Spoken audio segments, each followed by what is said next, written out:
Good morning, everybody. I'm Charles Mathias with the FCC's Wireless Bureau, and it is my pleasure to welcome you to the FCC's Openran Showcase. We planned 2 full days where anyone interested in acquiring Openran compliant equipment and services can hear directly from vendors who have products that are ready for deployment now or no later than January 2022. Our showcase is particularly well timed given that Acting Chairwoman Rosenworcel announced yesterday that the filing window for the FCC's equipment reimbursement program is targeted to open October 29th.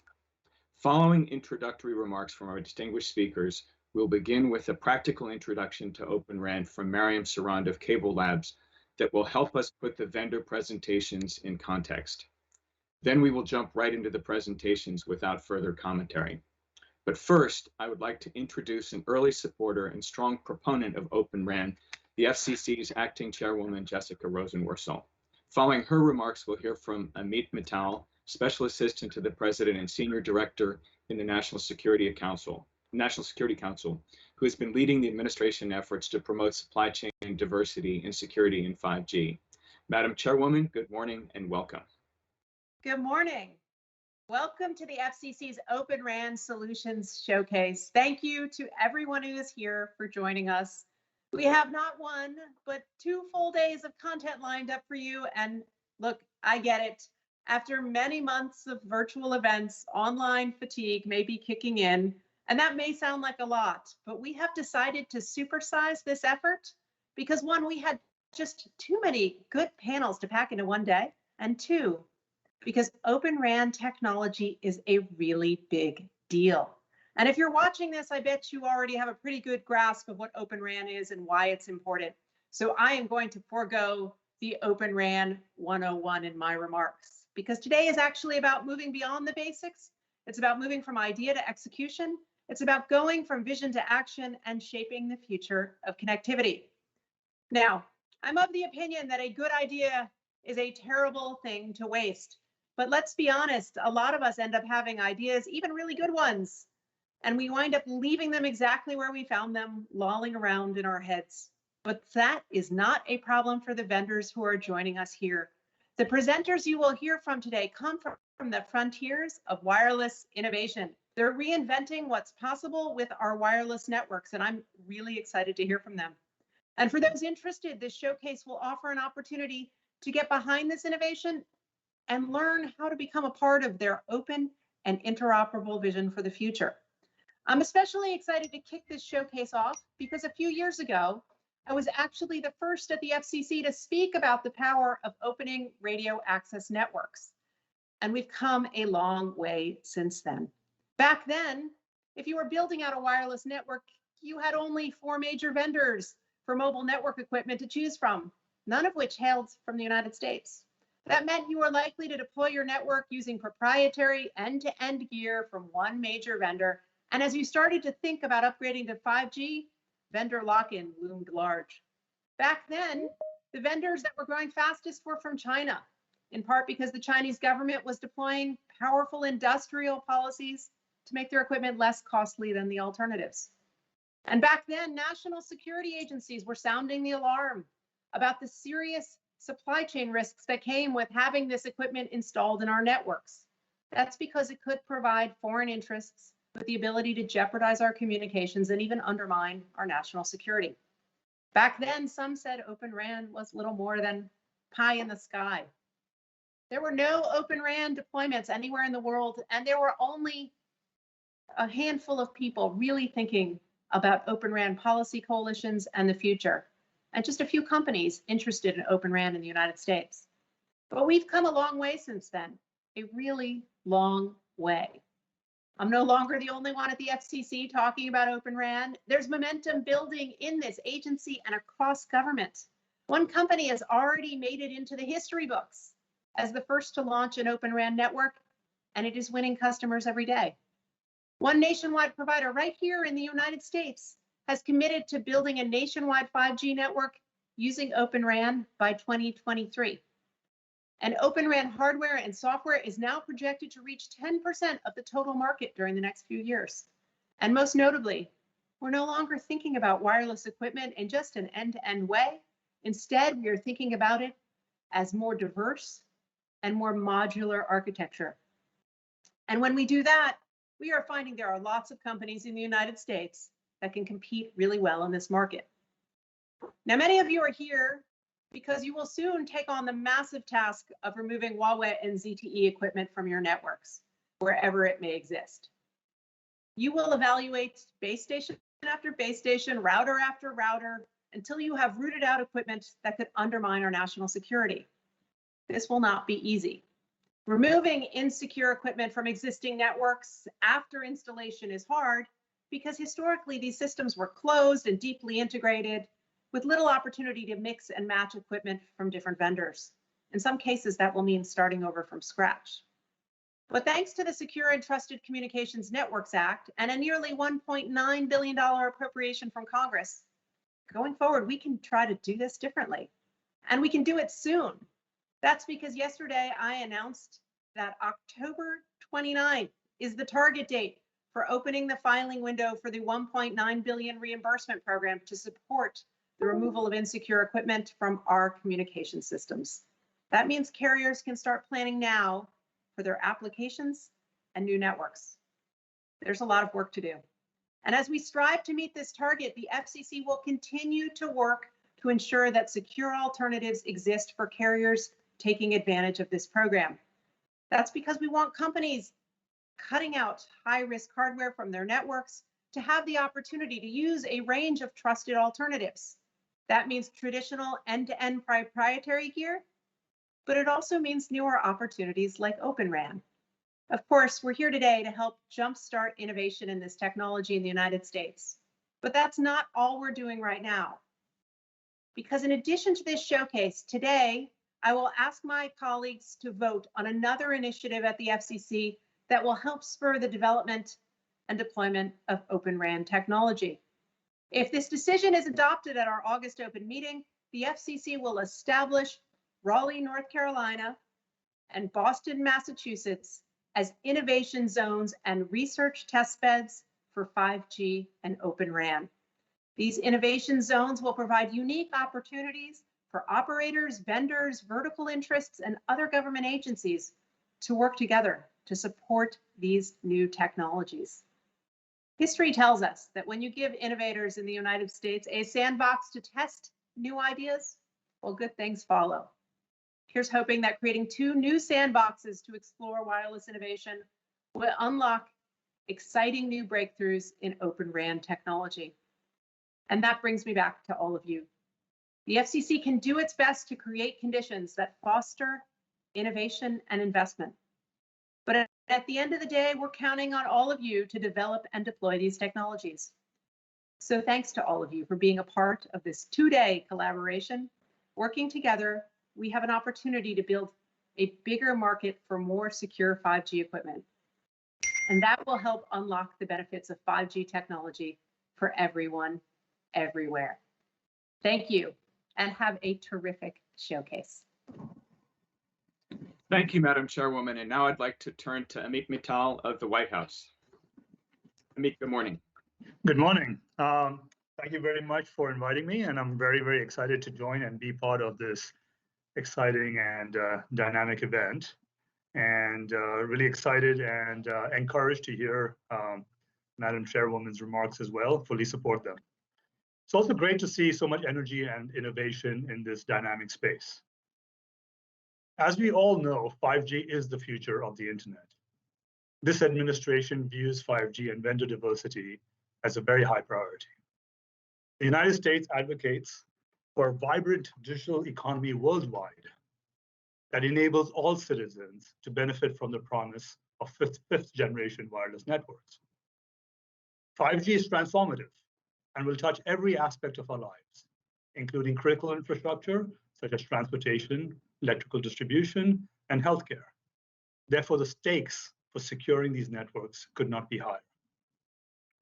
The US government recognizes that many operators face limited options when selecting vendors to develop and deploy 5G networks. Limited competition in the telecom infrastructure space can reduce supply chain resilience and contribute to higher prices for operators and consumers in the long run. While determining what actions to take to address the situation, our guiding values should include competition, choice, technology neutrality, preference for industry-led solutions, security, resilience, and enabling innovation. As you all know, and that's why you're here, one opportunity in line with these values is the development of open, interoperable networks, including Openran. And that's why we're so excited with the momentum we're seeing. This approach can allow for more flexibility across networks and help drive down costs that benefit the end user, as well as open market opportunities for a variety of vendors that can drive more innovation in the ecosystem. While we believe Openran is an important element in our efforts to increase telecom diversity, other solutions will also play a key role. These include technologies like low Earth orbit satellites that could offer new backhaul and direct-to-consumer services. They also include policies that provide research and development funding for new market entrants and new technologies. In the United States, we are supporting R&D through the NSF, the national labs, the National Institute for Science for Standards and Technology, and the NTI's Institute for Telecom Sciences. Additional policies are needed to support transparent financing that creates a competitive and level playing field among suppliers. In the US, the Exim Bank recently launched a program that prioritizes key sectors like ICT to receive export financing assistance. The DFC is also prioritizing investments in the ICT sector, including 5G in lower and middle income countries. Last, another important policy solution is international spectrum harmonization to the extent possible to enable economies of scale for network equipment and increased competition as vendors can sell the same equipment across multiple markets. Each of these policies and new technologies are important on their own, but as part of a comprehensive, coordinated strategy, they could support increased competition, innovation, security, and vendor diversity. As a first step, we see opportunity to work with industry and international partners to develop principles on what governments can do to promote open and interoperable networks. The principles would seek to advance the following key priorities. First, they would discuss how to foster vendor diversity and infrastructure resilience and ensure open competitive markets. Second, they would discuss the need for rapid innovation and network evolution, collaborative design, and transparent componentry while ensuring interoperability. Third, they would discuss the need for international cooperation in the transition to open networks, given the interconnected and cross-border nature of 5G and security. These principles are not intended to mandate the use of particular technologies or architectures, not to confer an advantage or competitor from any particular country. Instead, they would seek to capture global industry momentum and interest around next generation design principles, such as Openran, and or virtualized implementation of mobile network elements, such as core radio access networks and user equipment, and standards developed through open and transparent processes. The US asks you to join us in working to increase vendor diversity and build a more dynamic, secure, and innovative telecom infrastructure market. Thank you so much. Thank you for inviting me to speak, and I'm really looking forward to an exciting 2 days. Thank you. Thank you very much, Amit. And now it's my pleasure to introduce Mariam Saran. Mariam is the Senior Vice President and Chief Research and Development Officer at Cable Labs, where she leads research and development and directs the execution and adoption of new technologies for Cable Labs member district. Mariam was previously Chief Wireless Architect and Vice President of Technology Development for Dish Network and led the team focused on 5G. Mariam, good morning and open to you. Good morning, and thank you to the Commission, Charles, and Acting Chairwoman Rosenworcel. The Commission is really doing an amazing job on actively enabling innovation and next generation networks. So with that, let's jump into what we're going to talk about today. If the slides can show. to the outline slide, please. Thank you. So in today's presentation, I'm mainly going to focus on deployment considerations related to the Openran technology. I will start out with a brief overview of Openran and the benefits an operator could anticipate through its deployments. I will then focus on key deployment considerations and some questions for vendors related to them. I will wrap up the presentation by briefly summarizing how Openran framework can assist in convergence of the future, an area of active interest for us at Cable Labs. Next slide, please. So just really quickly, a little bit about us. We are the Research and Development and Innovation Lab for a global broadband industry. We're currently supported by 63 members across North and South America, Europe, Asia, Australia, providing broadband services to roughly 200 million households. Half of our members are also mobile providers. Our members include many operators. You're likely familiar with some examples are in the US, Comcast, Charter, Cox, Mediacom, and Midco. In Europe, Vodafone and Liberty Global. South America, Millicom and Telecom Argentina. In Asia, JCom, and so on and so forth. Our focus areas include cable, mobile, optical, wireless, and security technologies. More recently, we've kicked off a mobile convergence committee of operators and a convergence council of vendors to bring the industry together on convergence across the different networks that enable our communication at home, work, entertainment, and on the go. Next slide, please. So let's first level set by just what the RAN is. I'm sure everybody knows this, but the RAN is the portion of the wireless telecommunications system that connects the user device, for example, your mobile phone, with the core network to enable end user services like voice, text, video streaming, content upload, etc. Over the past decade, significant advances have occurred in the mobile core and transport networks to make them more open, flexible, secure, and they are. Separation of the control and user plane, which resulted in a more flexible architecture. Software-defined networking has made the transport networks more flexible, secure, and agile. Virtualization and cloud-native technologies like OpenStack and Kubernetes have led to paradigm shifts in terms of how network functions are architected, deployed, and managed. They've been instrumental in the decoupling of hardware from the software and facilitating competition, innovation, and agility. Use of service orchestration is facilitating automation and helping to reduce cost. Open interfaces have enabled new entrants, which has allowed operators to either utilize best-in-class components or get better pricing. You can click one more time on.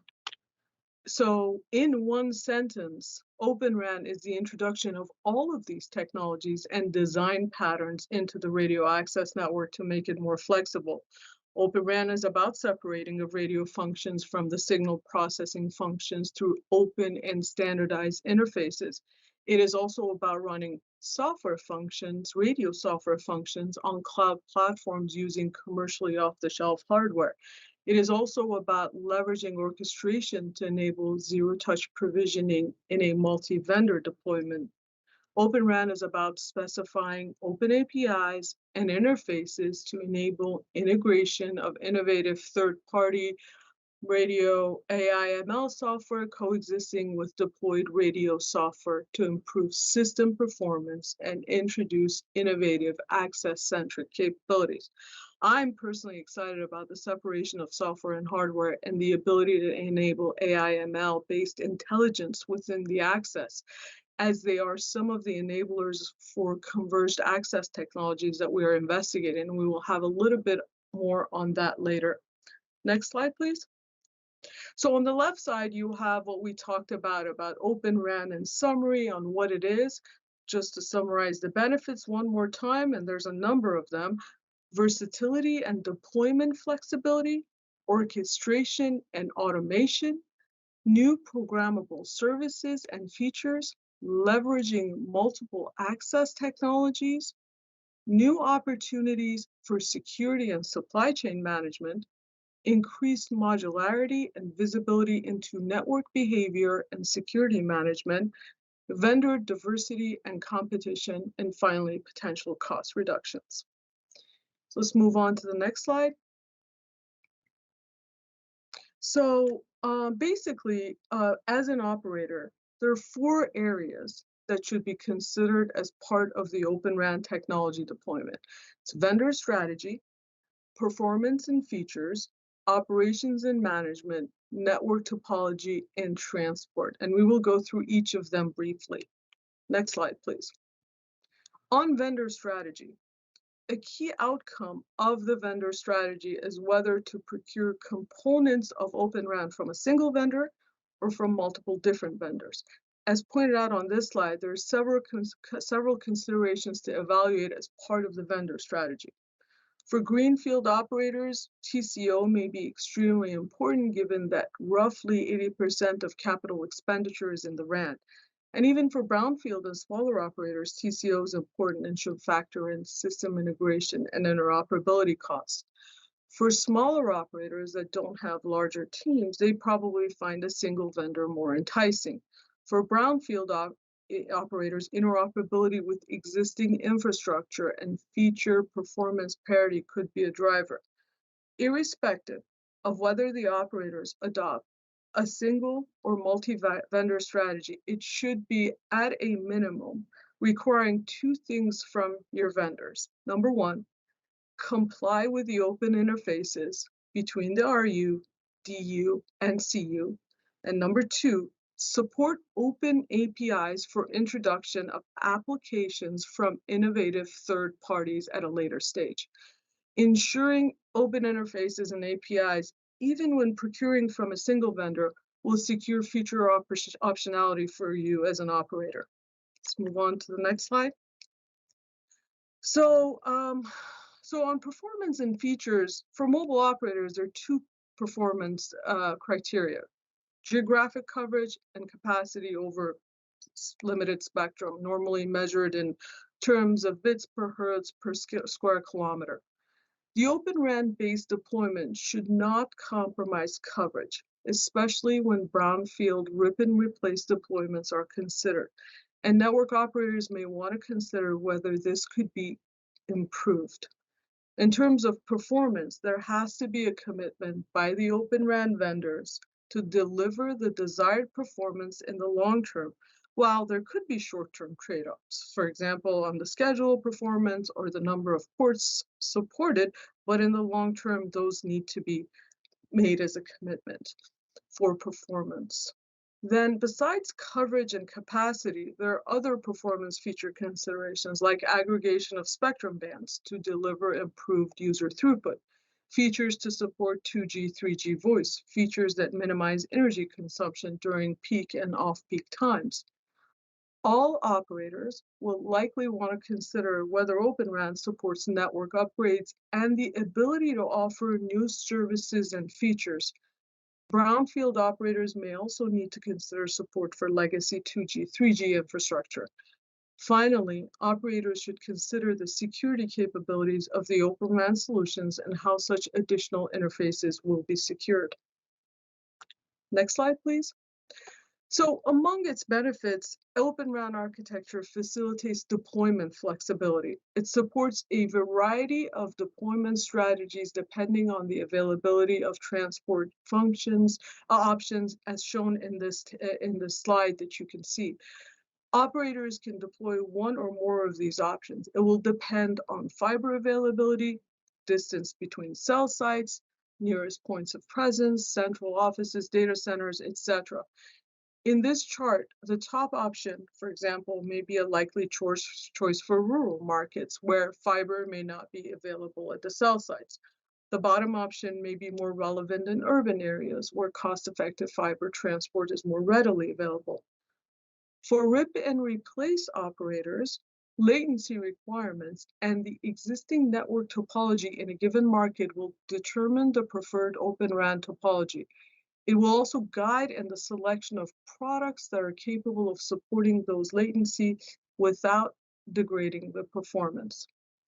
Finally, the amount of pooling gain that will be possible and the amount of hardware required is going to be dependent on the selected network topology, number of sites being pooled, as well as the amount of spectrum being deployed.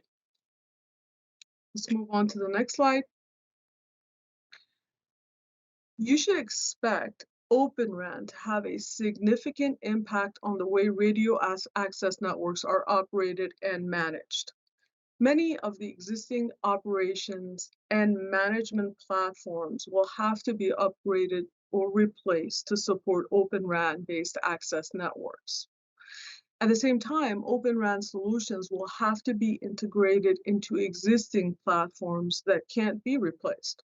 Therefore, one of the key consideration areas for operators will be in terms of which operations platforms to replace or upgrade, and which one the Open RAN solution should integrate into. Additionally, to monitor the health and performance of the operational network, new KPIs would likely have to be considered by the operator. In a vertically integrated solution, these are normally provided via vendor's element management system.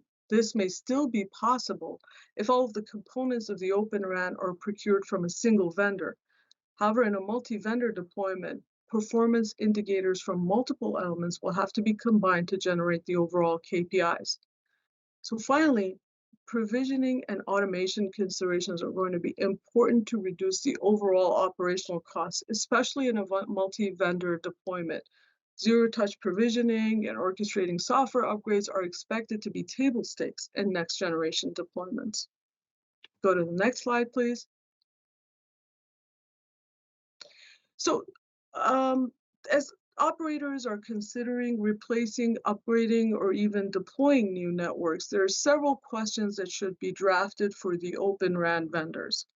Because each deployment strategy will be likely unique, the set of questions are going to vary from operator to operator. However, over here, I've attempted to define the three key categories of questions for RFIs or RFPs that will be important in evaluating and informing the maturity of the Open RAN solution and determining the best path forward for a successful implementation and adoption of Open RAN.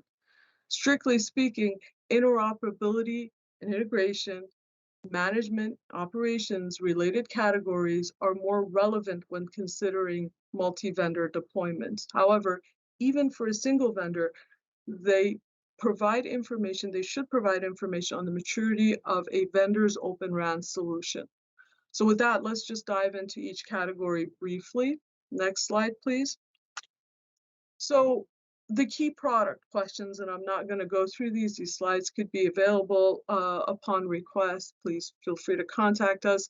But here's some key product questions that will inform the operator on the ability of the Open RAN vendor to deliver a solution that is cost-effective, feature-rich, high-performing, and implementable.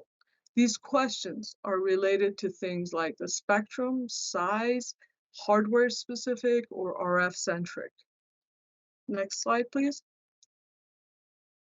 And also within the product category, additional questions should be related to security, features, latency for front haul and mid haul, and finally identifying proprietary extensions. Okay, let's go to the next slide, please. So interoperability and system integrations are key underpinnings for a successful multi-vendor deployment of Open RAN and among the most critical. Providing the vendors, probing the vendors on whom they interoperate with, what interfaces and features are tested, and how frequently do they perform interoperability tests will help in evaluating the maturity of the solution, potential success of a mix and match multi-vendor strategy, and ensuring future performance parity. Once the interoperability of the subcomponent is confirmed, integrating a multi-vendor solution into the operational network will be a key operational task.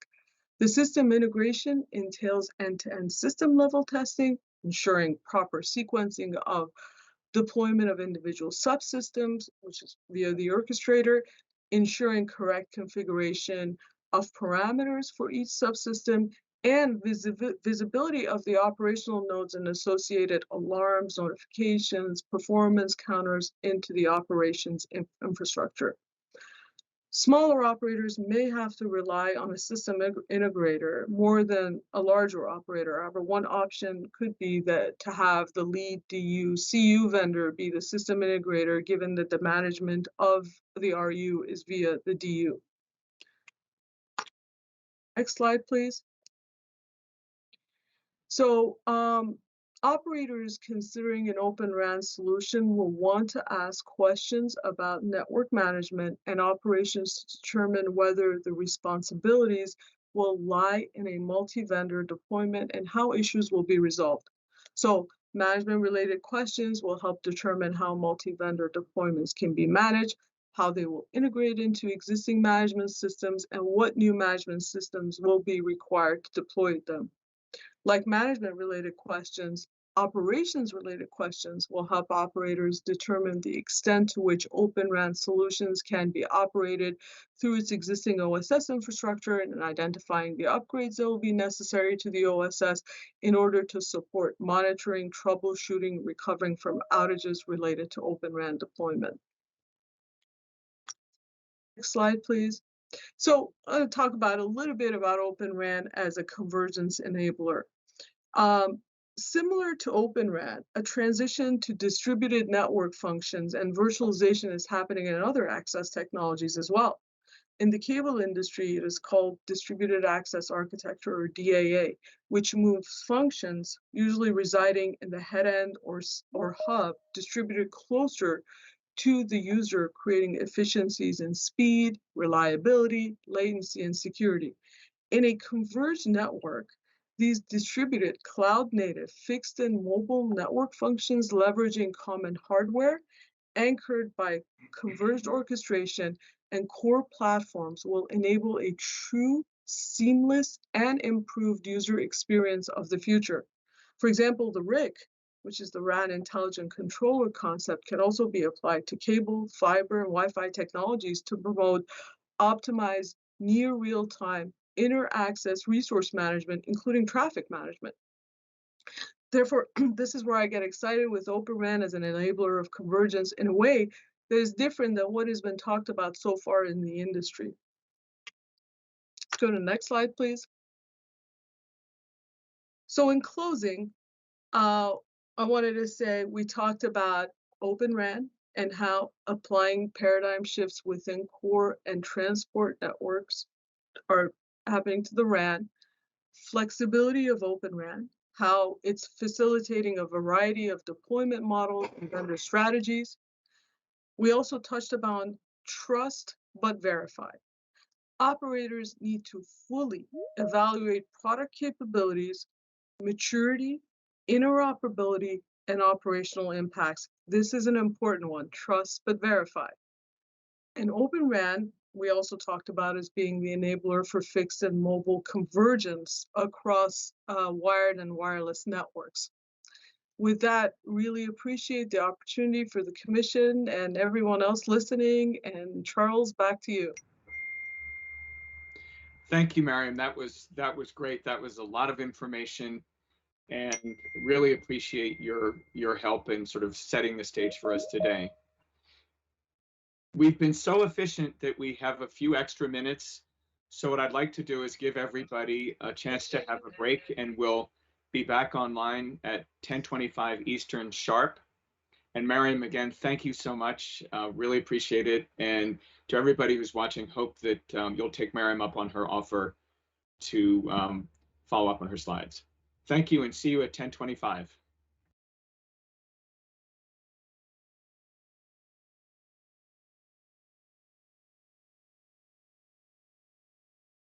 Welcome back, everybody.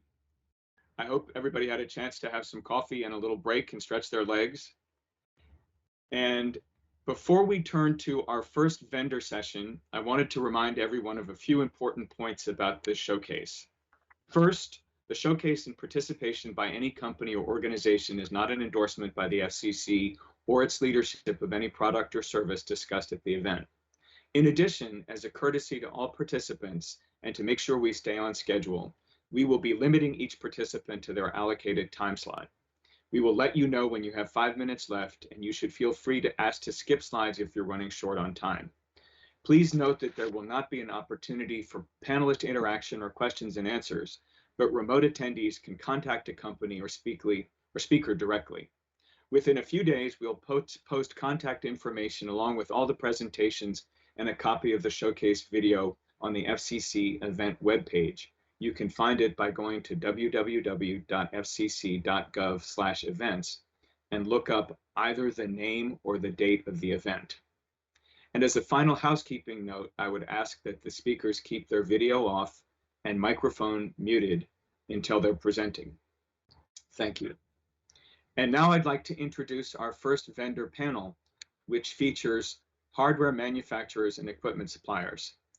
We have Petter Forbes from Analog Devices, Ollie Anderson from Benatel, Ramesh Pitat from Blue Danube, Joe Marsala from Sienna, Paul Chalaner from Ericsson, Richard Coulter from Fujitsu Network Communications, and Dan Picker from Inseego. And welcome, Petter. The floor is yours.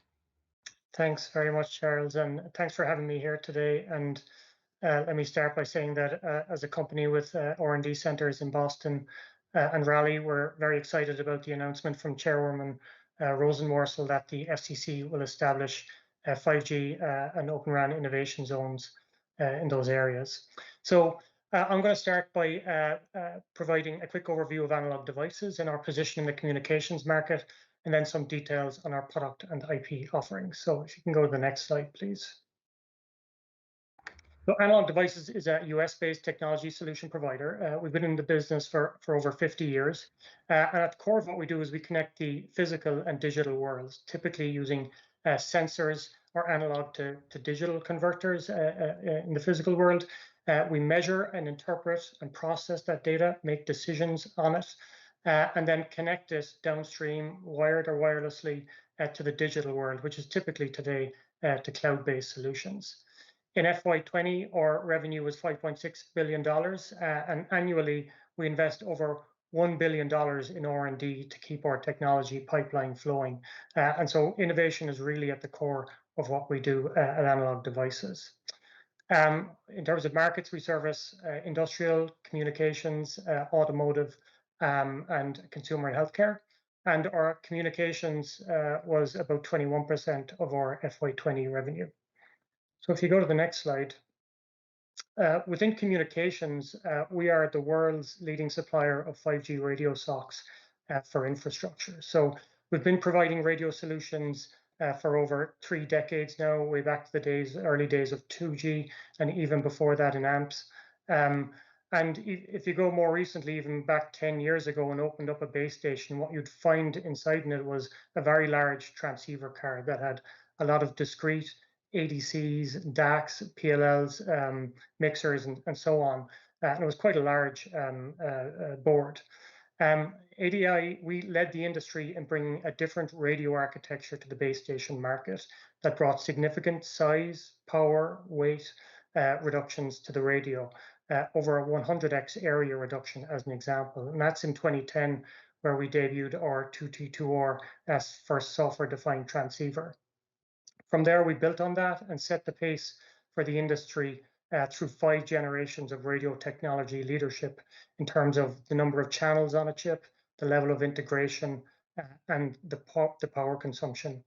And these innovations have enabled 5G and massive MIMO in particular. So today, over 60% of 5G base stations use ADI transceivers. We were involved in the first deployments in Seoul in 2018, and we were involved in some firsts with Oram as well, through our collaboration with NEC on their massive MIMO base station that uses our software-defined transceivers and DPD technology. And that has been deployed successfully in the Rakuten deployment in Japan. So looking to the bottom left on this slide, we don't just provide the radio, we provide complete harmonized blocks to deliver an optimized radio solution. So we provide the clocking and the power that goes around the radio, as well as the lo-fi baseband solution. And these blocks are all co-designed to deliver an optimized solution. And then finally, looking at the bottom right, radio architecture matters. Co-location of base stations is an increasing challenge. If you look at a picture at the bottom right here, this is a typical deployment with multiple radios in close proximity on a single mast that can interfere with each other. The addition of C-band deployments at higher frequencies and wider bandwidths increases this challenge significantly. And the traditional way to solve this is to increase the filtering, but filters are bulky and they're expensive. So the radio architecture that ADI has chosen simplifies the filtering and solves the co-location challenge, which results in lower weight, lower cost filters and radios that are future-proofed for new deployments. So it's really important to pay attention to the radio architecture and how that impacts the overall system. So if you go to the next slide, I'm going to talk a little now about our Oram solutions and capabilities. So firstly, ADI doesn't just provide the silicon and IP, we also provide complete radio reference designs that accelerate the development of radios or ORUs and allow more ORU vendors to compete in the market. And so on the top left in the slide here, we've got our 44 Oru Reference Design, which I'll introduce. And on the top right, we've got our advanced radio platform, which I'll also talk about today. And these reference designs are built on our capabilities or advanced software-defined transceiver technology, or algorithms such as digital pre-distortion and our turnkey lo-fi solution, or high-performance power and clock solutions, and RF front-end solutions. All of these feed into the reference designs. And then finally, we believe that ecosystem partnerships are critical to the success of Oram. We spend a lot of time figuring out the gaps and risks in the ecosystem and working with other partners in the ecosystem to address those. And so we have strong partnerships with other silicon vendors, PA suppliers, system integrators, operators, remote radio head suppliers, and contract manufacturers. So I'll take you through our specific offerings now if we go to the next slide.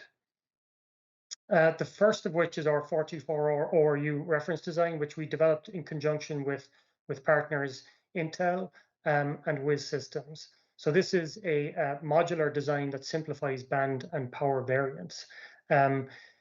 It's 4 transmit, 4 receive, 7.2 split compliant. It supports 100 megahertz bandwidth 5G NOR. And so the band and power agnostic parts of the design, the lo-fi and transceiver, are on one board. And this interfaces to a second board then that is band and output power specific. That's the RF front end. And so in this way, you can have a common platform that enables quick band and output power variants. In this example, we provide a 4x5 watt CBRS band RF front end. So if you go to the next slide. So I'm going to take you through our advanced radio platform now and break down the different aspects of this platform first and build it up to the reference design that pulls all of this together at the end. The first piece of this is our 88OR software-defined transceiver with integrated digital front end. So this is the industry lowest power transceiver with DFE that greatly simplifies the thermal challenges in the radio. The radio architecture that we've chosen simplifies the filtering and solves co-location challenges. And this transceiver itself, while we're showing an 88OR macro example here today, can act as a common platform for massive MIMO, macro, and small cells. So it's a very flexible component. Looking at the features then, so it supports 8 transmit, 8 receive, 44OR, 2x44OR, and other configurations as well. It also supports multiband TDD and FDD, so it's extremely flexible. It uses our 5th generation digital pre-distortion and crest factor reduction solutions for PA efficiency enhancement and linearization. So previous generations of ADI's DPD technology have been successfully deployed in the field and today linearize over 20 million PAs. So addressing those real field deployment issues is something we've learned over the years and built into the algorithm through multiple generations. You've got 5 minutes, thanks.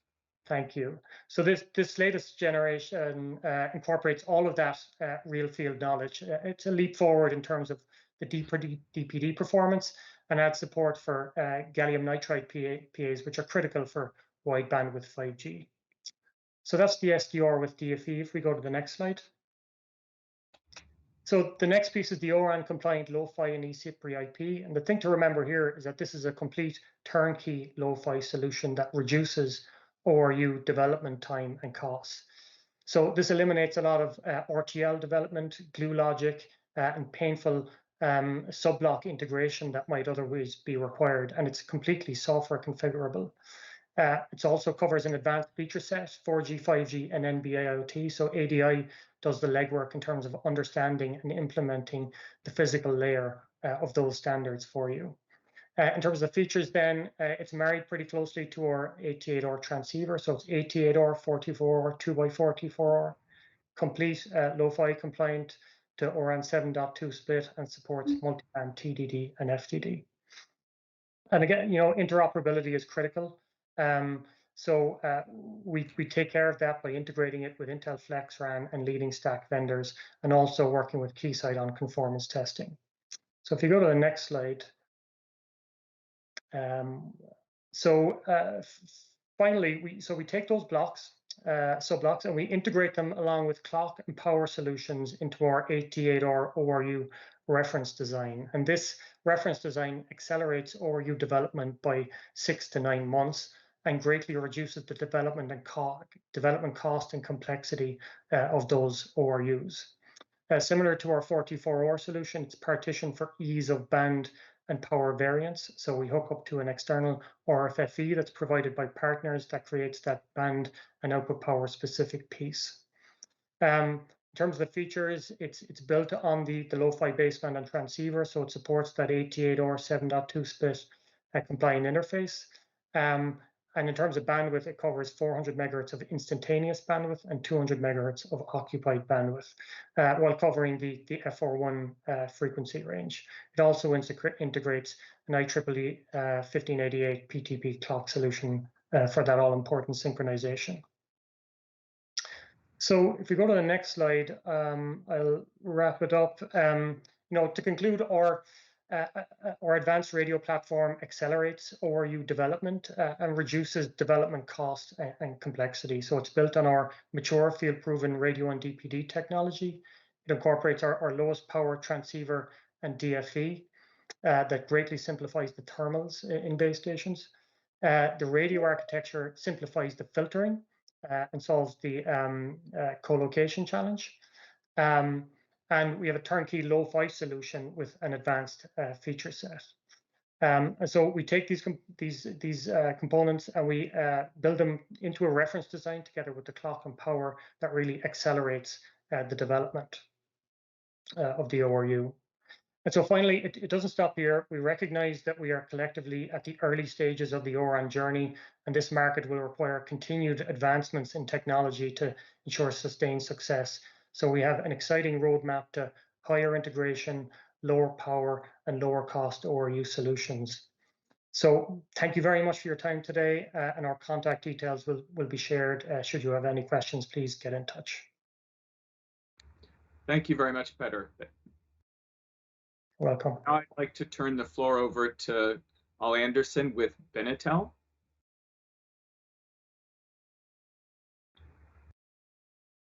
Thank you, Charles. Thank you. Thank you, Charles, the FCC, and Chairwoman Rosenworcel for having us here today. My name is Olli Anderson, Senior Vice President and Head of Benetel's Americas Business. And today I would like to talk about Openran for 5G, introduce Benetel, and give you a glimpse of some of the Benetel radio units we are introducing to the US market, and that I hope will interest many of you. My wireless industry and personal career started with 3G WiFi CDMA technology, and I worked extensively with LTE. In particular, I spent several years making sure that LTE, our 4G technology, was ready to be deployed for the first time at multi-vendor networks for nationwide coverage. This happened in South Korea at early 2010s, and I had the privilege to at first hand see how government and government policies can positively influence the wireless industry and act as a catalyst to open markets, increase competition, and speed the adoption of the new technology.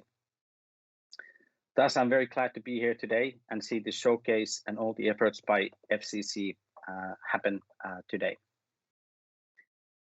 In recent years, I've been trying to bring new innovations to the wireless industry, and this has led me to work with Openran and also working with many of the companies speaking here today. My goal is to make 5G more innovative, open, and more diverse, where innovative companies, also smaller in size, can focus on what they do best and make a difference. Before we jump into more details about Openran and Benetel specifically, I would like to just briefly discuss how fundamental and massive opportunity we have in hand.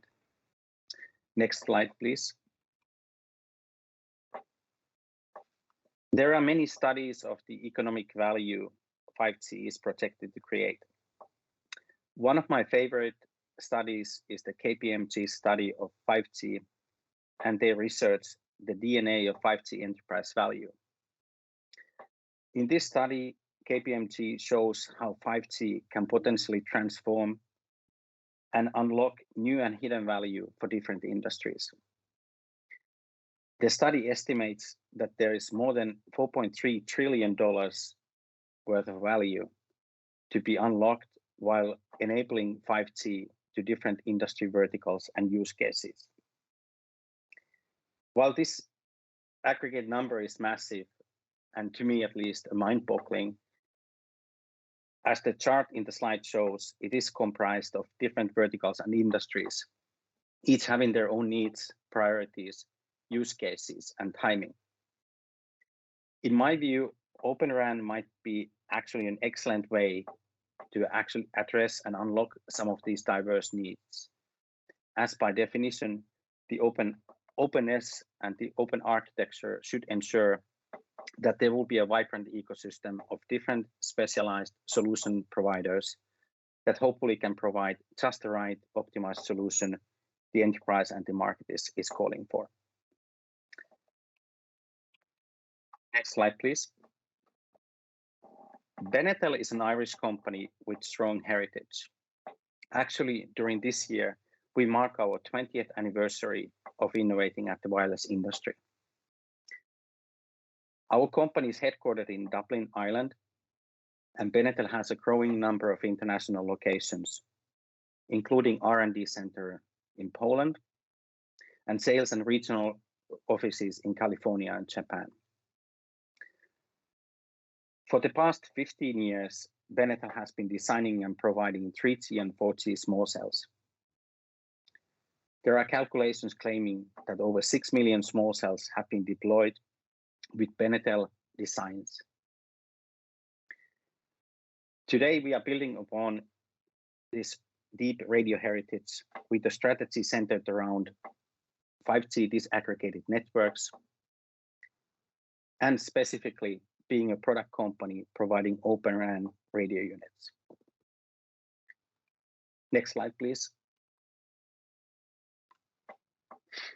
As a focused radio unit vendor, we are driven on bringing excellent radio performance and innovation to the radio units, while at the same time trying to ensure out-of-box interoperability with the overall ecosystem. We are working with a large number of DU and CU partners, which some of you see mentioned in this slide. In general, we are interested in driving further collaborations to progress this ecosystem with a particular focus on the multi-vendor definition of the Openran.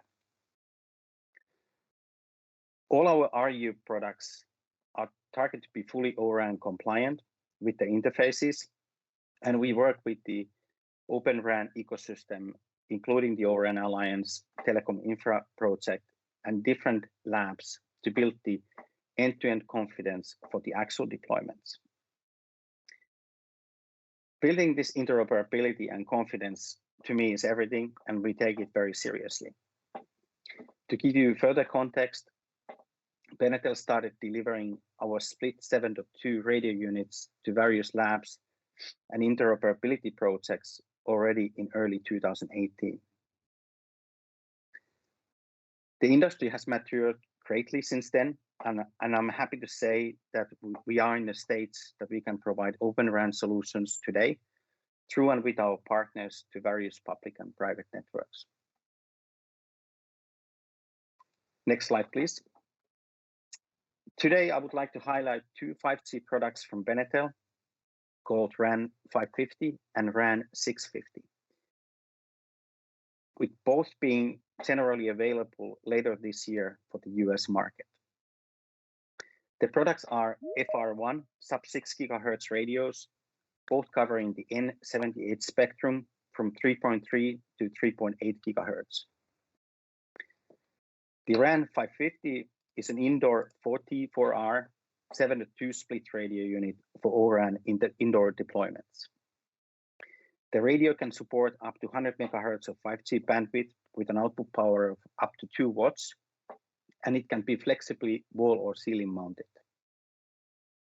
We also have an outdoor product family called RAN 650 that is a 44R 4x5 watt output power radio unit.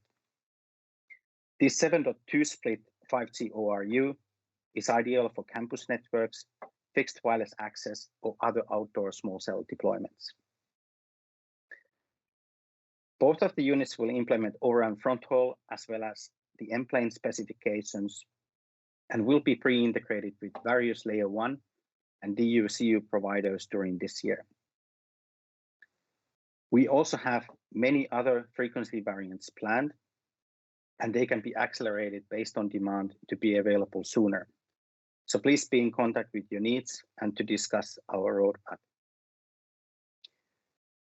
Finally, next slide, please. I would like to thank you, FCC, for arranging this event and giving us the opportunity to be here today.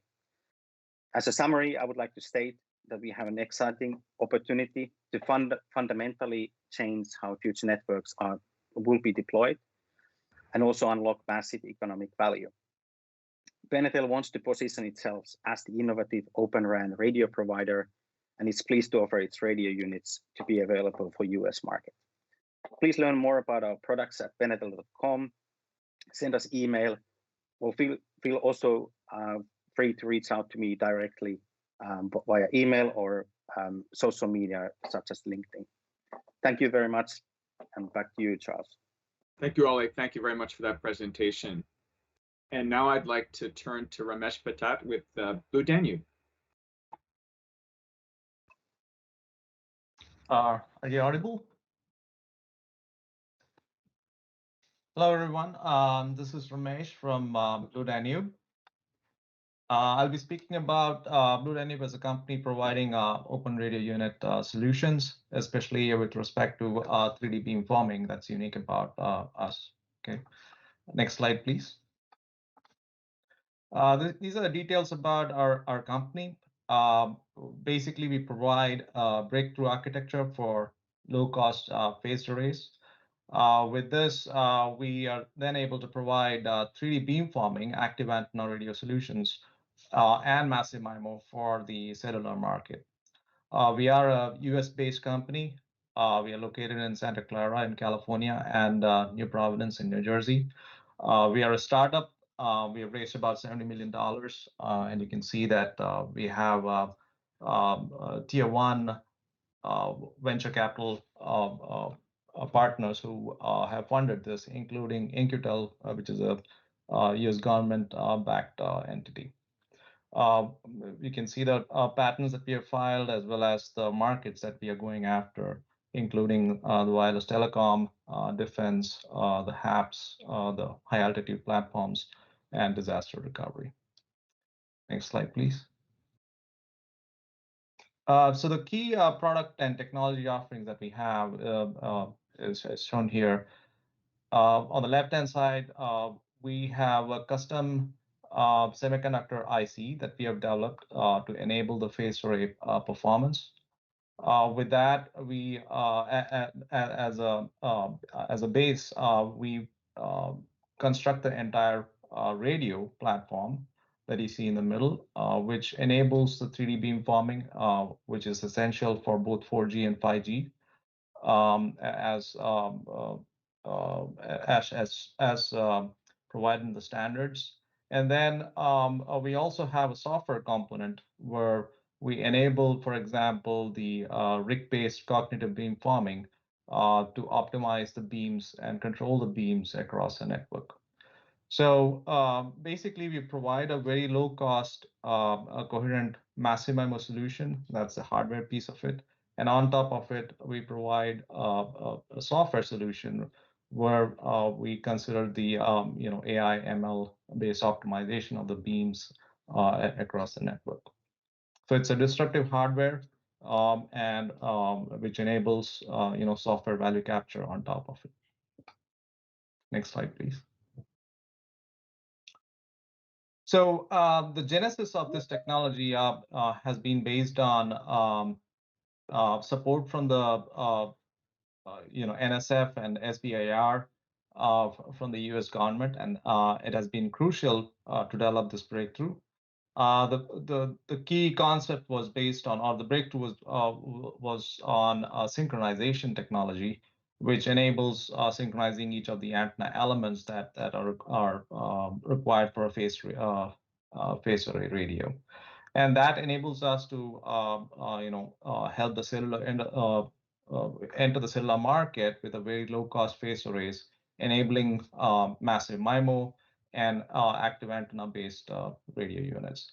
And from an Oram perspective, this enables beamforming Cat A and Cat B ORUs. Next slide, please. So the key product that we have in our portfolio, what we have already demonstrated is an FDD that we started with on the top row. We have shown FDD 44R with beamforming on top of it with 160 watts transmit power in FDD, and we have shown sectorization on top of it. And that's a product that we have demonstrated so far. And going towards, and that's in LTE, and going towards 5G NR, we have a 3.5 gigahertz product portfolio, and our current focus is basically on 3.5, 100 megahertz occupied bandwidth with an 88R/16TR with beamforming on top of it. And that's the Oram category product that we are focusing on right now. Okay, and along with it, we have other variants. And if you need more details, please contact us, and we'll be able to share more information. Next slide, please. So what's unique about our product? So we are a beamforming radio unit solution, which can do both analog as well as digital beamforming. So on the left-hand side, you can see that we can create an overlapped antenna array system, where you can create beams using the entire aperture of the array, and each of the beams, and we can create multiple beams, and that's why it's an overlapped array. And we can create these beams, control the transmit power, the shape of the beam, as well as how the beams interact with each other digitally. Okay, and that's one of the unique solutions about it, and we do it in a very low cost manner using off-the-shelf components. And on the right-hand side, as you can see, it's a very programmable array, and we can also modify the overlapped array into a subarray system, which allows then take advantage of massive MIMO as specified in 3GPP. So we could do higher order sectorization for 2T2R, 44R, and do beamforming on top of the 2T2R or 88R solutions. And that's what is unique about us. So we could create grid of beams, for example, for 5G NR with 88R systems, and also go towards subarray or highly digitized massive MIMO systems, for example, with 88R to 64TR that's being currently considered. Okay, and in the future, we can also, with higher digitization, go towards digitizing each element if it's required, and if the operators are okay with the cost. Next slide. So what we have done so far, we have successfully demonstrated this technology in various US networks. As you can see on the top, we have been in operation in Shenandoah Telecom, a telco wireless company out of Virginia. And we have demonstrated this not only in terms of beamforming capability, but also in terms of improving the capacity of the network wherever we have deployed. And we have achieved more than 2x in capacity, which has been unique in terms of how we measure compared to other massive MIMO solutions.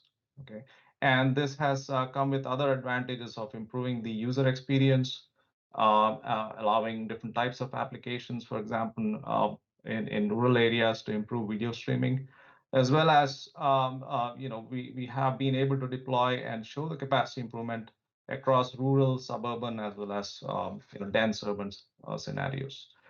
And we have shown this without changing the UE side or the protocol that is required in LTE, and being able to interface with the various baseband units from different vendors. Next slide, please. So how have we done this so far? So you can see on the left-hand side, we interface to a radio unit that's on top of a tower using an RF interconnection. And this has been because the fronthaul, especially the CIPRI, even though it's an open standard, is typically closed and is customized for each vendor. So we had to circumvent this problem and use RF interface connecting to a existing remote radio head. Hopefully, I think with Openran, this problem goes away, and we are looking at and working with several vendors, DU vendors, to interface directly using an Openran fronthaul. Okay, and because we have a unique beamforming solutions, we are looking at interoperability with respect to beamforming on top of the current DU solutions. Next slide, please. This is a product that we are currently focusing on for 3.5 gigahertz 5GNR. And as you can see, we have given the dimensions. We are happy to share more information. And with this, we would be providing a beamforming Cat A, Cat B, Oram radio solution with 8T8R or 16TR in terms of number of digital ports being supported. And this radio solution can be configured into many ways. It can provide higher order sectorization. It can do UE-specific beamforming, and also provide multi-user MIMO for example, to improve capacity in 5GNR. And we have shown the blocks that are involved here. It's a very modular architecture, and we have already, this is what we intend to provide by the January 2022 timeline. Next slide. We talked about the software enablement of the hardware. So here we show on the right-hand side how we control the beamforming radio unit from, for example, cloud. So we follow the RIC-based beam management specifications that are currently under consideration in Oram Alliance. And we would use this to optimize the beams across the network and also control the radio unit. And this is how we would enhance the value for example, for an operator to improve the TCO and increase the capacity through a software upgrade and proper beam management. Next slide. So what are the key products and services that we would make available by January 22? One is on the FTD, where we have already demonstrated beamforming over an FTD, and this would be both LTE as well as NR capable. This is one of the things that I think other solutions have challenges with, but what we have already demonstrated in live commercial networks. The second product is a TDD 3.2 or 3.5 gigahertz, and this would be in 44R, 88R, and 16TR configurations with beamforming on top of it. And as we have shown here, there are about 256 active antenna elements in this. Beyond that, we also support HAPS and military initiatives, especially the National Spectrum Consortium. And we have demonstrated high altitude platform with more than 100 kilometers of LTE range. And we intend to go in the stratosphere with this system in a few weeks, in July, or hopefully by end of July, and demonstrate an LTE link. So that's from a hardware perspective on the left. On the right-hand side, we provide the software suite based on our experience of managing the radio system in a live network. So this would provide the planning, deployment, optimization, monitoring, and maintenance required for such a beamforming unit. And on top of it, we would provide the Beam Master platform, which would take into consideration the KPIs that are being fed back, and then being able to optimize the beams and the network for an intelligent deployment and improving the capacity. Okay. So in summary, what we provide is a 3D beamforming solution. We have demonstrated FDD already in several networks and shown the improvement in capacity and the flexibility of the beams. The 3D beamforming with 88R single user MIMO operation with 5GNR that it will be available in January 22. And with this, we provide better coverage with a 4-column in the case of FTD system.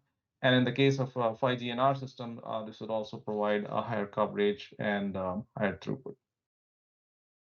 With a software upgrade, we could then go into multi-user MIMO with 88R grid of beams and provide higher capacity. For example, we expect it to have more than 4x in capacity improvement. And as we go towards more digitization, if the cost and capacity performance stands out, then we can provide a higher digitized antenna solution going up to 32TR. And the 16TR solution would be available by January 2022.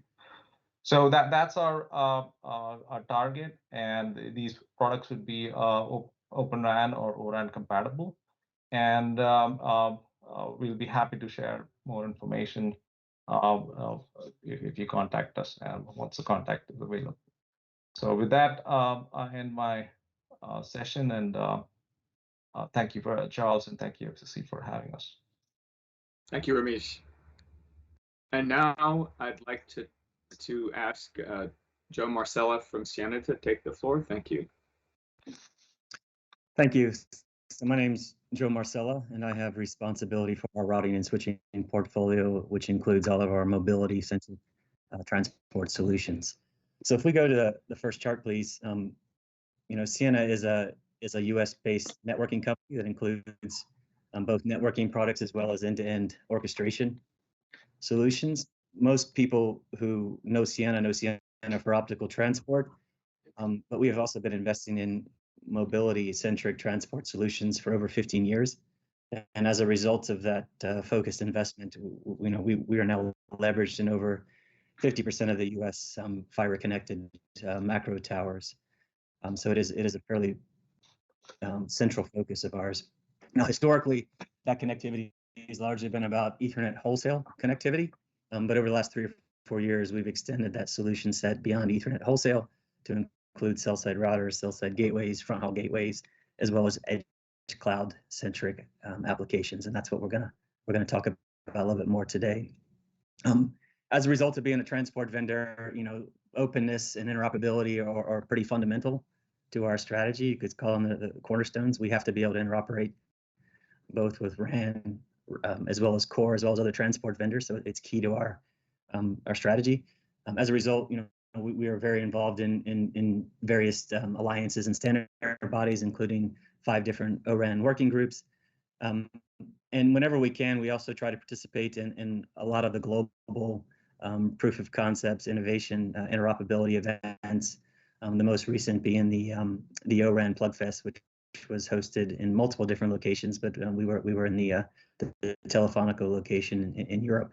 In addition to that, for the last year and a half, 2 years, we've been working with the Encore Network, which is a Canadian government-funded 5G innovation network that spans a good part of Canada, as well as building our own multi-vendor 5G innovation lab that we use to test interoperability, but also to test our end-to-end orchestration capabilities from the Blue Planet side. If we go to the next chart, so where do we fit? As I said, we are a transport-centric vendor, so we sit, as opposed to kind of wireless connections, we sit on the wireline side of things. Our general strategy is to be able to connect any radio vendor to any RAN vendor, and by extension, any core vendor on the other side. And as such, as I said, that requires us to be interoperability both across the different wireless domains, but also obviously within the transport domain with our fellow transport vendors as well. When it comes to IP, Ethernet, optical, I think it's pretty straightforward on the mid-haul backhaul side. It's not necessarily new as we moved into the space to be able to interoperate. It's something we've been doing for a long time. Front haul is a little bit more nuanced, and so when we were designing front haul centric solutions, it was very fundamental to that design process to enable that transition from what historically has been arguably more of a proprietary interface between RU and BBH or BBU to a more open interface to really create more flexibility in how these architectures or these CRAN architectures are designed. So with that in mind, we've really focused our front haul abilities on a programmable solution set that enables us to do fairly straightforward stuff like transporting CPRI transparently over ROE to more sophisticated, which often involves working with the RAN or radio vendor 7.2x split, or what we sometimes call layer 1 offload capabilities to optimize that front haul bandwidth. And we do that through a combination of both merchant silicon, but as well as FPGA based technology to enable that programmability and to enable that specific customization to normalize proprietary into open as it goes across that front haul interface. So with that, I'd like to go to the next chart. This is a very high-level summary of the overall solution set. And again, I'm focused on the network side. There's also an end-to-end orchestration element to this as well. But as I said, we are a wireline vendor, so we focus on front haul solutions, be it CPRI, ROE, ORAN connectivity on the front haul side of things. We focused on mid-haul /F1 interfaces, providing that mid-haul connectivity between DU and CU, but also backhaul connectivity, whether that's a single hop to a core or across an entire national network to a data center somewhere else.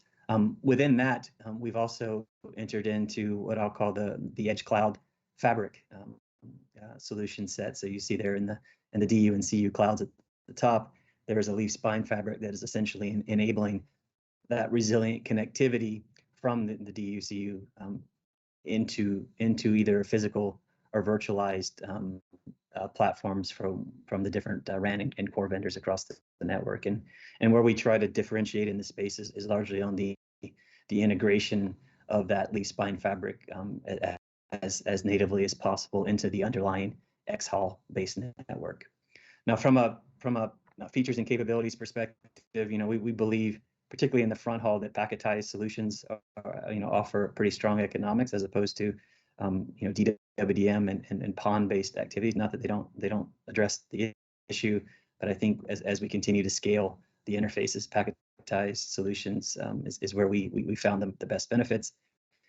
From the very beginning, we've been focused on network slicing, soft slicing through IP technologies such as segment routing, and then hard slicing through more hardware technologies like flexible Ethernet, so that we can offer that that protection and that security element between different functions as they come off the RU or come off the DU into the network. Timing and synchronization, of course, is fundamental when it comes to networking. That's a given.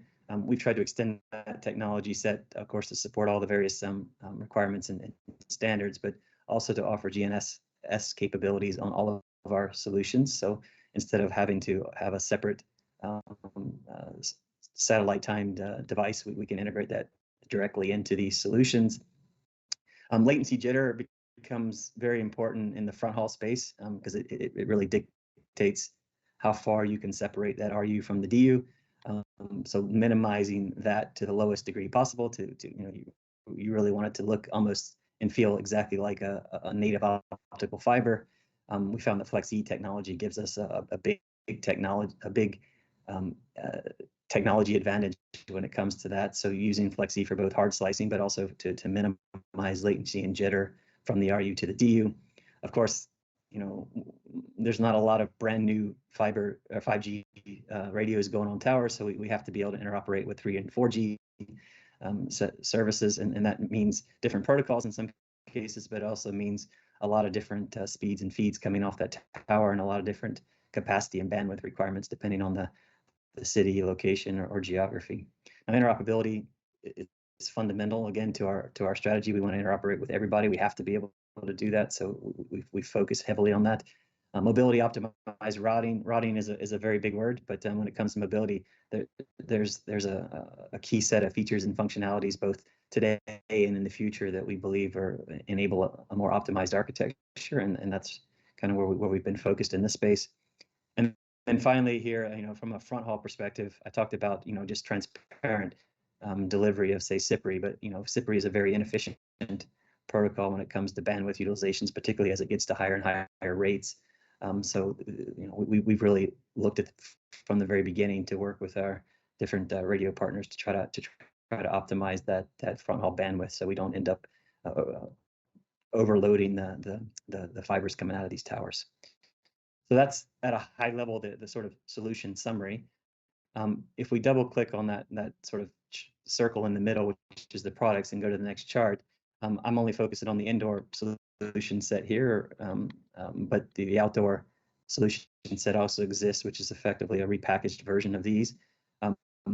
We also offer quite a few smaller platforms as well, but what I found as we're going into the 5G world with a number of radios and different spectrum requirements, the sweet spot typically is getting to be between 200 and 800 gig of capacity sitting at that tower. Doesn't mean that that's the amount of capacity that's actually going on the fiber out of the tower, but we are seeing use cases which actually even in that sense are going through 400 gig of capacity coming off some of the urban towers in large cities across the world. So there are smaller solution sets, but these are the ones that we see use cases for most often. Now, as I talked about, we wanted to offer 5G front haul, which is more natively eCPRI interfaces, like a 25 gig single fiber radio connection coming off the tower, connected into a front haul switch. But there's also support 4G, and even a lot of 5G radios still support CPRI interfaces. We need to be able to support CPRI technologies, both ROE as well as 7.2x split. And then, of course, mid backhaul gets into more CSR and adaptive IP capabilities. It's a Sienna brand for our IP portfolio. And then wireline or wholesale services, a little bit distinction between that and mid backhaul. And then usually in the US, there's an MNO handing off to a service provider or a cable operator that owns the fiber connectivity, and that becomes a wholesale service, which is generally more layer 2 or Ethernet centric than the CSR, which is more IP centric. So being able to offer solution sets across this portfolio for all those different use cases. And of course, there's a million different protocols and capabilities that are required to be supported based on the situation and the application, as you see across the bottom. If we go to the next chart, there's a number of different deployment models that we see across the world. If I sort of generalize them into, I'll call them public on the left and private on the right. On the public side of things, the most common model, and we typically like to show the fully split architecture between DU, or RU, DU, CU, and core. But the most common one that at least we're seeing is where the DU is co-located at the tower, and the CU is being put into more of a CRAN site a little bit further back. And based on that architecture, what we wanted the solution to be able to do is take in both front haul interfaces that are coming off the new 5G radios that are being put on that tower, also enable the operator to migrate the 4G connections there over to this type of architecture. So it could be CPRI interfaces coming in as well.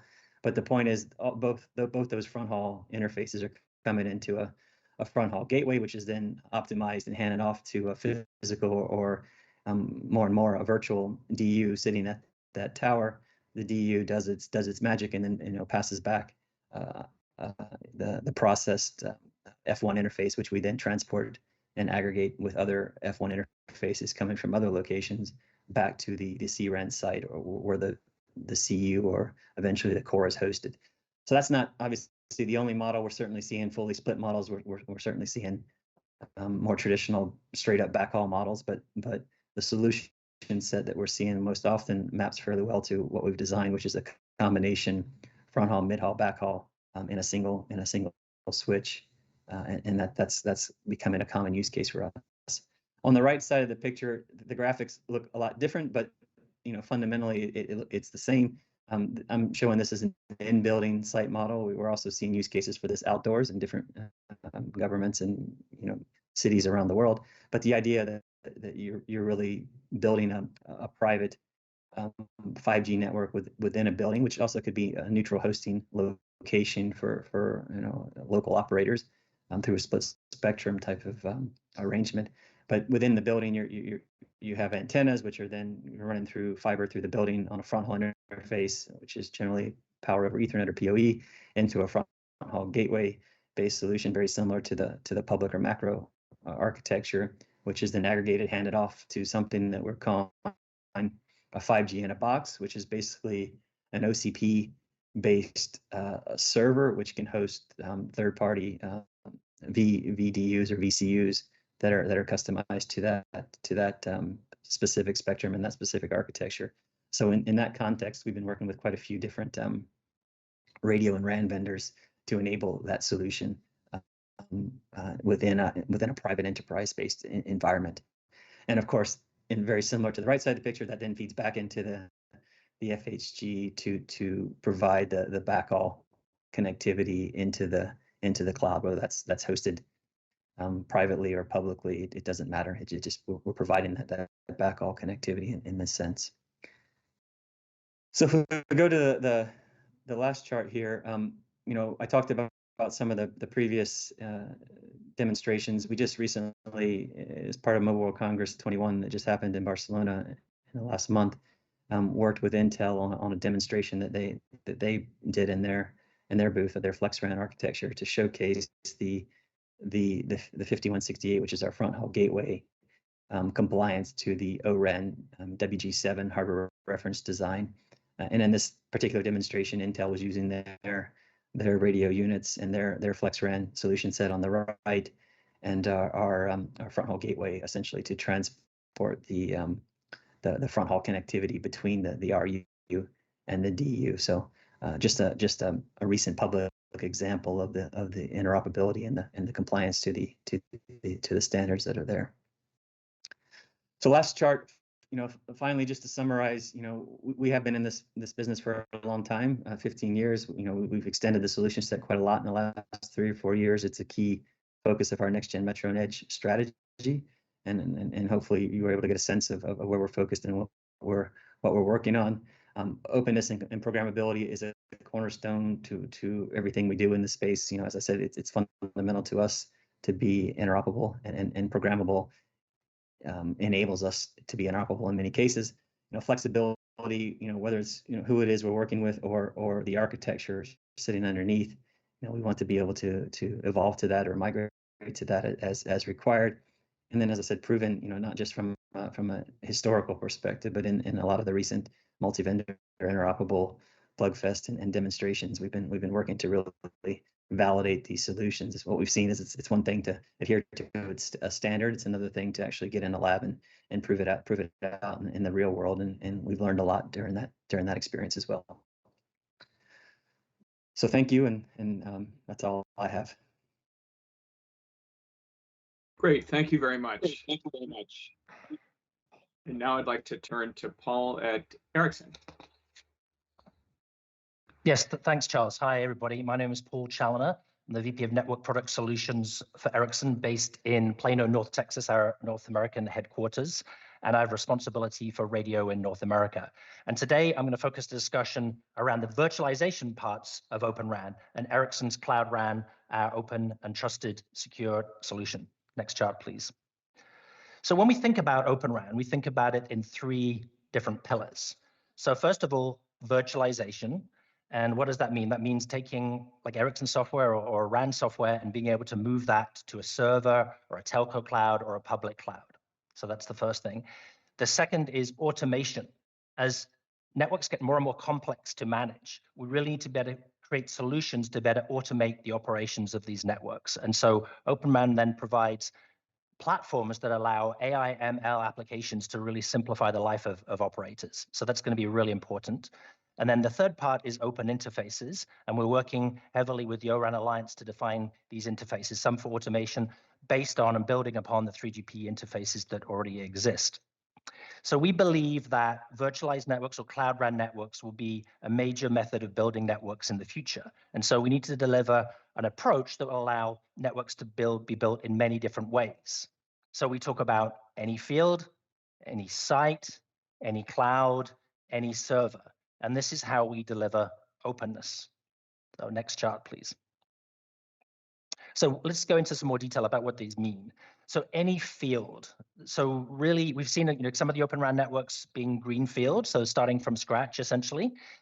But we recognize that in the rest of the world, 99% of networks are brownfield. And so brownfield's a term we've used where you have an existing network, you're adding on new radios or new bands or new capacity with essentially the same type of technology that you had before. And so we don't think that's really the best term for what we're trying to do here. And in fact, a few years ago, a term was coined bluefield by a number of people in the industry. And we think this is maybe more representative, where we have an existing technology, and then we're adding in a new technology, either virtualization cloud, with a new set of tools and technologies that has to be neatly dovetailed into the existing environment of technology. And that's the challenge that we face right now. In terms of any site, first of all, at the macro level, there's kind of two types of site. There's centralized RAN and distributed RAN. So centralized RAN is where you can collect the capacity or the processing into sort of a centralized location. And that's really the sweet spot for virtualization. Because why are we doing virtualization? We're allowing pooling of capacity, a scaling of capacity, and a flexible allocation of functions around the network. So centralization kind of works very nicely. But we know that 80–90% of networks are built in a distributed fashion, although there's a trend towards centralization. So we'll also need distributed or DRAN solutions as well. Now, we have the macro RAN classically that we work with, but we see also that the indoor and enterprise space will be an area where we'll need to deliver virtualization solutions. And indoor and enterprise is really where you have the need to make a custom solution, a custom network for an enterprise potentially, where you're bringing together RAN functionality and core functionality and potentially IT functionality together, maybe with a hyperscale presence. And all these together become an interesting use case for us. So any site also includes indoor and enterprise. Any cloud, clearly we want to create and maintain this openness, which means our software has to work with whatever the cloud environment that we face in different operators. And operators have their personal choices about what cloud they'd like to work with. And so we need to really be cloud agnostic. And a cloud native approach helps that, but really making sure that we have a philosophy of being open. And then finally, that any server, we don't want to be linked to a specific server or specific piece of hardware. So we'll have to deal with many different hardware situations. So this any solution really allows us to be open and deal with different network solutions that we'll face in the marketplace. Next chart, please. And really the challenge for us, I think, as an industry is, how do we build sufficient capacity in cloud RAN or virtualized RANs and sufficient performance? And so the density of compute capacity is really what we're looking at. And so as we have more capacity requirements, we don't want just to be throwing more and more processing cores at the problem, because that gives us an energy efficiency challenge or a site real estate problem. So we really need to look for ways together with the ecosystem to create that density in the best possible way. So for example, adding accelerators, hardware accelerators, to offload some of the heavy lifting processing that the existing processors do. Now, as we see, in the US, for example, as we add more and more mid-band in 2.5 or 3 or 3.7 gigahertz, that involves more massive MIMO radios. And so that's great because it adds a ton of capacity, but adds more and more challenge to the virtualized processing approach in Cloud RAN. So we need to deliver Cloud RAN distributed units that cover multiple bands, so low band, mid band, and high band, and then have all of those bands to be able to be handled in a good way, because it's the power of the combined bands, low, mid, high, that makes 5G as powerful as it is. All of these things lead us to the need for capacity and performance. Next chart, please. And so if we look at the evolution of the processing needs in the network, it's really interesting, and this chart kind of represents it. And a while ago, life was a bit simpler. We had 20 megahertz channels. We had 2 T2R radios. That means 2 transmits and 2 receive streams to process. And we'd have to make decisions every millisecond. But that's not the reality today. As we went through a radio evolution to where 4T, 4R, or 4 transmit, 4 receive radios became the norm, we added in mid-band, and the mid-band spectrum typically is having roughly 100 megahertz channels. We increase again some radios at 8T, 8R, and then we introduce massive MIMO, where you have, and the US rollouts would be a lot of 64 transmit, 64 receive massive MIMO radios with multiple 100 megahertz. The average cell site in the US maybe has 7 bands, so multiplied by 3 sectors, 7 bands, and furthermore, making decisions on the radio channel every half a millisecond instead of every millisecond. So all of this is adding to the processing demand. And so the key here as an industry is to better handle this capacity curve. And so where is the really demand or the processing demand? There's a lot of work in processing the different received streams. So we have 64 received streams coming in, telling information to the radio about the radio channel, and we need to make decisions on that. The beams that are created in the massive MIMO radios need to be managed. So there's a beam forming function that needs to be performed. And then the layer 1, where we have to do coding and error correction and a lot of translation in the digital processing side, is the green bar here, which represents also a big challenge. So we really need to be cognizant of what capacity is needed in the virtualized and Cloud RAN solutions that we deliver. And also what the mix and what the location of where the hardware should be. So what hardware capabilities the radio need, and what can be moved into the cloud environment. Clearly, we want to move as much as possible into the cloud environment, but we have to be realistic about what needs to be done in the hardware domain. Next chart, please. And so if we look at what we face in terms of making sure that we have an open Cloud RAN ecosystem. And so typically we'll see sort of 2 major types of cloud here. We would see the telco cloud, which is the A side here, or the left-hand side of things, and then on the right-hand side, the hyperscaler cloud. And the Cloud RAN centralized unit, the CU, and the Cloud RAN distributed unit, the DU, run as applications on top of that. And so if we focus on the left-hand side, on the telco cloud, we would have bare metal servers running x86 capable devices, and then we would use accelerators to offload and give us more horsepower. We're working in Oran Alliance to create an accelerator adaption layer to be able to have flexibility and openness in the accelerator layer. On the container as a service layer and the platform as a service layer, so think companies like IBM Red Hat providing that, but there are different PaaS and CaaS providers that we need to deal with, and operators have different preferences. So you see lots of different combinations there which you need to handle.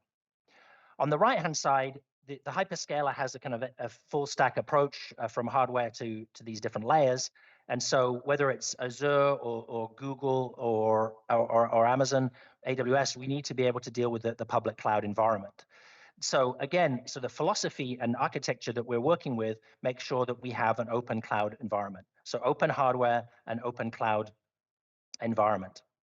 And so then this allows us to provide a solution that supports the ecosystem. Next chart. And so it is this very ecosystem that is so critical to us as an Open RAN industry. And so here, we would say by our latest count that there are about 400 ecosystem players working on 5G globally. But if we look at this virtualization segment, the Cloud RAN segment here, we see a lot of US activity. And so some of our key partners, so Intel and Hewlett-Packard Enterprise, obviously are key US players. Combined with Ericsson's almost 8,000 employees in the US, $100 million investment into the 5G factory that's actually here in Texas, the 30 locations we have, 4 different R&D centers. There's a lot of US content, so unleashing a lot of the innovation capability that we talked about earlier. And so what are the roles here and what do we need to do in terms of working with the ecosystem? So for example, we've been working with Intel for the last 5 years, really working deeply with them to make sure that we have the right hardware structures together with the right software structures to generate that capacity. So how can deep knowledge of the RAN help us build the best solution, the highest capacity, highest performance solution, bringing hardware and software together? In terms of Hewlett-Packard, or in terms of the server, there are a number of different server requirements. So in a distributed RAN environment, you're bringing a server to a site. In a centralized RAN, maybe it's more of a data center environment. But in all of those cases, we need to make sure we have good energy efficiency, we have the right real estate, we have the suitability for a telco environment, and these are driving new server requirements to optimize the servers for an Open RAN, Cloud RAN virtualized solution. Next chart, please. And so how does the network look? So let's look at it in some more detail. And so here we have our 3 different bands laid out. So low band, mid band, high band. So low band, that's maybe 600 megahertz, 850 megahertz, 700 megahertz. So in that band, what we see today is the need for dynamic spectrum sharing, Ericsson spectrum sharing, which allows the use of the same radio to support 4G and 5G. And so we use a gateway function here to be able to support and offer that capability to spectrum share when there's just simply not enough spectrum available and we want to reuse the capital expense of the radio. In the mid-band, we're adding a ton of these massive MIMO radios in 2.5 and 3.5 gigahertz. So we need great Cloud RAN DU processing capabilities and different radio types to be able to support. And then in the high band, so the millimeter wave, so think 24, 28, 39 gigahertz. So we see a couple of different types of deployment, but often the distributed unit and is together with the radio unit actually at the radio. So here you see an F1 implementation to the CU. And so all of the CUs, the centralized units, are shown separately here. The idea is to have kind of a single structure that allows very flexible allocation between the bands, because it's the power of the combination of the different bands that makes 5G so successful. And the whole thing needs to be managed by a service management and orchestration framework, so SMO, and that's where the platform for AI and ML apps, so we call R apps or RAN Intelligent Controller functionality, needs to be supported. And so that's the automation angle that we're talking about. So bringing together the virtualization of Cloud RAN, bringing together automation, the whole thing comes as an end-to-end solution. And then next chart, please. And then as we look to wrap the whole thing up, I think it's important to think about, there's a lot of existing 5G radios out there. Ericsson, for example, shipped 7 million 5G radios already, so we need to kind of leverage that. We know that mid-band is coming in a big way in the US, and so we need to make sure that massive MIMO capability is there, that we have the best performing radios, that we have good uplinks, and so that's important. The whole thing, as I just mentioned, needs to be automated, and that really is orchestration. That means moving functions around in the network under an SMO framework. So that we need to bring that together. And all of that is created by having a cloud native software structure. So all of these things need to come together. So Ericsson is fully committed to open network architectures and driving that in the industry. So please join us on our Cloud RAN journey. And so with that, I'd like to really thank the FCC for their leadership in this area and the invitation to talk today. And back to you, Charles.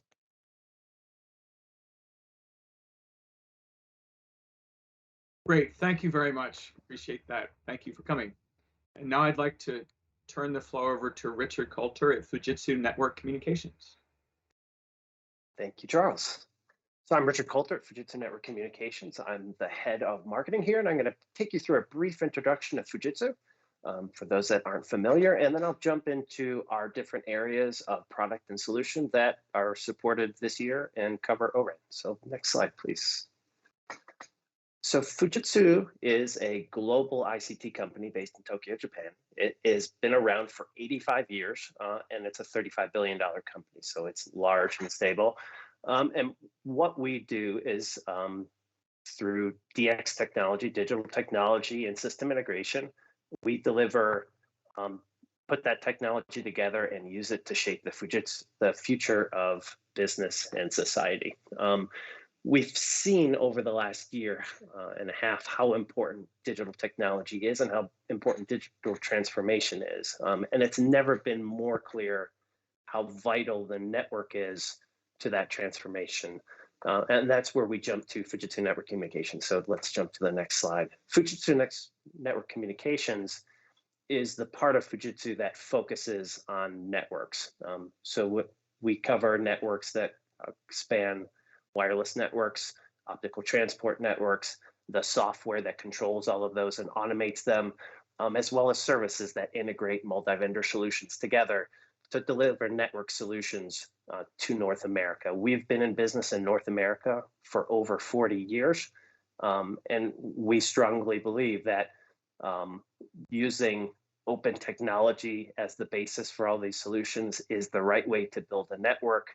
We're helping to deliver digital transformation solutions that use that open technology to build networks in different ways, that automate processes so that things can be done with less intervention and more autonomously to improve customer experience, and that we help put all of these things together and deliver networks and address society gaps like homework gap and availability broadband networks. So next slide, please. So as far as our wireless history, we've been in the wireless business for 25 years, back to 1995. We started deploying in Japan, where we're based. And in 2004, we started shipping radios globally. In 2019 is when we started really working and deploying our first ORAN compliant radios. And since then, all of our radios have been ORAN compliant. So all of our 5G radios going forward will be as well. So we are committed to ORAN. We have a long history in wireless, and we've worked to harden these radios and have deployed them and tested them in large configurations, like at the Rugby World Cup in Japan, tested these at scale, make sure they work.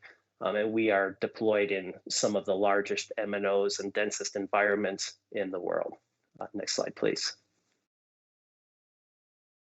So I'm going to jump now quickly into a brief overview of the different solutions that we'll talk about that we support and have available this year. So at a high level, we support whether you want to deploy wireless networks in the open environment and work to piece them together, whether you want them integrated or whether you want to deploy them in private solutions. Fujitsu has different solutions that can help you do that and meet those challenges. And we have kind of three areas specifically that we're going to talk about in this material going forward. So first, we'll talk about our 5G radios that are available this year. We'll talk about our 5G transport solutions, and then we'll talk about the integration solutions that help put these complete solutions together. So next slide, please, actually hit twice. We'll jump into our ORAN compliant 5G radios. So first, a quick history for Fujitsu. As I mentioned, we've been in the wireless business for 25 years. Over that time, we've been working to innovate in radios, addressing improved power capacity from each of our radios, lowering the size associated with them, lowering the weight, and then slowly increasing as well the different types of solutions from wideband, multi-sector to improve the bandwidth that we support. This is actually one of our very important bright spots. We support very high density deployments, as I mentioned, for example, in Tokyo, where that is very important. And we're bringing that obviously globally since 2004 to help with deployments globally. As we've developed and made these improvements over the years, we've also maintained high forms of availability and reliability, which includes a failure rate 73% lower than the industry average. So continual innovation at the same time that we're maintaining high availability for the network. Next slide, please. So this is a brief look at the 2 radio sets that are available in North America this year and have been the most popular that we've talked about. So 2 radios, a dual band macro and a tri-band macro. Frequency bands are outlined there. Just a quick note that the dual band is actually N66 and N70, not 60. Sorry for that typo. But it shows, again, 2 radios that are very popular. They both support ORAN 7.2 split, and the dual band is multi-rad as well. Next slide, please. Beyond those 2 sets of radios that are available this year, we have other that have been deployed internationally and others in the pipeline, from small cell to macro to antenna integrated radios. We have a large mix. So if any of these look interesting or there are others that you don't see on that list of availability that are interesting, please let us know and we can have a discussion. Next slide. So now we're going to shift over to 5G transport and talk about front haul solutions. Next slide, please.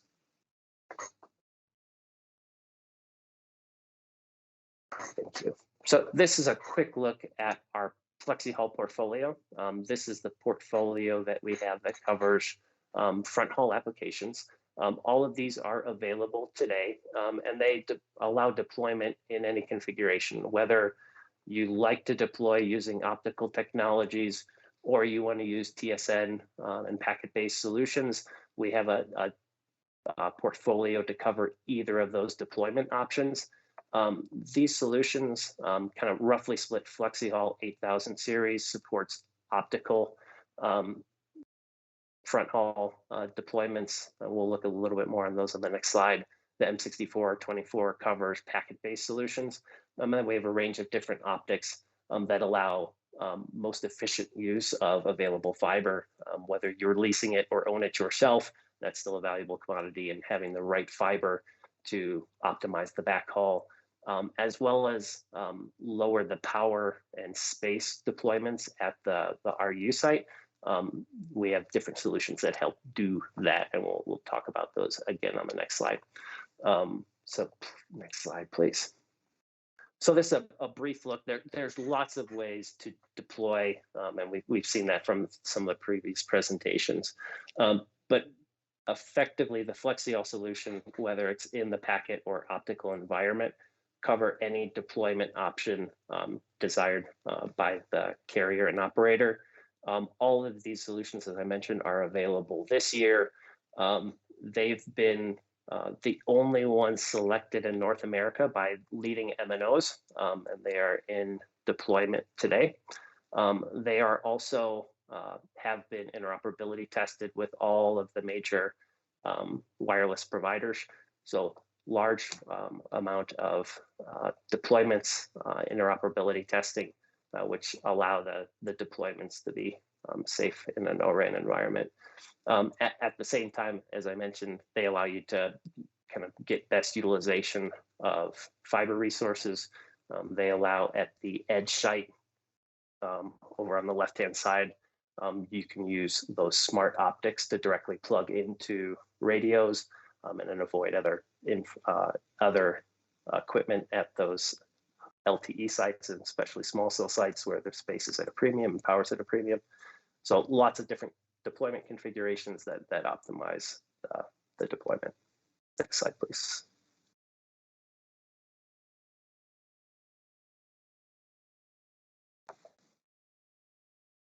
Thank you, Connor. My computer's a little slow. All right, so jumping now into the different services that we support. Anytime we deploy a network, whether it's open or integrated, kind of getting from where you are today to where you want to be takes time and effort. Whether that's designing, building, operating, maintaining, transforming your network, there's a need to support to make that transition. And especially with ORAN, the challenge of integrating multi-vendor solutions is a big challenge. And that's one of the key areas where Fujitsu sets apart globally. We are a global integrator, and from a network services point of view, we do that as well. And we've supported multi-vendor services with wireline and wireless networks for years, and have support over 65 different OEM solutions with these services, and deliver them with multiple different offers across wireline and wireless networks. So on the next slide, we'll actually jump through what those specific solutions are related. Thank you. We'll talk about what those different solutions are, services are specifically for ORAN. So I highlighted 4 of them right here. So one of the challenges that we know that are in the market today is removing Chinese vendor equipment and moving to new solutions. So we have different network modernization, design and build services that can help actually deploy new solutions, help do the migration, and then help rip out those old solutions. We can help integrate and new solutions that use multi-vendor Openran compliant technology with solution integration and maintenance over time. And we can help operate and maintain networks as well. All of those are supported. And we also have an interoperability lab in Richardson, Texas that can help do that. Next slide, please. And one more click, please. Just to wrap up, really just summarizing Fujitsu. So again, we have 25 years of RAN deployment expertise. We have a large history of multi-vendor solutions. Our current strategy is really focused on open. We're committed to that with ORAN being a founding member of the ORAN Policy Coalition and Openran Solutions. We're also helping leading carriers around the world help deploy and move to open technology in the wireline and wireless space. And then on top of that, we have a large services organization that this is what they help do every day. They help migrate from where you are to where you want to be and deliver that with multi-vendor solutions. So next slide. If you want to get in touch with us, these are a number of ways that you can do that. Also, our contact information will be shared after the call. So thank you very much. Back to you, Charles.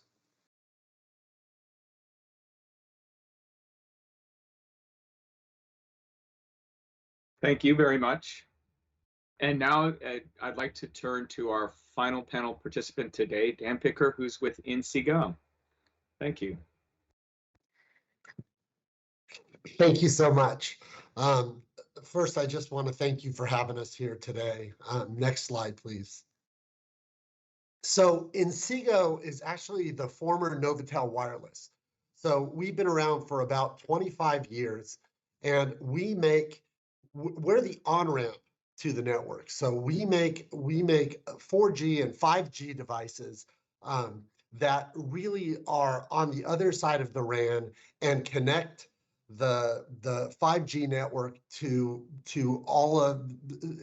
connect all of the devices to your 5G network. So we're the entry point for 5G. We make IoT devices and we make cloud-based solutions. So everything from the access points to the edge to cloud solutions. Our target customers are network operators, they're private networks, so enterprises that are putting in private networks, city governments. Our goals are to fill in needs for distant learning, both for the time that we've gone through over this last year during COVID, but also just for the large number of students who don't have access to sufficient broadband to do their homework. And also, of course, work from home. We work on underserved communities and really with the goal of bringing broadband to all. And today I'm actually speaking from Georgia, where I'm visiting a smart city. We're working with Peachtree Corners to exactly do that, bring broadband to all. So one thing that's fundamental in what we do is that we are a core member of the 5G ecosystem and the ORAN community. We're members of the ORAN Alliance, the Policy Coalition, and really we make sure that we're compliant with ORAN devices by one doing interoperability testing with the various infrastructure players in that. We're the last piece of infrastructure down the line, and because we're the on-ramp to the rest of the network, we have to make sure our devices are absolutely secure and that they work perfectly. Now, one thing I do want to mention is that we're an American company. Our largest site is in San Diego, California, and all of our critical IP is designed and developed in the US. Next slide, please. So I mentioned that we're a 5G player. So we were actually the first company to come out with a 5G hotspot. We have been building 5G devices since 2019 when we launched our first device.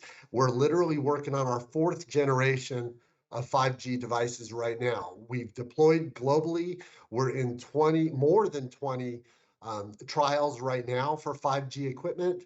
And enabling true solutions end-to-end. We work with the largest operators in the world, as well as enterprises and private network deployments. Next slide, please. So I mentioned before about the importance of security.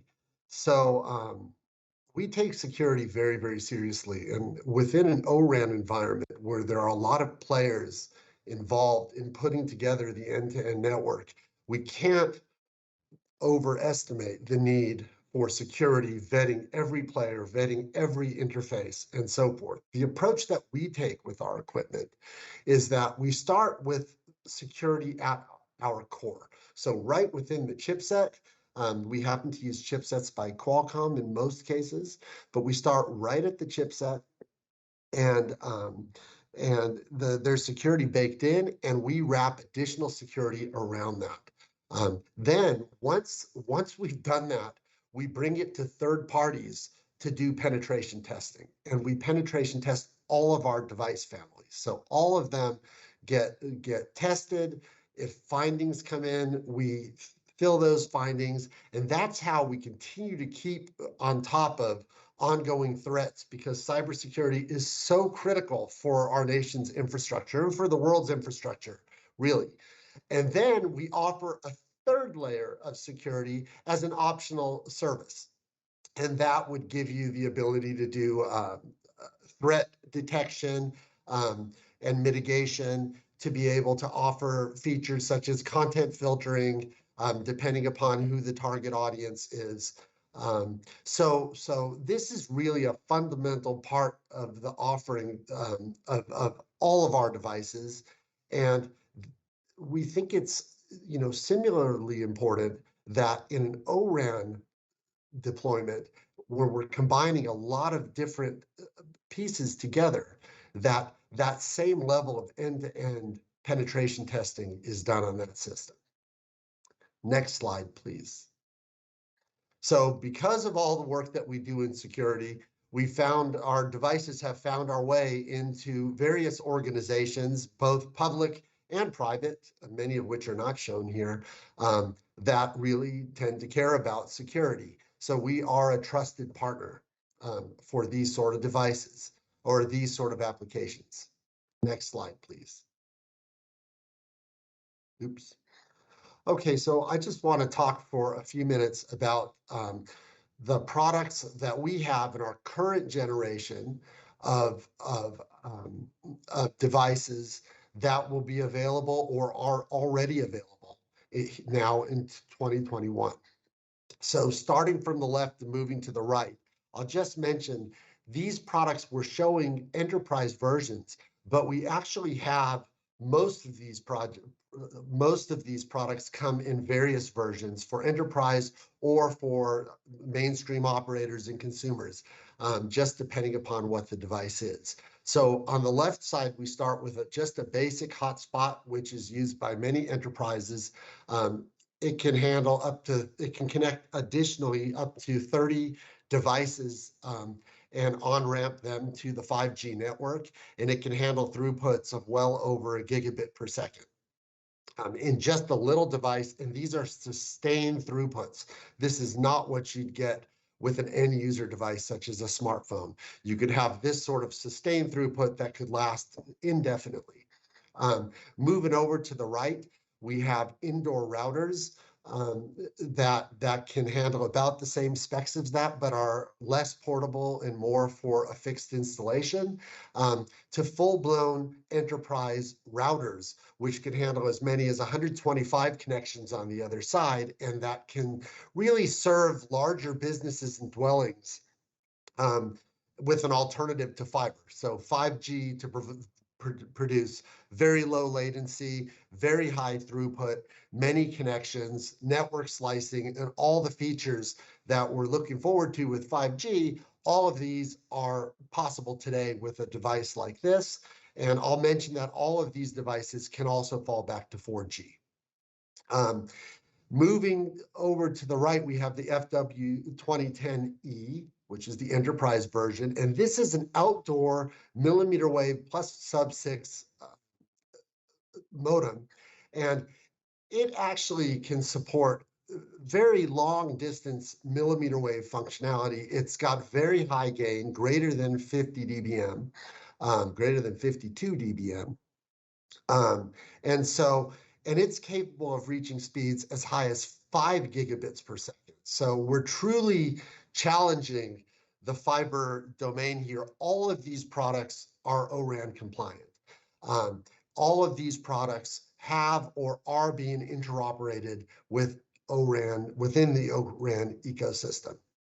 The next one is a sub-6 only 5G outdoor modem. And with this can support the very longest ranges. So when we talk about broadband for all, this is how we reach the last mile. This is how we reach those users who otherwise might not have access to this sort of quality. And once again, with a strong enough signal, this is capable of as much as 5 gigabits per second. And then finally, there's the S2000, which is more of an industrial device, an industrial router that can also handle the highest throughputs, but is a little bit more for rugged environments. It could go on a factory floor inside of a vehicle. Next slide, please. So just to give kind of an example of how these things deploy as kind of that last part of the infrastructure going from the tower to the far edge. So we have this whole portfolio of products that's available. They're deployed in many cases, and where they're in trials and all the other cases.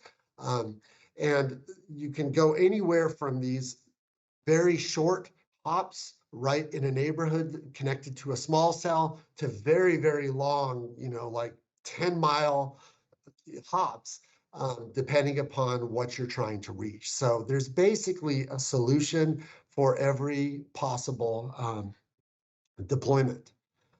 Next slide, please. Okay, so just want to kind of look at this, kind of pull it together what I've talked about here a little bit. So Inseego really makes a device that then translates the network, the cellular network, to all the other devices. So the user devices can connect to us through laptops or through Wi-Fi, through Ethernet switches, even through USB. We are the on-ramp that makes it possible for all other devices to reach the network. And although these days, what you'll find at the base station we've heard a lot about today is what I can call the edge cloud, or different edge computing resources throughout the network, all the way to the commercial cloud.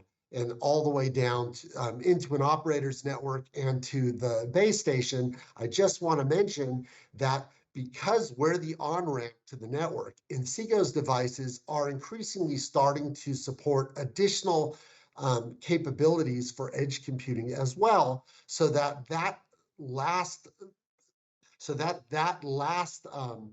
bastion of edge computing can get actually pushed all the way to the far edge, where it can make the fastest decisions, as well as support truly advanced features with the rest of the ORAN equipment, such as advanced forms of network slicing that can go all the way through to the end user devices. Next slide, please.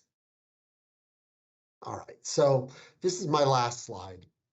And I just want to kind of point out again that Inseego is an American company developing 5G solutions. And there aren't a lot of companies that are in that position. We're kind of one of the few that are kind of going alone and trying to propagate this technology throughout the US and throughout the world. As I mentioned, we're right now working on our 4th generation of 5G devices. We design our security in from the very core of our products, and we make sure that that security reaches the end-to-end network. Our failure rate is industry leading. It's tiny. It's less than 0.6%. Our products perform very high. We outperform the competition generally by 15 to 20%. So, and as I mentioned before, we're trusted by government and financial institutions. So I just want to thank you again for bringing us here today and giving me the opportunity to be able to introduce Inseego to everybody. We look forward to watching and participating in the propagation of ORAN community. Thank you. Thank you very much, and thank you to all the panelists. We had a information-filled session this morning, and I really appreciate all your participation. And now, if I may, I'd like to turn the floor over to FCC Commissioner Nathan Symington, who's joined us. Commissioner Symington? Yes, good afternoon. So it's a real honor and a pleasure to be here today, particularly following some of the fascinating remarks that we've heard so far. And so it's truly a delight to have an opportunity to contribute to this event, albeit probably in somewhat less technical capacity than some of the other speakers. But nonetheless, it's my view that Openran is doubtless an exciting new technology, one that promises scalability and efficiency within network infrastructure and the resulting marketplace. And generally, as a consumer, I'm pretty excited to be an early adopter or a fast follower of new technologies. And obviously that applies to being a downstream consumer of network infrastructure and the associated technologies as well. In this capacity, it's certainly my lay perspective that ORAN holds forth the promise of more secure networks. A network that includes more commodity hardware and chips means a network that has been more thoroughly audited across industries. In contrast to a purpose-built radio made of network appliances that are audited by telecom network operators exclusively, a network with open architecture has an alternative path to security through public critique. And as we are poised to transition many critical services to 5G networks, we have to assure the American people, their end users, and obviously other people abroad as well, that in doing so, we're reducing every threat surface to wireless networks that we possibly can. If we fail to do that, then we don't have credibility in asking people to put their trust in services that they've come to rely upon as being inherently secure. By offering a new security engineering model contrasting with black box radio appliances, ORAN has the potential to position us to handle threats to critical infrastructure. And as such, my office is deeply engaged in the question of wireless security at the physical layer, certainly including ORAN. And there's little that's more physical than the actual devices from which network infrastructure is built. At the same time, critics have, or skeptics, one might say, have suggested that ORAN may close a door but open a window. At the same time as we stand to improve in network security through the greater use of commodity hardware and a wide public audit, we risk a reduction in network security by creating new software threat surfaces. Of course, that's not to underrate software threat surfaces that presently exist, but critics have alleged that Oran has the potential to cause such threats to proliferate. And we have to acknowledge this potential as well and say that any network infrastructure of the future is going to depend on continued American leadership in software security. Fortunately, that's one of the things that we do best in the United States.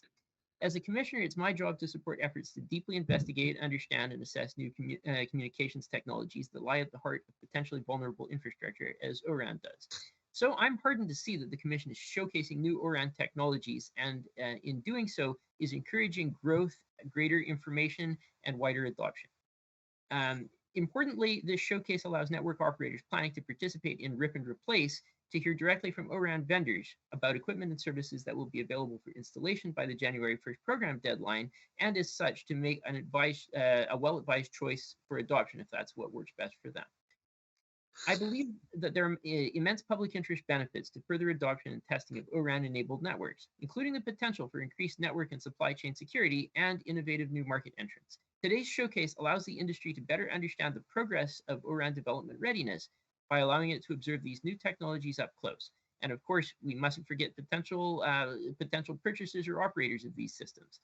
I'm excited to participate in today's event, and this is a great opportunity for me to learn more about the new technologies available and the rapid progress in the field. Thanks very much.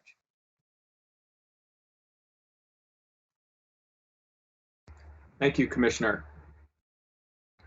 And now we will take a brief break, and then we will have a fireside chat during lunch with Professor Monisha Ghosh from the University of Chicago and Stephen Bai from DISH.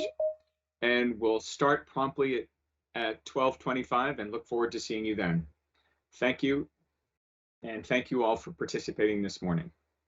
See you in a few minutes.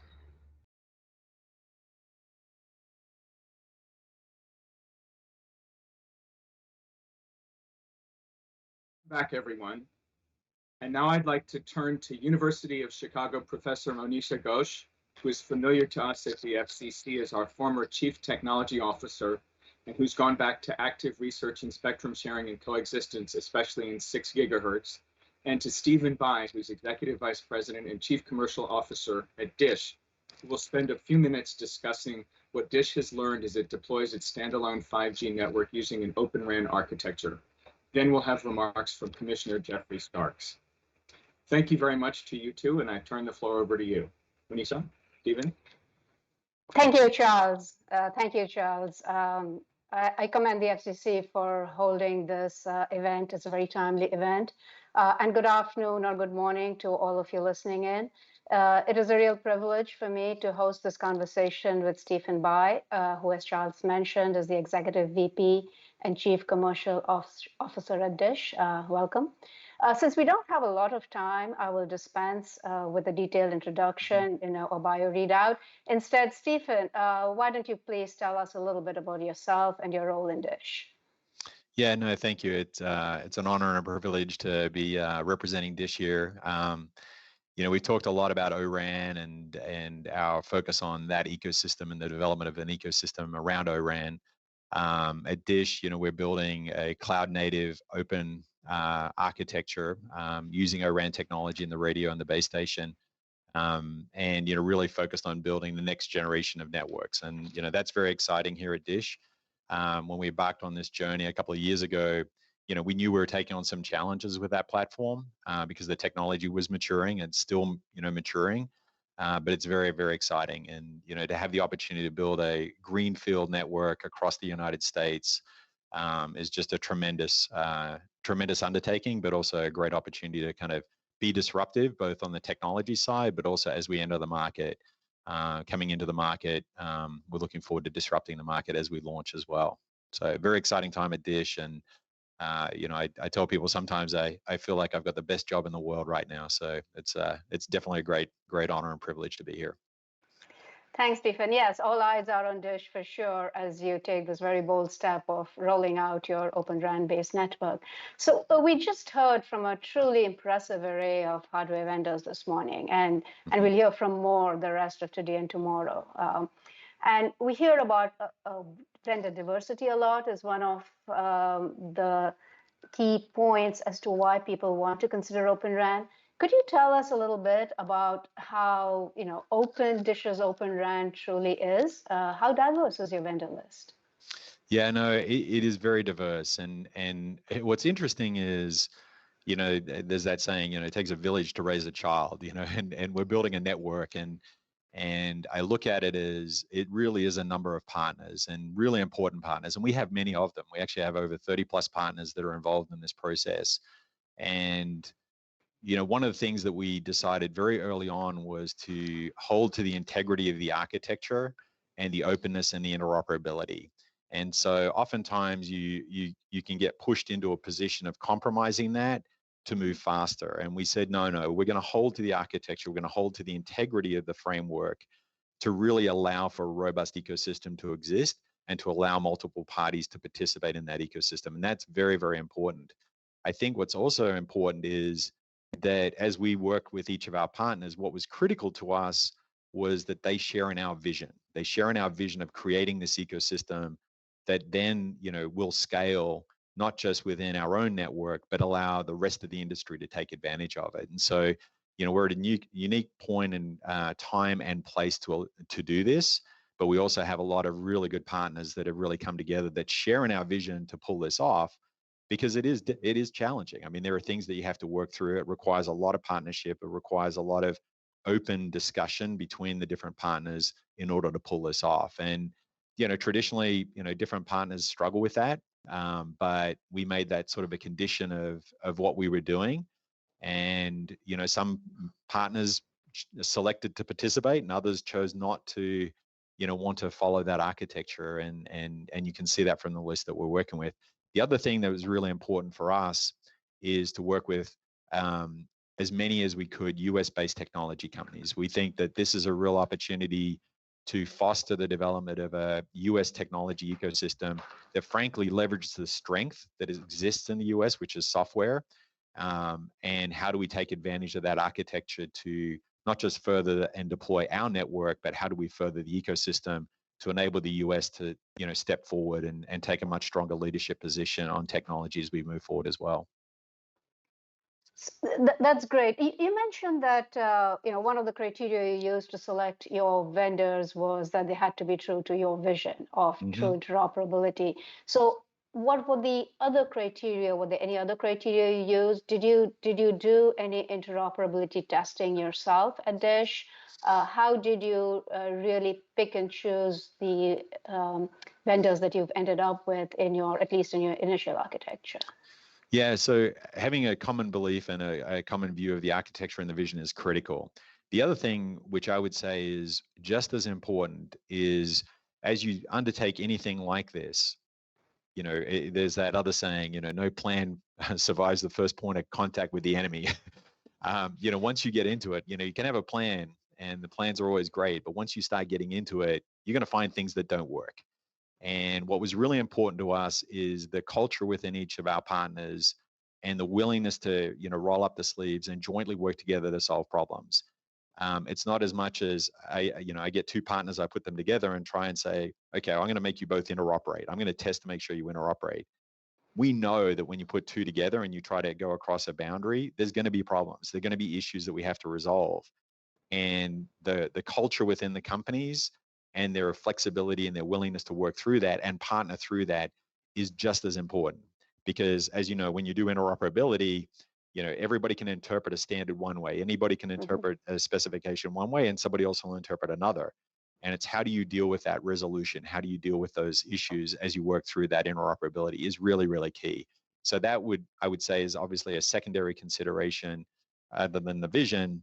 And then obviously the economics are important as well. We are trying to build a very disruptive network that has a cost structure that's disruptive, that's also agile, and that allows us to be able to adopt new technology and new features fast as well. So those other considerations, clearly were in play as we selected the partners we're working with. So that, you brought up cost, and that actually ties in very well with my next question. So there are a number of key performance metrics that I'm sure you went through and evaluated. You know, area throughput, I think was mentioned earlier on, the bits per second per hertz per square meter, the cost, the security trade-offs, the power consumption, the scalability. And you know, we hear a lot about ORAN being a cost-effective alternative to traditional RAN solutions, but we never really hear too much about, are we really comparing two solutions with the exact same performance, especially when you start considering features such as channel aggregation, which is pretty much routine in a traditional RAN, but it's a little bit more of a reach for current ORAN solutions. So can you talk a little bit about how you went through the process of balancing all these performance metrics? Yeah, I think, you know, it really is important. One, to make sure that from a performance perspective, we're at parity with everybody else in the industry. And the beauty of what we're doing is we're not bringing 3G and 4G along with us. You know, we're really starting as 5G native going forward with SA. And so, you know, there's a lot of features that, you know, I used to work at traditional legacy carriers, and, you know, you're always fighting that legacy, and you want to embrace the next step or the next generation of technology, but you're having to sort of drag everything with you as you go. And the reason that is important is, one, we're not having to do that. We're not encumbered by that. We're not encumbered by the cost structure that carries forward. And so we're looking at 5G, you know, cloud native going forward from that. So the features that we need to support and how we support those obviously is a little different. But what's also important is when you look at the cost, it's the total cost of the entire system. And, you know, you know, people like to focus on one component or the other. But when you look at it in aggregate, you know, where you look at how we spend our money, where we spend it, it's way beyond just the radio and the base station. If you look at the entire system, from the antenna, the technology that goes into the antennas, how we deploy it on the site, the cabling, the batteries, the cabinets, everything that flows through that. Because, you know, when you talk about power, the power benefit isn't just the power on the radio, it's the batteries, it's the rectifiers, it's the, you know, everything that's behind that as well. So when we look at it, it's really the ability to get the total cost down across the entire system that's important. And ORAN is a key and important component in that, but on its own, it's not the only thing. You've got to look at the entire system cost as well. So, and, you know, our position as being, you know, we're competing with, you know, very large incumbent carriers that are very, very sophisticated. We are not going to be at a feature deficit to that. And so that's really important for us, is to make sure that a feature set and capability, we're coming into the market at parity, and then how do we evolve and go forward? And that's probably another important point, is what we've found, and this is really, to me, one of the most exciting parts of an open system and an open architecture that we have with ORAN, is the speed at which we can do feature development and deployment. You know, in a traditional model, and I have years of struggling through this, we'd be talking about a 2-year roadmap, and we'd be talking about functionality 2 or 3 years out, and we'd be working to prioritize what we wanted into that roadmap versus every other carrier in the world. And we were waiting. We were always behind the curve. And what's exciting about what we're doing with our partners now is, okay, we've got an issue, we've got to fix, we've got to do this, we need that feature. The speed at which we can move is so much faster, and we have so much more transparency into the system. That's what makes it exciting, but also makes it daunting, because we're now being able to move so much faster. It's not like a traditional network, it's more like an IT stack and a software lifecycle management that isn't encumbered by the hardware. And so that's really exciting. So, you know, it's not without its challenges, but you know, the speed at which we can innovate is really going to manifest itself in the cost structure as well.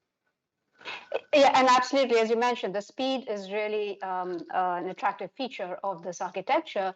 But with that speed comes concerns about, as you're rolling out these features really fast, how secure are they? So what kind of you know, the processes do you have in place to make sure that all these new features that you implement are being tested for security? Yeah, and you know, it's a terrific point, and that's one of the things which, candidly, I love about what we're doing, because the transparency we have through the system, and we call it sort of a software supply chain. You know, a lot of people look at supply chain and think about the hardware and how they manage the physical goods and the inventory as it moves through a system. What's really, fantastic about what we're doing with ORAN and the architecture is we have visibility into each environment and each software component in each part of the stack in a way that we didn't have when they're fully vertically integrated. And, I always like to say, and I've said this a number of times, it's a lot easier to find the cockroaches when the lights are on than when you're dealing with a dark system. And that's what you have in a vertically integrated system. You don't see all the components. We do. We get to see each of those components. So, and we track kind of where those software modules come from within the supply chain, and then we can test that and isolate it. And it's a little different from a traditional approach, but it's more what you would do in a software environment, which is more of a cloud native environment. So a lot of the security capability that has existed within the IT world and the cloud world, we're now bringing down into the network world all the way out to a cell site and a base station. And that, and clearly, we have a lot of capabilities here in this country that allow us to be able to do that very, very effectively. So that's what's really exciting about what we're doing is the transparency and the visibility that we have, but also the tool set that we have to be able to look at where that software is coming from and how do we validate that from a security perspective going forward. So with this increased visibility that you have in this entire stack is also, as you said, has its challenges because now you're going to be inundated with data at every level of the stack that you did not have before. Now, when you put all of these multiple vendors together to create this end-to-end network and you have all of this data that's coming from different pieces, who has ownership of the data? Who gets to see all of it? The integrator? Do each of these vendor providers know what is happening in the other components so they can react to it? How do you manage this interplay between all of these different vendors? Yeah, it's again, you hit on a very important point, and that's why the partners that we have are really key and the willingness to work together and share that information. Now, I say that very carefully because, data, everybody has sort of certain jurisdiction over the data, but the information that's associated with the data and how we work with that is really key. And so that was a very important part of the process that we put in place as we started this initiative, was to make sure that there was the appropriate level of information sharing and visibility. But, there's always sensitivity about specific data that's proprietary or confidential to each party, but there's ways to mitigate that through a governance structure. But that was very important as we embark on this. The last thing you want is a situation where everybody sits in their own corner, is unwilling to share the data. And that's why the culture and the sharing and the appreciation for the vision is really key. Now, what I also think is very important is we are, taking on and we have taken this on, and it's been very deliberate, is the integration of this system. And at Dish, we understood that very clearly coming into the process that we were taking this on and we were going to put this together with our partners. I think what's important is, when you do it the first couple of times, it does require that level of investment and effort, but that's an investment and effort that we are willing to take because we see the benefit of it coming through on the long run. But the reason it's also important is we're doing this heavy lift and taking on these challenges because it will open up the rest of the ecosystem and allow others to be able to take advantage of it without necessarily taking on the burden that we've taken on in terms of the integration activity. So we think as we move forward and as this technology is maturing, it'll be much easier for somebody else to be able to adopt it and then deploy it without having to necessarily do the work that we've been doing here. Great.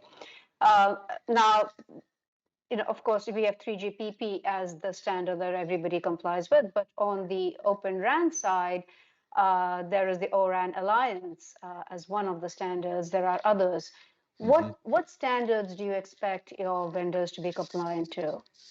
Yeah, it's a very interesting and good question because standards constantly evolve and there's always different interpretations around the standards. So the standards are a great framework and we are compliant within the standards, but as we do this deployment, we're discovering things and we're finding gaps in the specifications and we're looking to fill those gaps and then also make sure that they're going through all the various forums, whether it's TIP, whether it's ORAN Alliance, whether it's 3GPP. So we're making contributions where we can, and we're also talking to other carriers and obviously a lot of the players within the ecosystem to make sure that as we move forward, as we learn and as we find things that may be missing and features that need to be in there, we're looking at how do we feed that into the standards process to make sure that, we do have a vibrant and open ecosystem. So we're active in a number of different forums, but, as people know, it's not one forum. It's really, you got to work each one of them. And then we also do have active dialogue with other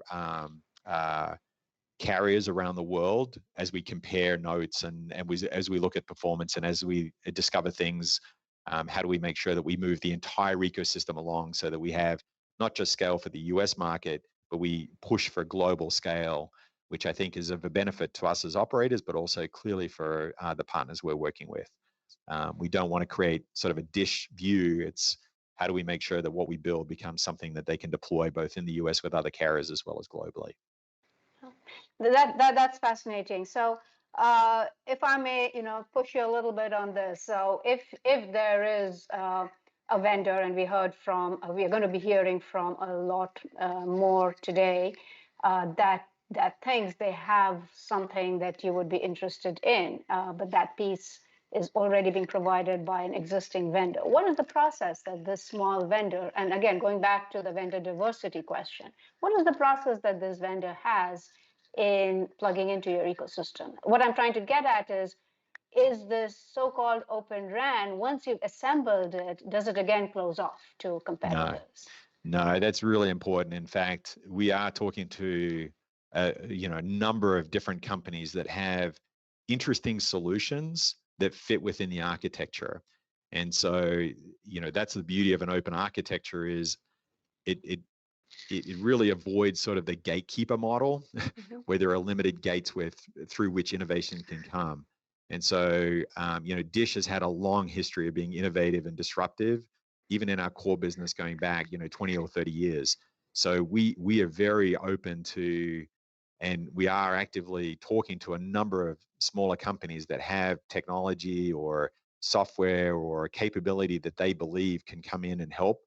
And so we're in those active discussions right now. And frankly, I think that's one of the exciting aspects of this architecture is how do we be able to embrace and encourage that kind of functionality getting deployed?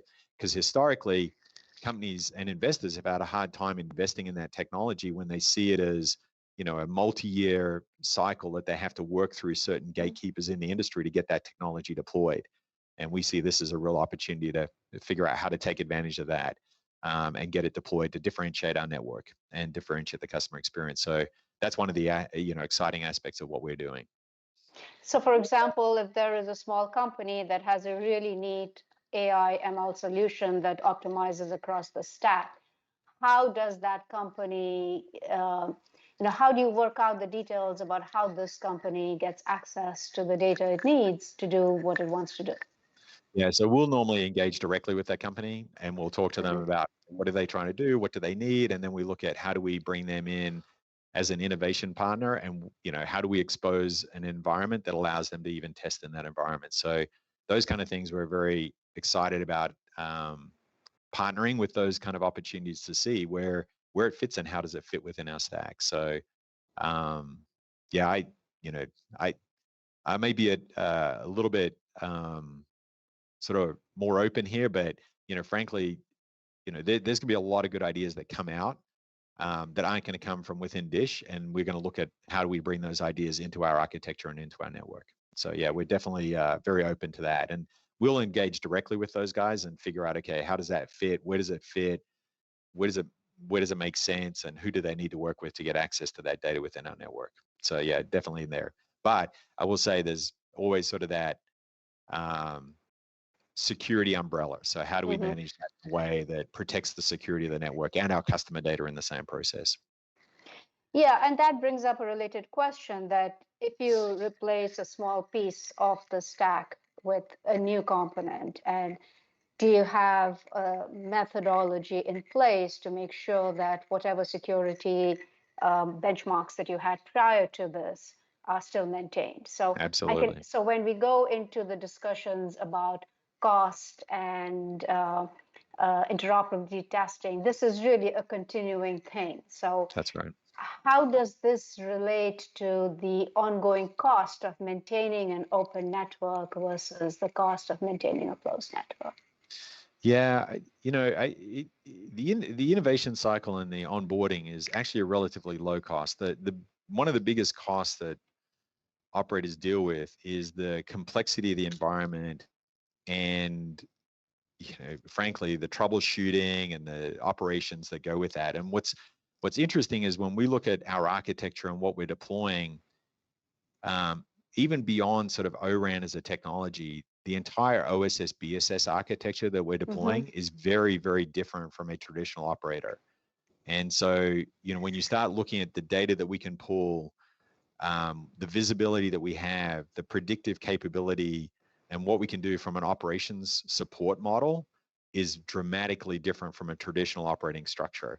And so that's where, frankly, tools and technology can help us make our network far more efficient to operate and manage on a day-to-day basis. And that's actually one component that's actually really interesting to what we're doing. And so, having run traditional networks, you have an enormous operating cost structure above that, in part because of the legacy technology that you're dealing with, but also all the legacy systems that are very complex and very hard to move. And as we build out this network, the OSS BSS architecture that we're deploying is as much kind of forward-looking and very, very different from a traditional operator as well. And that allows us to take advantage of some of this innovation much quicker, but we're also looking at that innovation within that stack to help us lower our operating costs as we move forward as well. Great. Now, Dish has a very well-known deadline by which they have to get to the deployment. So can you tell us a little bit about where you are today in your deployment, where you expect to be in 6 months, in a year? Yeah, so we obviously have our commitments that we're very focused on. The big one that's coming up is the 20% of the population deployed by mid next year, and then 70% in 2023. We are well on track in terms of our deployment to meet those objectives. We've not made too many public statements about the timing of when markets are coming on, but we have activity going underway nationwide right now on site acquisition, site development, getting sites deployed. We have radios coming in. So there's a whole pipeline of activity. And a lot of that time, is needed because, it takes time to build networks. It takes time to get the deployment, the backhaul, the transport, the construction activity. And we have activity underway, coast to coast, border to border right now across the country, which is really exciting. We've added a lot of people, a lot of team members to the organization in local markets that are actively underway in that construction process. And so every now and then you'll see, we're posting articles about sites going on air, but I couldn't be prouder of the team. We're making terrific progress on the deployment. And that's tough. It's a construction project, and dealing with inventory, supply chain, sort of contractors and get everything on the way. But it's an awful lot of fun. I can tell you that. It's fun to see those sites come on air. Have you hit any unexpected roadblocks or come across any other unexpected things that you didn't expect as you started off this endeavor? It's a good question. Are they unexpected? I've already got a few scars on my back and having done deployments in the past. So I would say, candidly, we haven't come across unexpected issues. What we've come across is issues that you always face when you're building and deploying a network. And I touch wood, none of what we've seen has been sort of unexpected at this stage. It's been more, how do we mitigate those as we run into those issues? Again, we have a terrific team in place with a lot of industry experience, having done this in the past. And, so far, we're making terrific progress. So, we'll be reporting out on more of that as we move forward, but it's definitely exciting. So, we're almost out of time, but in closing, do you have any practical words of wisdom or tips for other operators that might be considering doing what you're doing? Yeah, I think, it's a question I often get asked. And I think, I would say that the challenge and the risk that we're taking is definitely worth the reward. And what we're building is an ecosystem that will allow others to be able to take advantage of it. And I think, if I look back to where we were a couple of years ago, it takes courage to, embark on a journey like this. And it takes a little bit of risk, but the technology works. We're down into execution, and I definitely see the reward ahead of us, and we definitely see the results. And I'd encourage others, and we'd be happy to talk to others and share a lot more detail on, where we see that and why we see that being a success. So it is a challenge, but it's a challenge worth taking. And is your network scalable to handle, say, millimeter wave? And there's already talk of 6G waiting in the wings. How do you position yourself to these? I mean, you've already dropped legacy behind, so I would assume it would be easier for you to leapfrog into the next generation than other networks that have a lot more legacy to deal with. Yeah, our whole architecture is forward looking. I think one of the challenges, millimeter wave, we have some of that spectrum as well. I think it has a role in the network. Unfortunately, you're still fighting physics with, sort of propagation. But I think our architecture is, would you say, spectrum flexible, as new bands become available, and how we tie those and stitch those bands together within our architecture is not that big a lift. It's still required. There's still work to be done, but we aren't bringing sort of the legacy with us. Now, in 5 years' time, we'll look back and say, hey, we've already created our own legacy. But fortunately, we're starting with 5G SA cloud native as our baseline and as our foundation. So is it fair to say that 5G millimeter wave will not be part of your initial rollout? I think it won't be part of the initial rollout, but we have some of that spectrum, and we'll look at surgical deployment of that capability where and when it makes sense. So we have some of that spectrum in some markets, and we'll look at sort of how do we surgically take advantage of that spectrum as we move forward. Great. And I see Charles is on my screen and looking at me to wrap it up. So thank you very much for this very candid conversation. I enjoyed it a lot. And we will keep eyes on Dish and see how this rollout happens. Thank you. Thank you, Charles. Very good. Thank you. Thank you, Charles. Thank you very much. Thank you both for taking the time to join us today. Really appreciate it. And now, if I may, I would like to welcome Commissioner Jeffrey Starks, who has some brief remarks. Commissioner, are you with us? There you are. Thank you. I surely am. Thank you. Thank you for the introduction. And I was thinking that I was going to be the last to talk before folks go to lunch, but I see that you all are plunging ahead, and so I'm not surprised with such a hardworking crew, a hardworking showcase here that Openran keeps on working. So good afternoon, and thank you all for participating in what is no doubt assuredly a valuable conversation for all of us. And of course, it comes at a critical time. Just yesterday, my colleagues and I approved the plan that will reimburse carriers for the replacement of untrustworthy equipment in their networks. And so this is a big step forward towards securing our networks. But before, of course, we can turn the page, we should briefly consider why that equipment came to be in our networks in the first place, and more importantly, the role that Openran can play in addressing those concerns moving forward. And so, as I've previously observed, American companies once led the world in the design, manufacture of telecom equipment, from radio antennas to the core. And so many factors were, of course, at work. But the fact of the matter is that sadly, American leadership in this market disappeared over time. But that doesn't quite fully explain how untrustworthy equipment from relatively unknown vendors ended up in networks across our country. Well-established equipment vendors from Europe and Asia have previously sold high-quality secure equipment in the US for decades. But when you look at it, the overwhelming majority of carriers with the untrustworthy equipment are small rural carriers with limited bargaining power. In my numerous meetings with these rural carriers, I've heard about their challenges in negotiating agreements that they previously had with major vendors. And of course, when you're only serving, in some cases, a few hundred customers, they found it's very hard to get a good deal. And that's why these carriers were interested when certain Chinese equipment companies came calling, offering them favorable financing, offering them equipment that customized to their needs. And so these small carriers have repeatedly told me that they purchased this equipment, of course, lawfully, in good faith at the time, because it made good business sense then. Obviously, now we've determined that this equipment presents a national security threat and must be removed and replaced as quickly as possible. Openran can help us address both of those issues that I briefly described. The Commission has a responsibility, of course, to encourage innovation in the telecom equipment sector.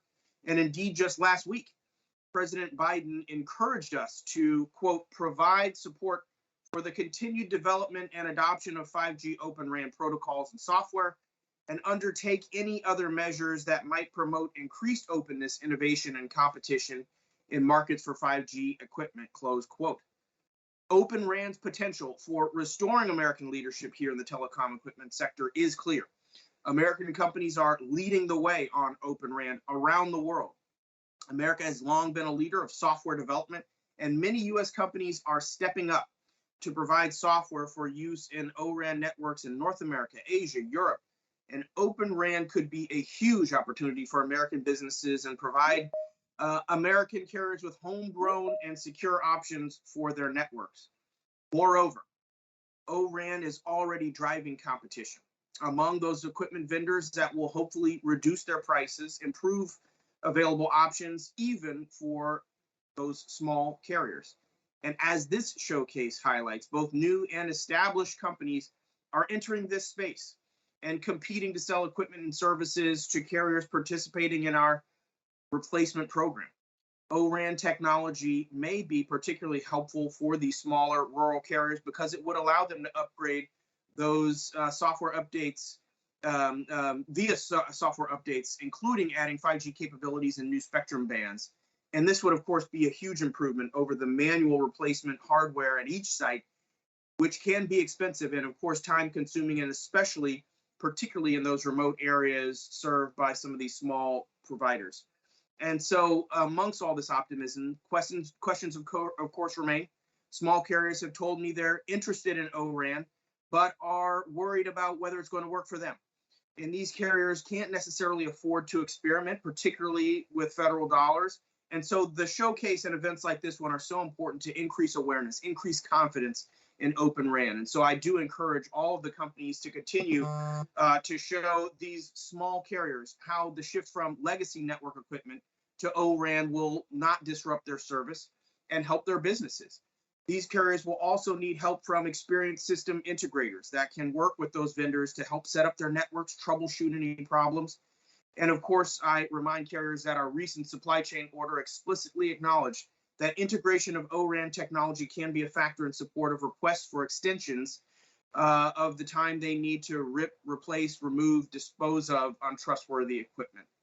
And finally, a quick word on security. I'm, of course, excited about O-RAN technology, including the ability to distribute security updates via the cloud through a carrier's network and a reduced risk of human errors associated with that manual network management. And so I do encourage providers to think about security issues now, baked in rather than bolted on. And so, as this event demonstrates, the future looks bright. Open RAN is, of course, coming on strong, and it has the potential to spur economic growth, help secure our networks, and restore American leadership in the telecom sector.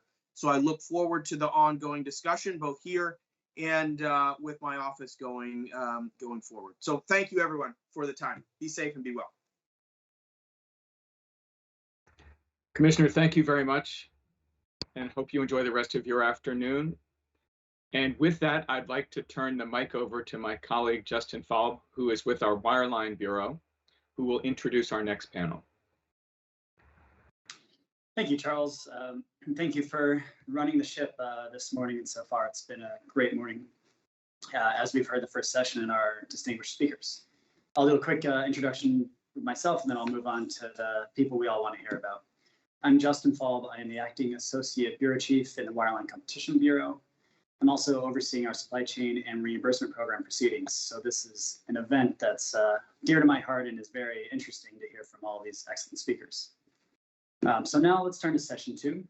Before we do that, a quick reminder for those that are watching remotely that we are not doing a Q&A but you can contact the vendors separately if you have any questions after the event is concluded.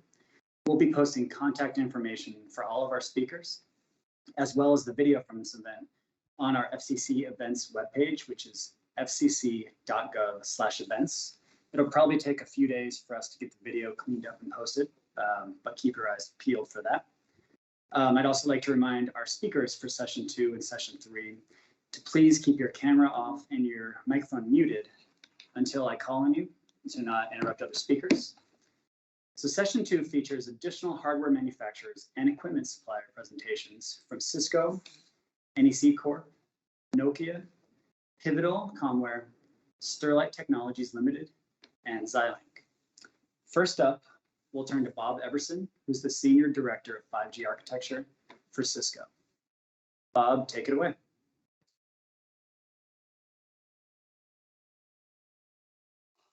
Okay, thank you. And, thanks to the FCC for hosting this important forum.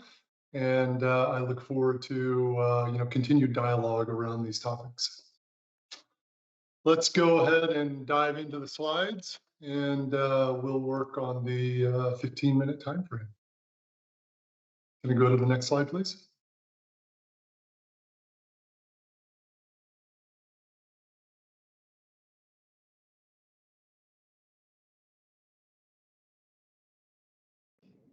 Did it not switch?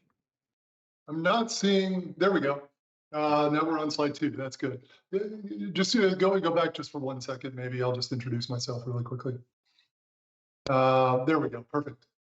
So again, thanks for your time today. My name is Bob Everson. I lead 5G architecture at Cisco Systems, looking both across the public and private network solutions.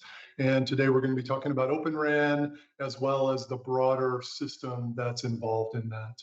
So let's go to the next slide, please. Now, I wanted to start off here because I think one of the questions that we hear in the industry is, Openran, Openran, Virtual RAN, we've been talking about this for a while. Why is it not really taken off? And, what we see is there's a natural tension of innovation. There's sort of an S-curve of innovation that's natural. And we've seen this across numerous, technology changes over the years. And, we're in this point where the new thing has come out, Open Virtual RAN. And of course, when it first comes out a few years ago, it's not going to be superior in every way to the existing technology. But what we see now, and why I think this forum is so timely, is it is overtaking the traditional RAN. And we are moving on to a more innovative and better way to build radio networks. Let's go to the next slide. Thank you. And so Open Virtual RAN is really important. And we at Cisco, we're focused on both pieces of it. Some people call it ORAN, some people call it vRAN. We're really conscious about Open and Virtual RAN because both pieces are important. We need the separation of hardware and software, the disaggregation here, which gives you the programmability in the network, gives you increased flexibility and functionality, and that ability to implement cloud-based models and automate functions and all those pieces. But it's also equally important that it's open. And when we say open, we mean every aspect that is open. There's been a lot of focus on open front haul, and we've made good progress. In fact, Cisco was one of the ones who helped define that spec and the management plane there. But all the management interfaces, all the RAN intelligent controller interfaces, the interfaces like X2 that interface to the legacy networks, all of those we're very focused on because that's what gives true optionality and true vendor diversity and the openness that customers desire. Let's go to the next slide, please. And so what's Cisco's approach? We're taking a multifaceted approach here. Number one, from an industry leadership standpoint, we were one of the pioneers in Open RAN. We were a very early investor, and we actually formed the first Open vRAN ecosystem back in late 2017 and 2018. And the purpose there was to encourage the development of this market before it really was a market. And we came together with a number of different partners there, and we're very successful in kickstarting this market here. We have taken leadership roles starting back to XRAN, which then became ORAN Alliance, as well as organizations like Open RAN Policy Coalition, making sure that things are moving forward, helping to define the standards, the specifications, and drive this market forward. We also partnered with Rakuten and a few others to develop the first commercial Open RAN network. And that's one of the important lessons when you look at inflection points like this is you never really know how it's going to work until you try and build it. And so we took a lot of learnings away from that, which we're implementing in the next generation of Open RAN. Then, we leverage Cisco strengths from history for many, many years. Obviously leading portfolio in mobile, IP, data center, security, all the different products. But then maybe even, as important as that is the experience in disaggregating really large scale legacy networks. Because in some respects, we're talking about radio access network, but in a lot of ways, what we're talking about is taking a really complex, vertically integrated proprietary system and breaking it apart and making it modular and making it scalable and making it commercially viable. And we have decades of experience across a variety of different technologies there, as well as multi-vendor integration. Cisco's been multi-vendor from the start in mobility, and it's put us in a really strong position here. And then, solutions and systems development. How do we build things around this? I mentioned our ecosystem earlier. The purpose here as well is to address the full architecture and provide optionality across components. And then now what we're focused on is accelerating this transformation. Let's move to the next generation in a manner where we get commercially ready systems, commercially viable systems out there. We simplify the deployments. That's one of the things that operators obviously are very focused on, is if we're going to make this transition, you can't just give us a pile of things and say, and we're going to bring them all together just for you. This needs to work and be much more simple to operate. So let's go to the next slide. We've developed an end-to-end blueprint. This is a view of the end-to-end blueprint where we go across the entire network architecture. In the interest of time today, I'm not going to go through every single aspect here, but I did want to highlight one thing which we'll reinforce in later slides, which is, from our standpoint, our experience with disaggregation is if you just try to focus on pieces of it, the whole system is not going to be as efficient as possible. And so we're actually looking across the entire architecture. The transport layer is the foundation for this. That, you can think about when you break apart, an existing radio, an E node B or maybe a G node B, and you disaggregate that into multiple elements, that transport network is essentially taking the place of the backplane of that appliance device. It provides clocking and timing and specific resiliency technologies that are required there. The telco cloud obviously is a key aspect also, providing that foundation for all these applications and the scalability and flexibility. The Open RAN specific components here around the software functions, the radio hardware, management and orchestration, the 5G core, and then, of course, security from the start, which I think the comments right before this were really, really important, that we have to build in security from the start. It's not something that we can just wrap around. In fact, we had a great panel discussion yesterday, sponsored by the Open RAN Policy Coalition, where we talked a lot about this and security in the 5G domain, in the Open RAN domain, and how all that comes together. So let's go to the next slide, please. And so, what we're really talking about is innovating across the entire network. We need a radio access network, but we don't need a RAN that just stands by itself, and it can't stand by itself any longer. And so we take Open vRAN. The next priority that we have here is the converged SDN transport layer, which I mentioned a bit earlier. I'll talk about it briefly coming up. The 5G subscriber experience. Radio access network's great, but if you're not delivering services to the end customer, then it doesn't do you a lot of good there. And so we think evolving that 5G subscriber experience is obviously an essential piece of this as well. Pervasive automation is what brings all of this together and allows operators to realize a lot of the benefits, both from a services standpoint and then operationally, and then of course a trusted and secure platform. Next slide, please. So the converged SDN transport layer, I'll just spend a minute here on this. When we think about transport, historically, transport networks and IP networks have been somewhat siloed around applications. And so now with this evolution of mobility, as we move to open and virtual RAN, as we move to 5G systems, the transport network needs to evolve. And so we're focused on doing that in the most effective way, where you can carry a variety of different services. We can support all the different types of connectivity that have to occur, because as we virtualize those radio functions, place them in different places in the network, you need the ability to support all those services in a variety of different ways. It needs to be automated, fully automated, and secure. And so we're very focused on the efficiency of operations here. Next slide. Just touching on the mobile core briefly. Cisco is a leader in the mobile core. We actually have the world's first nationwide 5G SA deployment, which is a really important milestone, because for those who are familiar with 5G standalone architecture versus non-standalone, the standalone architecture is where 5G really becomes very real. You know, with NSA, we're evolving the existing 4G network and adding 5G radio to it, but 5G SA is where that transition happens. And so we're the leader there and driving out in that. Very focused as well on IoT and machine to machine, with the most connectivity globally on that, which again is a critical aspect of 5G. And then of course, you know, we have over 1 billion subscribers worldwide on our cores. Next slide. There we go. And then just touching on automation. Quick 5-minute warning. Yep. Just touching on automation here.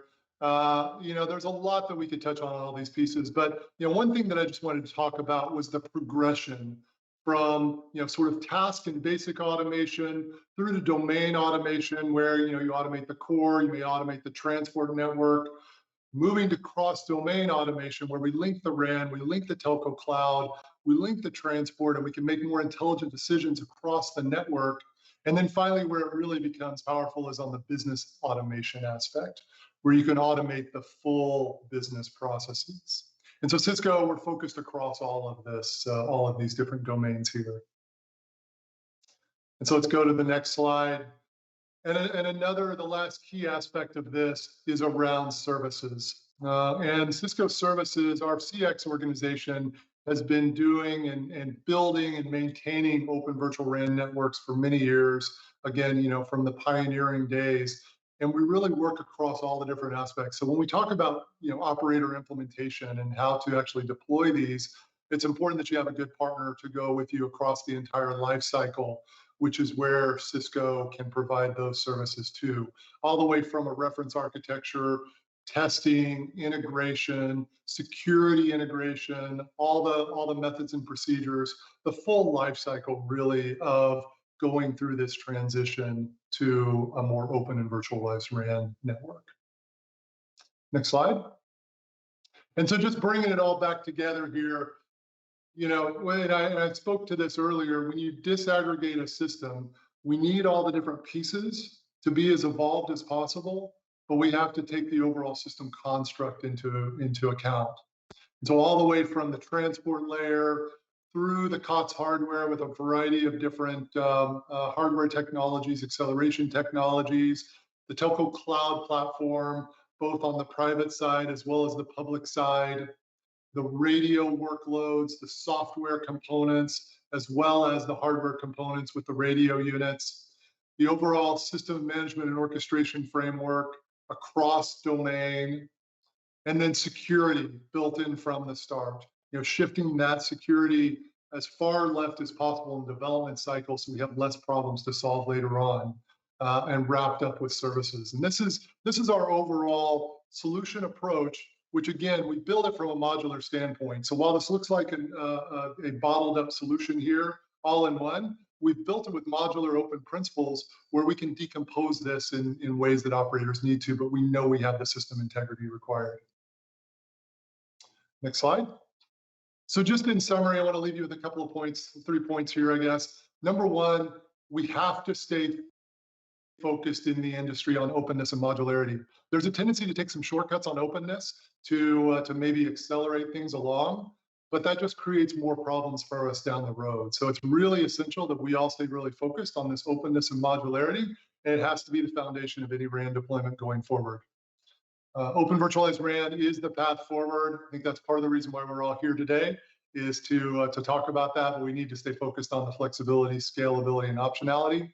And then, of course, as I've shown, again, with a preview, Cisco delivers leading solutions in this space. You know, the products and solutions in conjunction with partners as well, because we recognize that it can't just be a single vendor solution to enable successful deployments. And then the last slide, you know, I was reading a book the other day and this quote was in there and it was a totally different topic, but it just spoke so loudly to me in this space. Because what we have is we have a technology and an architecture in traditional RAN that's been deployed for decades, and it's been successful for a long time, but now there is a better way, and we're in this transition point. And I think it's so essential that, you know, we have the new ideas, but we have to be able to make that transition with openness, with virtualization, with this ecosystem all working together and deploying it successful. So with that, I thank you for your time again. Thanks again to the FCC for leadership, and I look forward to the rest of the dialogue. Great. Thank you very much, Bob. Next up, we're going to hear from Rahul Chandra, who's Vice President, Global 5G Development for NEC Corp. Rahul, it's yours. Thank you so much, Justin, and thanks for having us. Pleasure to be here. So we can switch to the next slide, please. So just to provide a quick overview on NEC. So we're a 120-year-old global company, and we serve a number of different industry verticals. So you see some of the verticals listed here. Certainly telecom is a major part of our business. And where this is becoming interesting is that we are one of the really few vendors that really understand and support enterprise customers, government customers, as well as the telecom sector. And as the markets evolve towards 5G networks, that's really where the value propositions on what NEC can deliver and bring really starts to resonate. Because what essentially we're doing is helping to build open and secure 5G networks, but then also helping carriers and customers to monetize them, given our enterprise capability and presence. So from a company perspective, really our mission statement is around creating social value using technology and connectivity. And that's really the mission statement that we're building all our solutions and our capabilities around. Next slide, please. So just to talk about our value propositions to the carrier market, and it really starts off with our commitment to open networking. So this is something that is deep in our DNA, and it's not something new. We've been champions of open networking right from the time that SDN first came around, and then NFV, and now we're seeing that with Openran. So we are one of the founding members of the Openran Alliance. We're members of RPC. We're doing actually a lot of work in the US market specifically. So that's the number one value that we bring. The other few areas that really set us apart are around our innovation in high performance systems. So that's something that we spend a lot of R&D effort and investment in, is in creating mission critical solutions, high performance solutions. And we're really seen as a trusted vendor in the market to bring those solutions to bear. One of the other key aspects as networks become more disaggregated and more open is the ability to put it all together. And so one of the other areas that we are heavily investing in is around systems integration, because that can increase some risk in the network. It can create incremental costs for carriers and customers. And so that's an area that we're investing heavily, and I'll talk about that in more detail in one of the following slides. And I think I've already touched upon the fact that we're helping customers not only build open networks, but we're also helping them monetize networks through applications, through our experience, through our customer base in the various verticals. So For example, NEC is world's #1 vendor of biometric solutions. So we're seeing a number of use cases around biometrics access, certainly authentication. And so those are the kinds of capabilities that we can bring to carriers and customers as they look at new business models and new revenue models for monetizing their 5G networks. Next slide, please.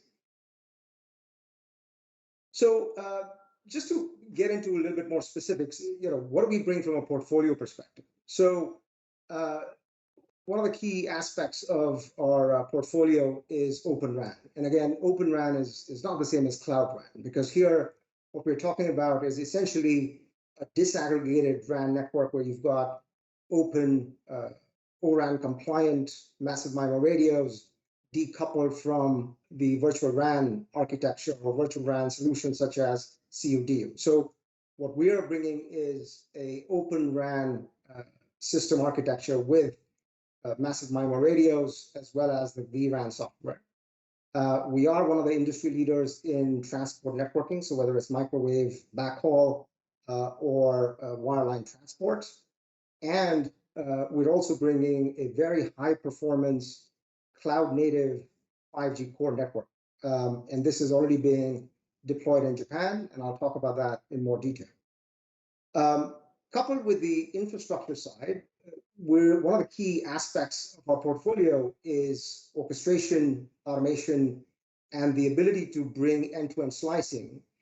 And this is through our subsidiary Netcracker, which is based in North America. So this is getting increasingly important and critical for carriers because it allows them to reduce operating costs, operating expense, complexity. At the same time, it allows them to go after new revenue opportunities as they look at private 5G opportunities across various verticals. So a number of customers that we talk to are interested in being able to deploy slices targeting specific verticals. So whether it's around massive broadband or it's low latency network. So that's a key capability that NEC brings to carriers and customers that they're looking to deploy in the near future. And then again, last but not the least, systems integration is a key part of our capability and portfolio that allows carriers to take pieces of this portfolio, or in some cases, whether it's, for example, rip and replace, we can bring an end-to-end portfolio of products as well as partner products and integrate that for a particular carrier. Next slide, please. So, one of the questions we get often is Openran ready, right? And can it really function at the level that legacy infrastructures are supporting today? And these examples are here to say that the answer is yes, right? So we're deploying and have already deployed Open RAN-based massive MIMO radio systems in Japan, both with NTT as well as with Rakuten Mobile. And as you all know, these are very sophisticated customers. It's a very sophisticated market, and we're deploying these Open RAN high-performance systems in very dense urban scenarios such as Tokyo Metro. Right? So certainly we strongly believe that Open RAN is already here and we're already deploying it. And this is something that we're starting to see now expand beyond Japan into other regions as well. So there are certainly examples in Europe. We're seeing certainly examples in North America where customers are increasingly looking to Open RAN and deploying these high-performance systems. Next slide. So we talked about the radio systems. These are examples of high-performance 5G core that we're deploying in Japan and in other places. So you can see some of the statistics here. With Docomo, we're supporting over 80 million subscribers. With Rakuten, we've deployed a completely cloud-native architecture. And we recently, as of last week, published some statistics where we're able to drive up to 640 gigabits per second per server performance, which is, I would believe, one of the industry-leading performance statistics. So this highlights the fact that cloud native architectures can be extremely high performance, that they can be deployed to support very large scale network architectures. And those are some of the things that NEC is bringing to the table. In addition to the carrier deployments, we're also supporting enterprise private 5G deployments. And so there are examples of our core being deployed across enterprises to be able to support private 5G activities. Next slide, please. And this is just to give an example to say that this is not just a Japan-centric phenomenon. This is one of the most recent examples of a carrier in Europe Vodafone deploying Openran systems and creating a commercial network. So certainly we're seeing this happen outside of Japan in other regions as well. Next slide, please. So just to get a little bit more specific on the overall portfolio that we bring. So as I mentioned, we're certainly bringing access and transport, so Openran radios, CU/DU, high performance cloud native 5G core. We're also sort of integrating telco cloud infrastructure. So whether it's a private customer cloud or it's a hybrid cloud working with one of the public cloud providers, and then adding orchestration and automation on top of that. And we're able to deliver this from an end-to-end perspective. So that's where systems integration becomes a key part of our value proposition. And one of the things that we have not listed here is actually the applications on top. So I think I talked about the fact that not only are we helping carriers build open high-performance 5G systems, but we're also helping them to monetize. So there's a number of applications and use cases that we're investing in across multiple verticals to help carriers monetize those networks. Next slide, 5-minute please. warning. Thank you.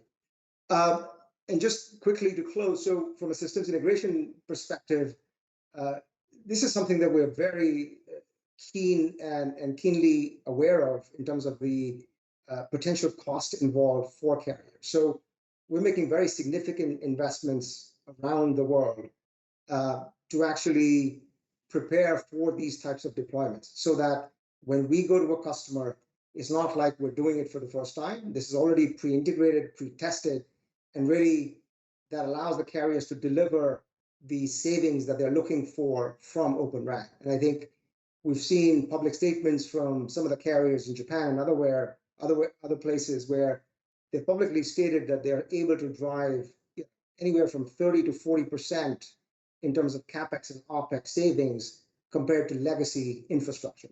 So there's some significant value and benefits that can be derived if we're able to deliver these systems in a risk-free and pre-integrated manner. And that's what we're investing in. Next slide, please. So just a quick summary to say, we're certainly seeing a lot of interest in systems integration, and one of the leading research analysts rated us as the top SI for Openran systems integration products. So just a case in point there. Next slide, please. And just to close then, so what I want to leave you with is when you think of NEC, I think there's these really key points that we're aiming to deliver on, which is one, a high performance network, reliability, certainly our commitment to open networking, and continued investment to drive innovation to create social value. So with that, I thank you for your time and really appreciate the FCC in having this session. Thank you so much. Thank you very much, Rahul. Next up, we're going to turn to Michael Murphy, Chief Technology Officer, Americas for Nokia. Oh, thank you for the opportunity to present today. Next chart, please. So how I'd like to start is look at Oram from our perspective at a macroscopic level.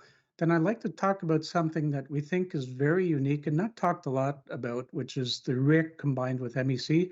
We call it the Service Enablement Platform, and then close off. Next chart, please. I think every vendor, every provider will have a different version of this diagram, but let me go through how we look at this. So, of course, Openran defines an open front haul interface, the eCPRI, but that largely allows new vendor options. It's more what I would call a replacement technology, meaning not adding necessarily new services to the network, but allowing vendor options. The new services really come from the RIC through X apps, and arguably through the A1 interface into the SMO for our apps, although arguably that could be called supporting multi-vendor rather than net new services. And of course, the ORAN Alliance started in February 2018, the ORAN Policy Coalition 2020. So you could say it's in the 2 to 3 year maturity level. I put 2 years just because that's when things really started going. And from a Nokia perspective, we were the first incumbent vendor in the ORAN Alliance, the first incumbent vendor in the ORAN Policy Coalition. We're the #1 contributor to ORAN. I just checked before this call. We're at 23% of all contributions into ORAN. And pretty much everything on this diagram, including services, we supply from Nokia. That's hardware, software, services. And by the way, you know, a lot of the talk today, of course, has been about virtualization, vRAN and ORAN. But ORAN itself is orthogonal to vRAN. So you can actually provide a virtualized solution and a classic solution. And I think both will have a role to play going forward. So we're looking at supplying both of those.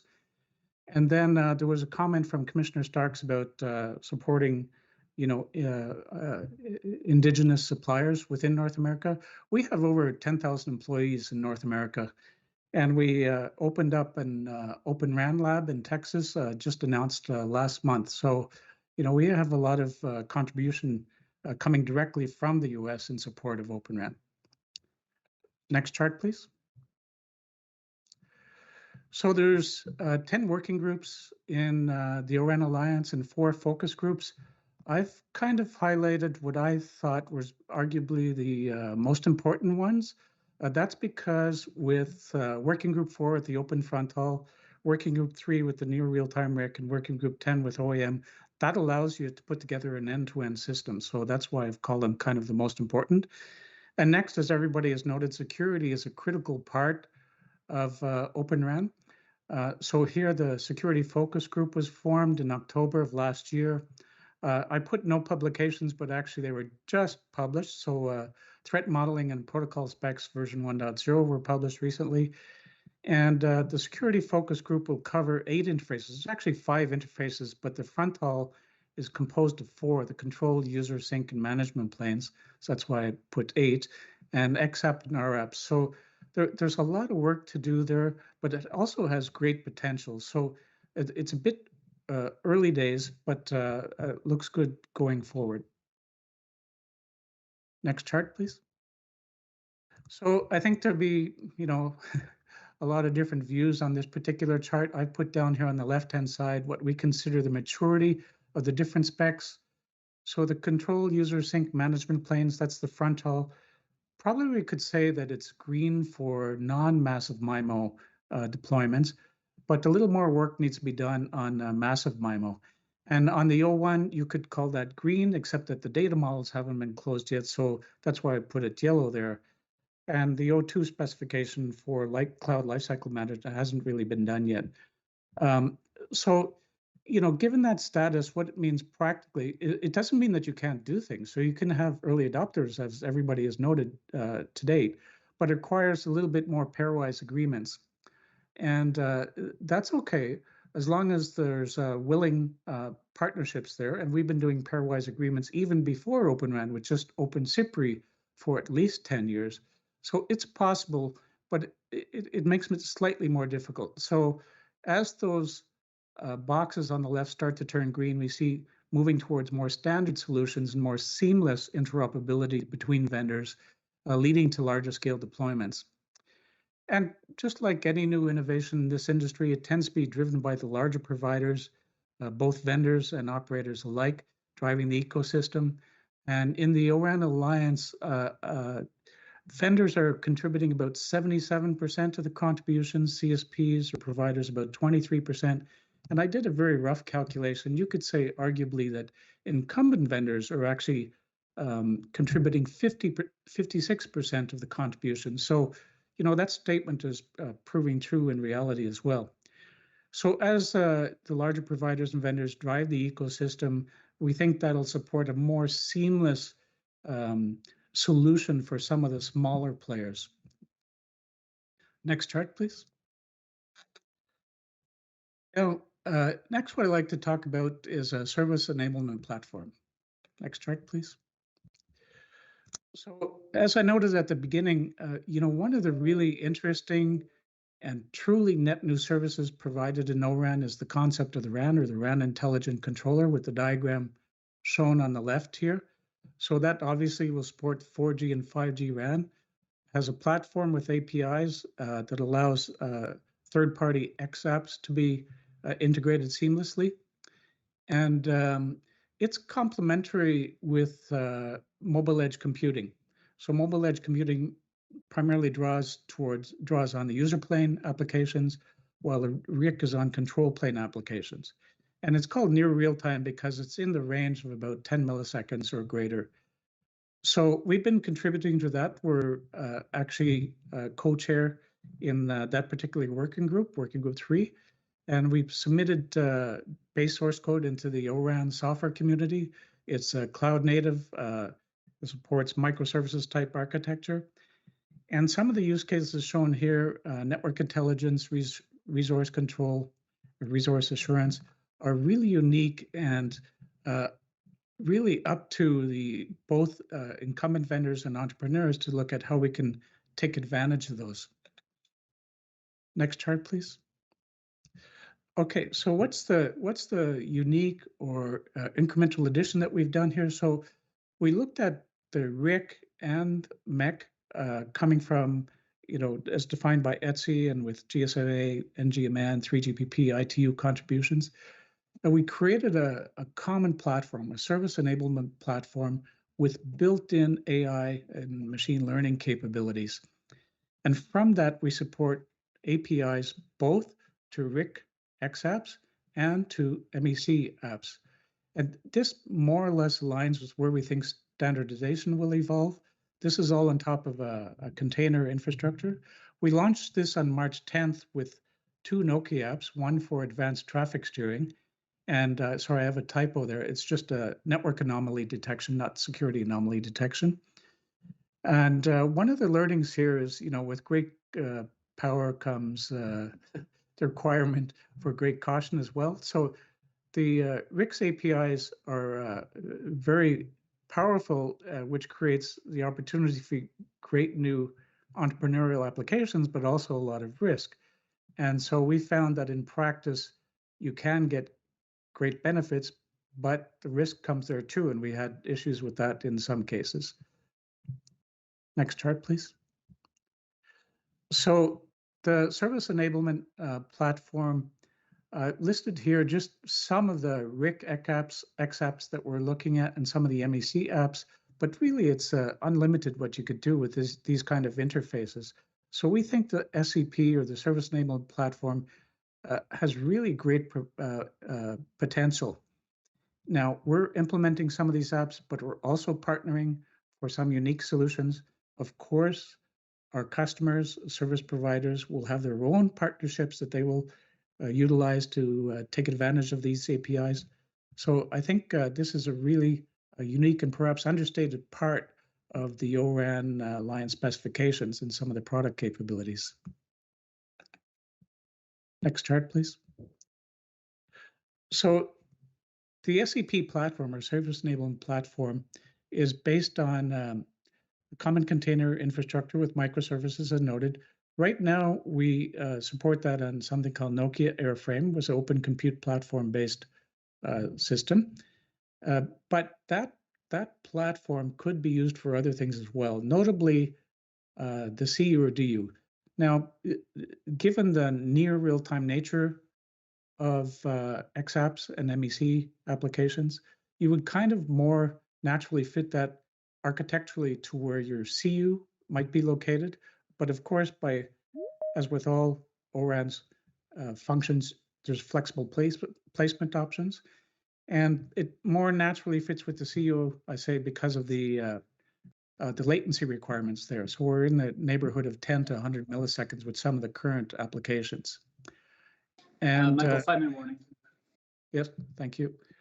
So it's a platform that supports these APIs, but also can be used as a platform for other functions. So I think that's very powerful. So next chart, please. Next chart, please.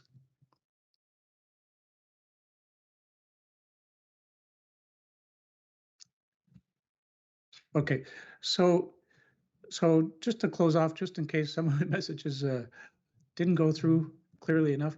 So we're a really major contributor to ORAN. We're putting a lot of effort behind this on the development side and the standardization side and on the services side, and leading the standards and supporting the ORPC. So we'll be delivering all variants of ORAN.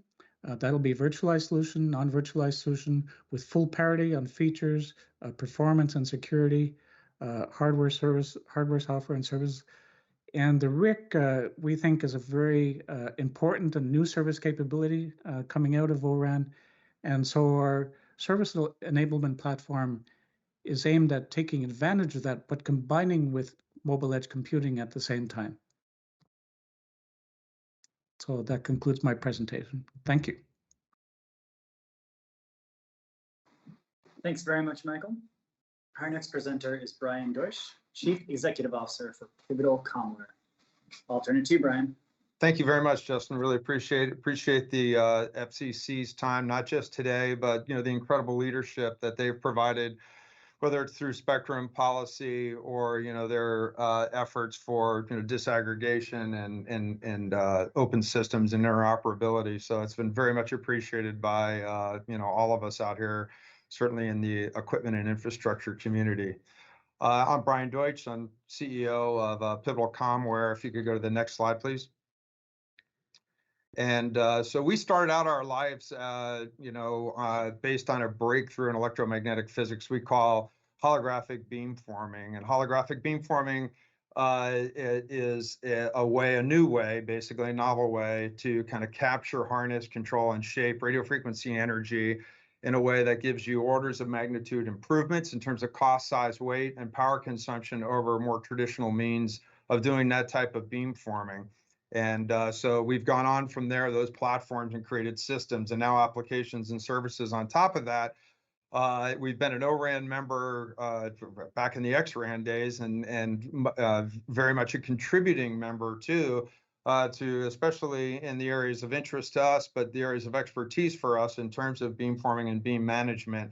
And also ORAN Policy Council Coalition also. So we obviously believe in a very robust and interoperable ecosystem, and that really will form the basis of what will become kind of the enduring infrastructure of the future. So we very much appreciate the work that ORAN does, and glad that we can participate in that.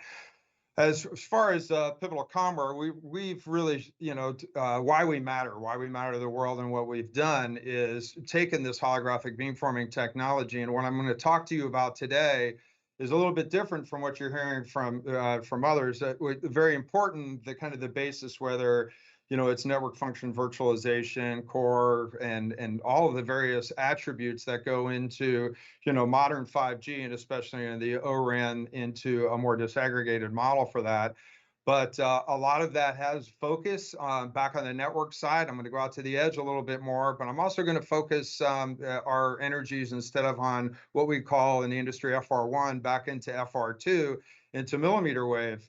And so which we feel very strongly is, in maybe 23, 24, 2025 is the game changer in terms of next generation telecommunication for applications and devices. So when we think of 5G and we start to think of engendering those applications, for remote learning, for telemedicine, for telepresence, for AR, VR, those types of use cases. A lot of those will come from, the work that's going to be done to make sure that we can propagate and promulgate, 5G millimeter wave into the world. And so we've really sharpened our saw on that and focused to create an entire ecosystem that takes kind of the current manifestation of millimeter wave infrastructure and allows that through with the lowest total cost of ownership and the greatest time to market and speed to revenue. Put an overlay of our very smart and intelligent precision repeater systems in order to propagate and promulgate those that signal into the world. So we've been at this since 2016. You can see some great investors we have there in terms of Gates Investment and Cerberus and thermo companies, Fidelity, Devonshire, and Verizon Ventures. So we're very proud of what we've done, and first to the market to create, again, this entire ecosystem to bring this to life, which I'm going to explain to you now. Next slide, please. But before I explain it to you, I think I'd have to convince you why millimeter wave's important. And so besides the platitudes I said of the kind of the Buck Rogers scenarios of the futures that we see, there's been a lot of work and a lot of forecast around what this could actually mean to the world in terms of real GDP growth and obviously taxable revenue too. The U.S. did a spectacular job of overcoming some of the headwinds we encountered in 3G to really push 4G and LTE front and center in the world. And as a result of that, when you look at the applications on your phone, you see a lot of U.S.-based companies, and you see a lot of the big tech, but you also see a lot of smaller companies that have been able to take advantage of these advances and breakthroughs in ubiquitous broadband. We see this again, this leapfrog again, in terms of where the world's going and the attributable impact that millimeter wave is going to have. One thing I'd also like to point out is that through the work of the FCC and their spectrum policy and pushing out in excess of 6 gigahertz of spectrum, some companies like Verizon built their entire network on 100, 120, 150 megahertz of spectrum. And now there's an extra 6 gigahertz to play with. And it does have its share of issues, but we're going to talk about how to ameliorate those and actually utilize those to your advantage. But what I want to say is that, the U.S. has an advantage here. A lot of the great work that the carriers have done, Verizon has taken a big leadership role here and continue to push this forward. They'll have probably 30,000 base stations in place and multiple cities set up for both mobility and fixed wireless access by year's end. And so this is juxtaposed to, the folks in China who have not taken to millimeter wave, with the same vigor. And so this is a, noteworthy, but also a sustainable and a lead that we can continue to increase as time goes on. Next slide, please. You can see from this slide, some of the use cases that you'll see into the future, whether it's virtual reality or IoT, industrial automation, and just high speed at home, so that we can have, fixed wireless access with, competitive capability versus, the hegemony that you see now from cable providers. So. Of course, virtual reality, telepresence, and the other types of things that you're going to see for these use cases into the future. This is what carriers see. This is what the FCC saw, and this is what equipment providers like Nokia have seen, and put out systems early on with kind of pre-3GPP, now into 3GPP, and we'll see more of this as Oran starts to light up on the millimeter wave side also. Next slide, please. So what Pivotal's done is recognize the shortcomings of millimeter wave. Those are the fact that the millimeter wave likes to travel in straight lines. It doesn't like to go very far. It doesn't like to reflect off buildings. It doesn't like to go from outdoors to indoors. A lot of people, I've been doing this a long time. I worked for Motorola back in the early 80s when it was 1G.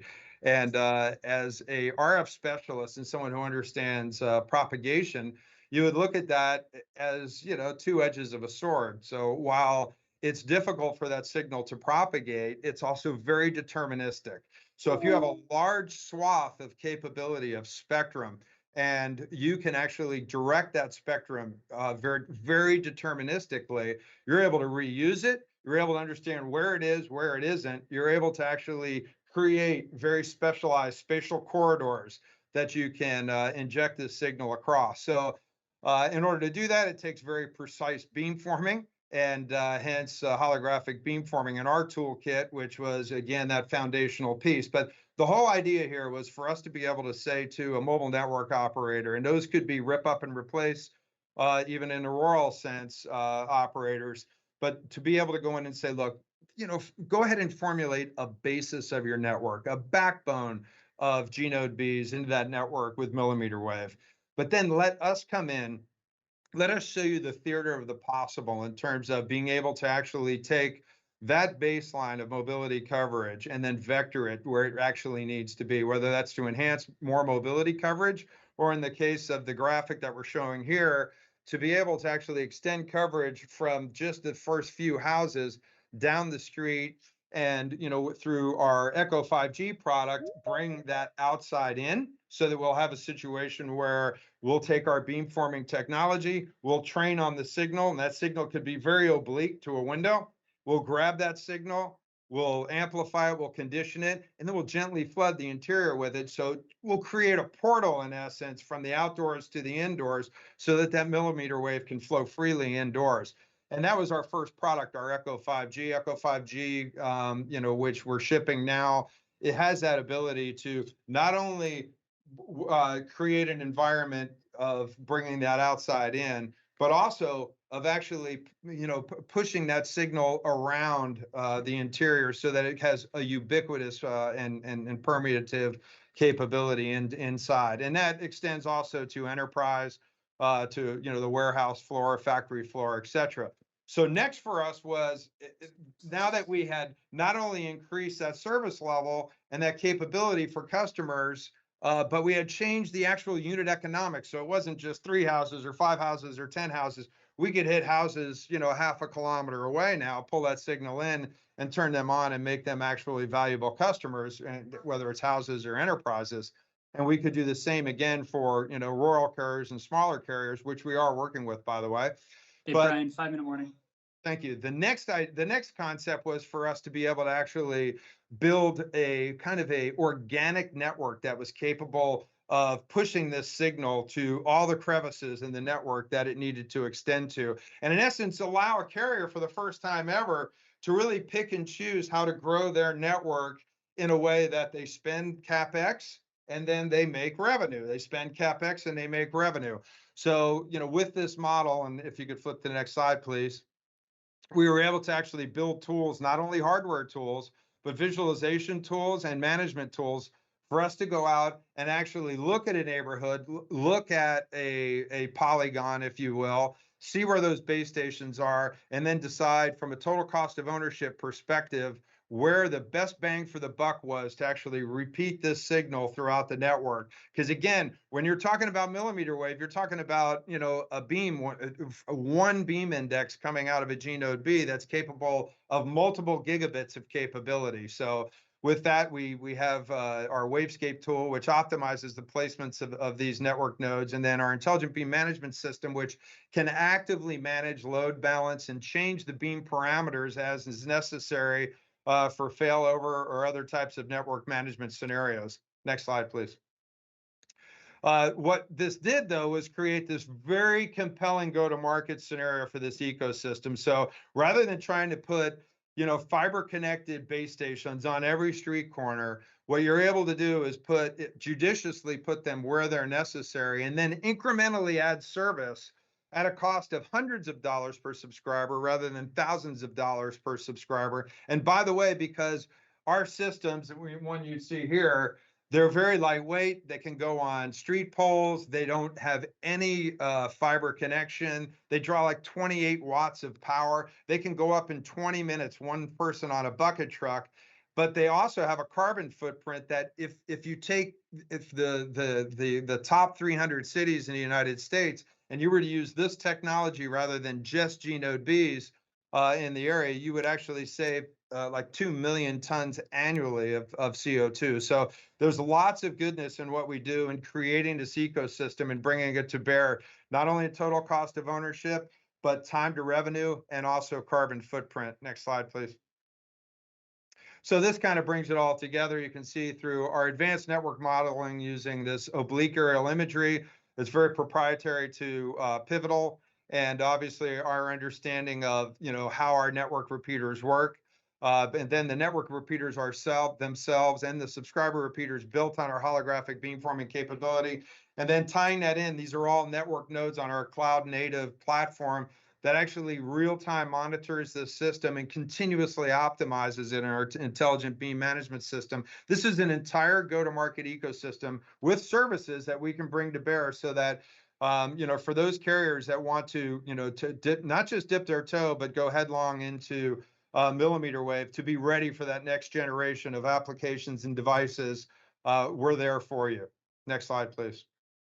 So again, millimeter wave SAW, we very much cracked the code in what we believe is quintessential to what people will believe as 5G. Maybe not this year, maybe not next year, but 2023, 24, and 25. We're very happy that the systems that we have are already completely ORAN compliant. We're completely transparent to network protocol. We did that right from the beginning. So you could actually be on 3GPP and on ORAN systems and use the same technology. So, for us, interoperability was the cornerstone of everything we did. So we're very proud to be ORAN sponsors, ORAN participants, and ORAN PC members. Thanks again to the FCC, and thank you very much for your time. Thank you so much, Brian. That was great.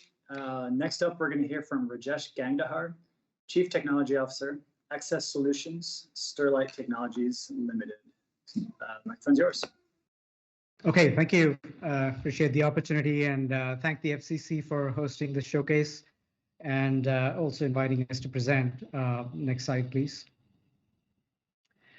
Yeah, so for those who are not familiar with STL, we're a global tech leader. We integrate digital networks. We've been around for about 30 years, primarily in the optical domain, as well as on the service integration domain. But more recently, as the industry has transformed, we've also evolved to now hosting an entire business unit that is focused entirely on open networking solutions.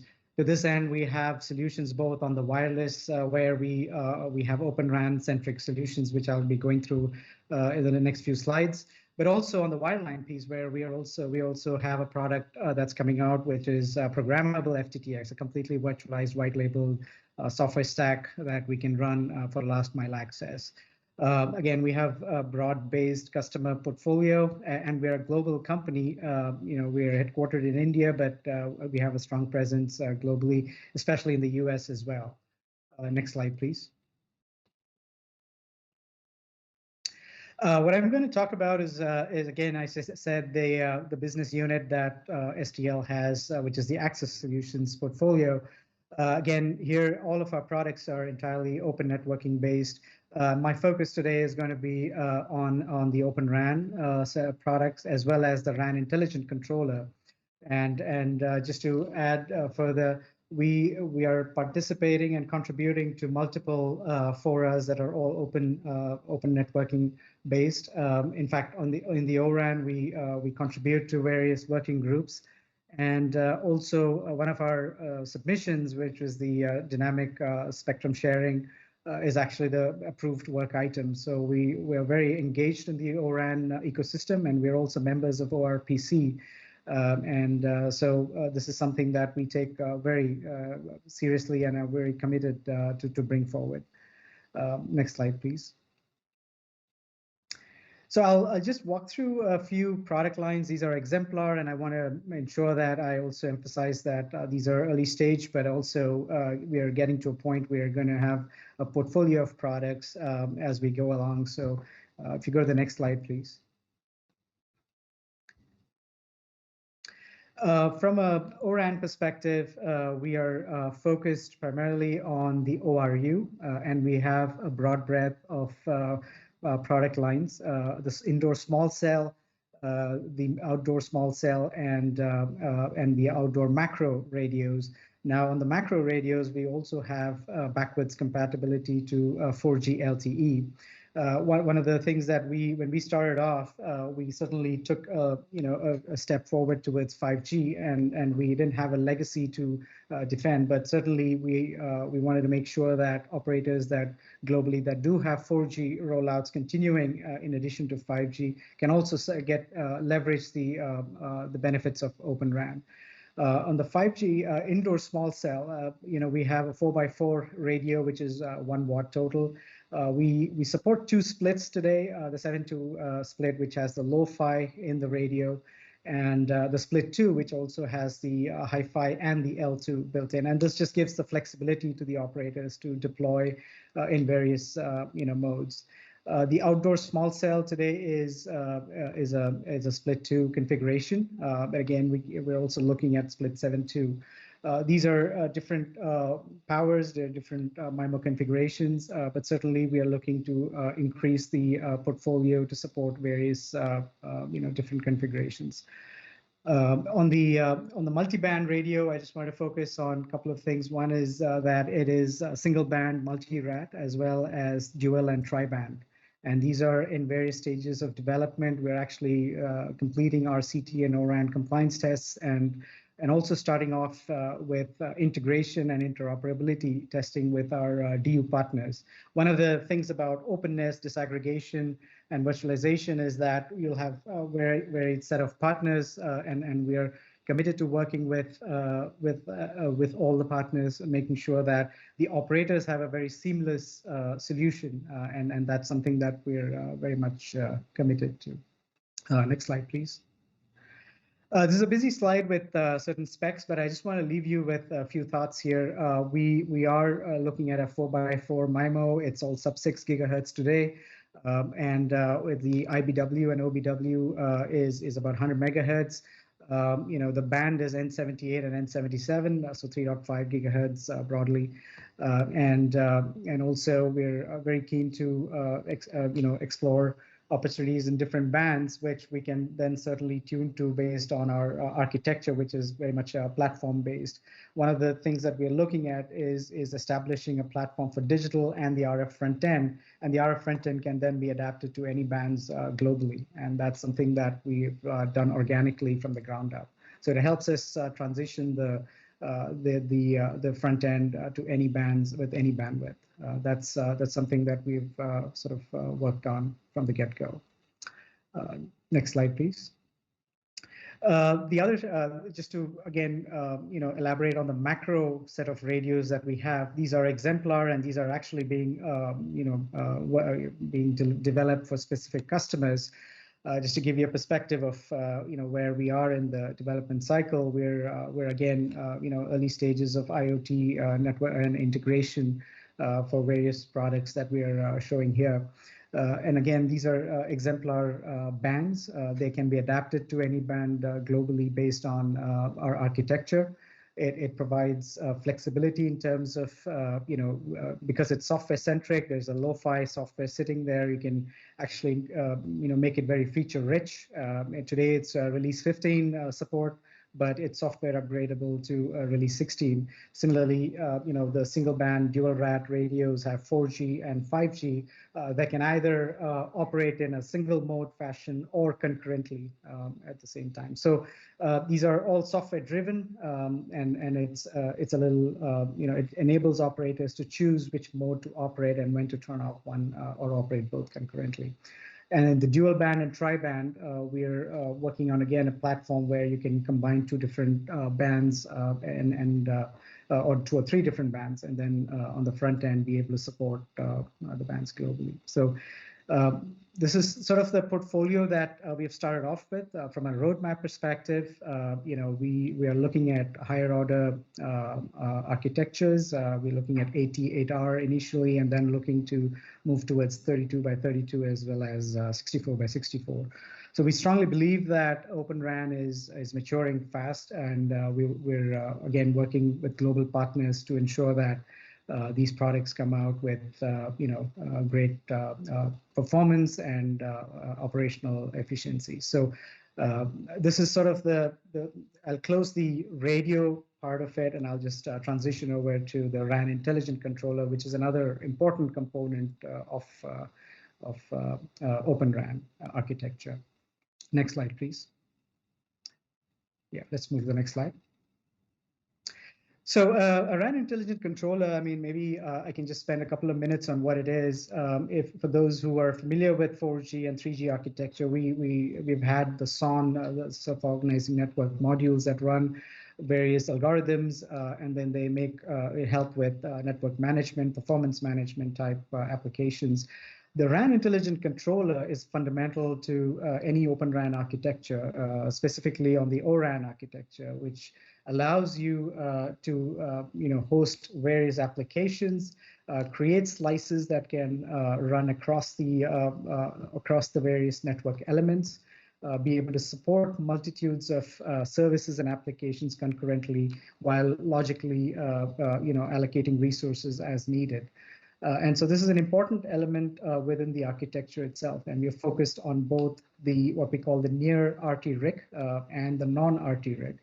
And the architecture that we have developed is entirely cloud native, and it can scale according to the deployment archetypes, and it can be hosted at any whether it's at the edge or the central office or at at the NOC.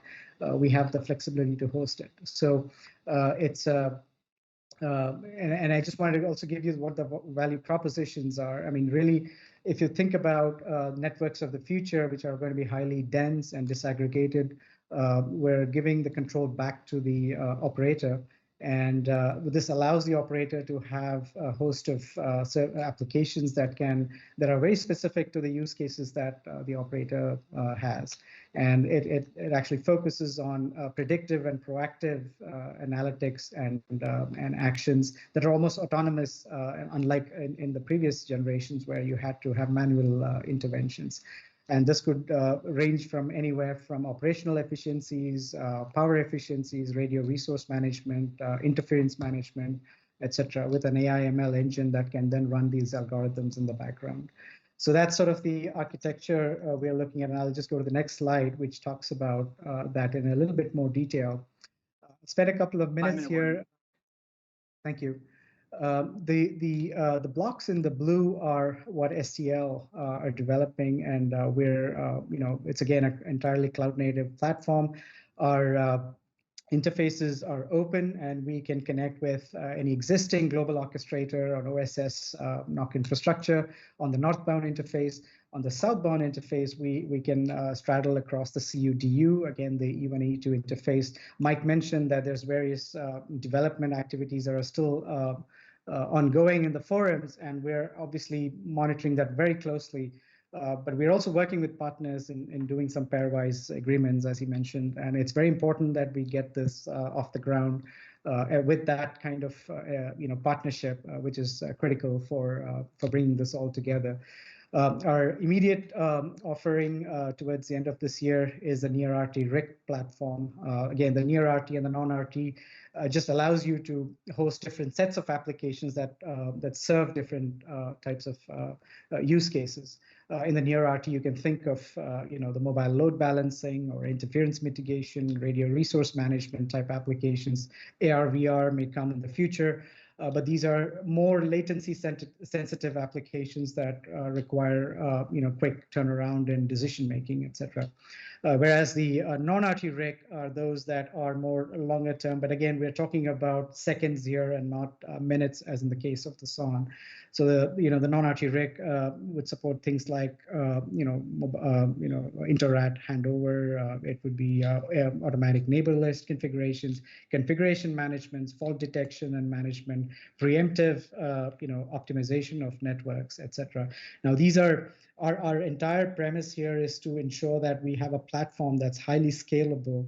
And the reason that the apps are shown as gray is we're fundamentally open to integrating any third-party apps. We firmly believe that the RIC platform needs to be sort of open in its form and be able to integrate any native as well as third-party apps. And all the other gray building blocks that you see in the Openran architecture are third-party partner solutions that we will work with very closely to integrate this. So it's a cloud-native platform, and it follows the CI/CD principles, so you can build this and scale this as needed as the network evolves, and that's fundamentally the principles that we are driving towards. Next slide, please.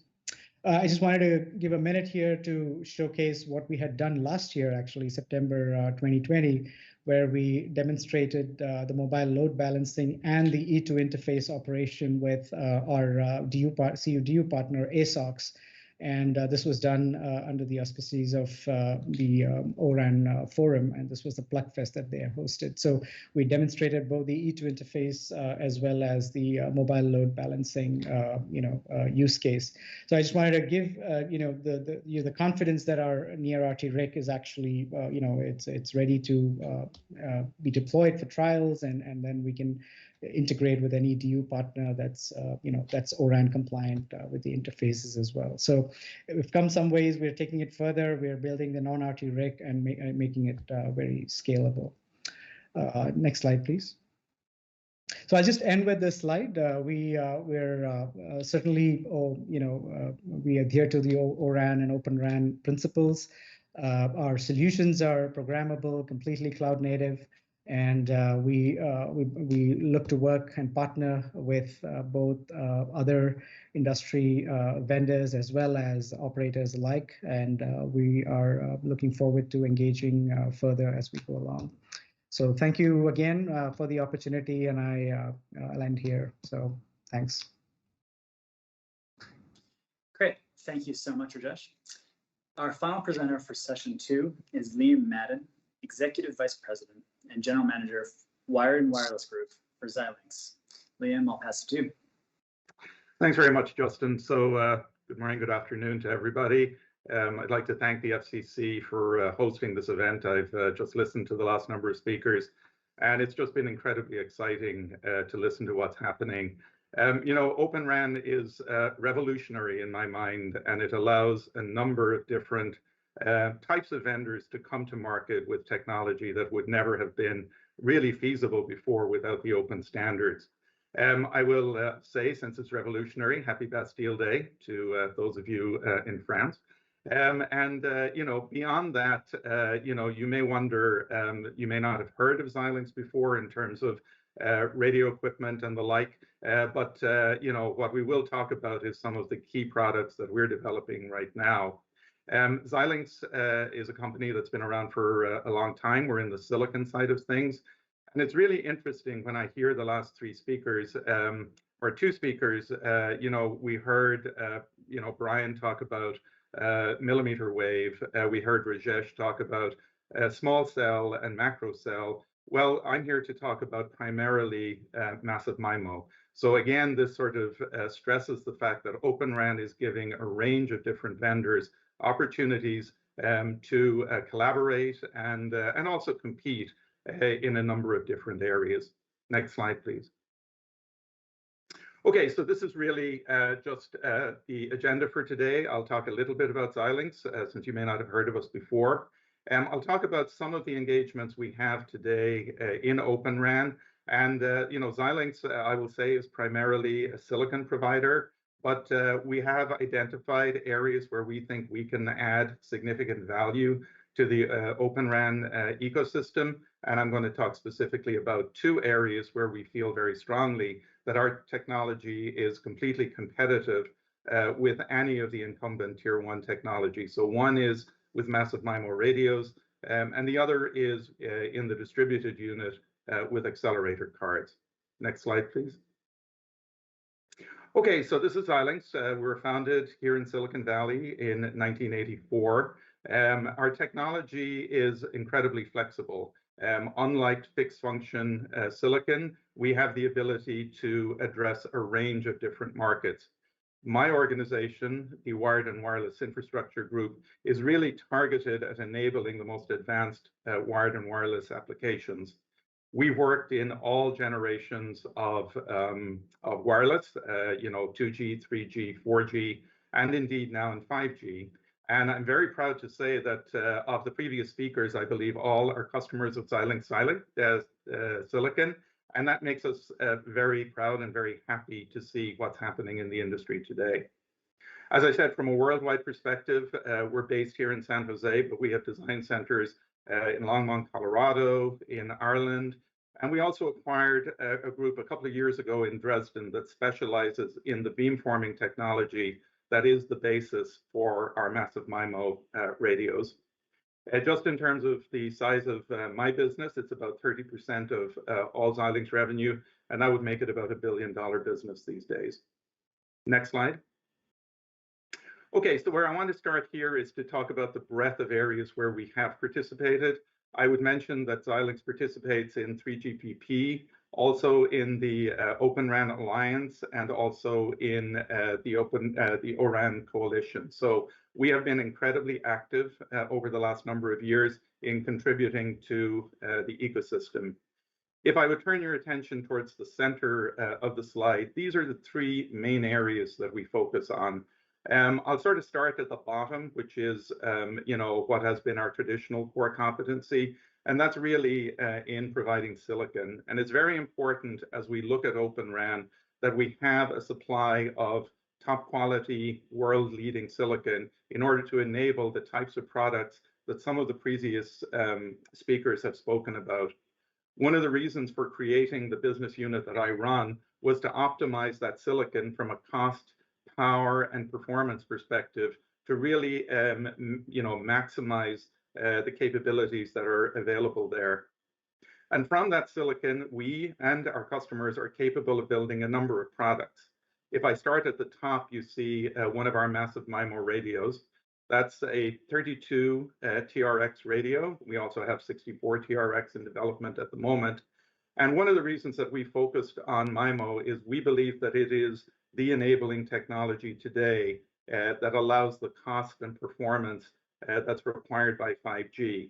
We also felt we had significant technological insight in terms of IP in the areas of both beamforming, but also things like digital pre-distortion, which is incredibly important as we look to higher performance power amplifiers, which improves the overall power of the radio. Just down from that, you can see two of our PCIe cards. So as we know in the disaggregated network, the distributed unit is now often run as a virtual entity with an x86 powering the software, but then you need accelerators. And our products, these PCIe cards, are the accelerators that allow you to accelerate both the L1 content and also the front haul. So who are we engaged with these days? If you look on the left are three of the publicly announced operators that we have been engaged with, starting with Telefonica. They're a strategic partner for us in terms of some of the content of the radio units that they will be deploying in Openran. In Vodafone, we've participated in some of the recent work that's been going on with our massive MIMO radios. And then for Docomo, we've also been engaged with our accelerators. To date, I don't think we have seen the same level of involvement from our US operators, and we're really looking forward to that as a result of this type of activity. On the right are some of our customers, and you can see we have a broad range of customers who are very strong, I would say, in the Openran community. We can see Sterlite there. We also see, of course, Fujitsu, who are suppliers, of course, to Dish Networks, one of the first really Openran applications that we've seen here in the US. Next slide, please. So let's talk specifically about our radio products. Next slide, please. So, we have a portfolio of radios, and you might wonder, we're providing a lot of detail. And one of the things that I would say about Openran in general is that there are a variety of specs. We feel that our products meet the highest performance available in the industry today. In other words, they are directly comparable to what you would see from an incumbent OEM. On the left-hand side was a platform we did at 4G. It's interesting that massive MIMO technology can be applied and has a lot of the same value in 4G. Of course, 4G is currently winding down. Nonetheless, there are some customers that are looking to get some of those economies of scale. And we have a platform, our platform 3. Sorry, let me just turn that off. That is operating in the 4G realm. We participated in a plug fest in Turin with that product. We also have that product featured in Mobile World Congress this year, where we show the interoperability between that product and one of the Cisco front haul products that was mentioned earlier. So again, we feel very strongly that proving interoperability in the ORAN community is a huge and very important goal for us. The one I want to focus on at the moment, and I know the FCC had requested products that would be available in early 22, is our 5G massive MIMO product. It covers the C-band, which is one of the most prominent bands here in the US. It supports multi-operator capability, and as we know, for total cost of ownership, multiple operators want to use the same piece of radio equipment. This piece of radio equipment is capable of that. When we look at some of the specs, we can see, again, world leading in terms of what we're offering in occupied bandwidth and instantaneous bandwidth. And indeed, these are the types of specs that I think operators want to see.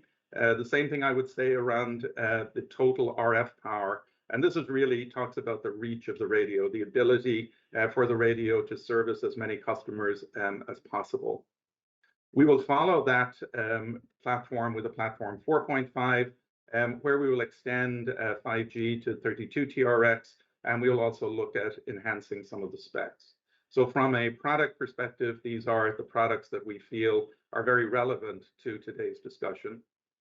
Next slide, please. And again, this just talks about the specific features of our massive MIMO radios. I think I've gone through most of these features. Of course, we're fully ORAN compliant with the split 7.2 architecture. And one of the things that we've realized as we have looked at this space is that it is very important that we partner appropriately in order to ensure the optimum in interoperability. And I know this has been a concern for Openran, and our feeling is that instigating these types of efforts, and also I believe the FCC is looking at sponsoring environments where we can have these types of interoperability. I do believe that that is a key element of what is required to make Openran a reality here in the US. 5-minute warning. Thank you. Next slide, please. So in that regard, we have partnered with Mavenir, and I presume Mavenir will probably be speaking at this forum.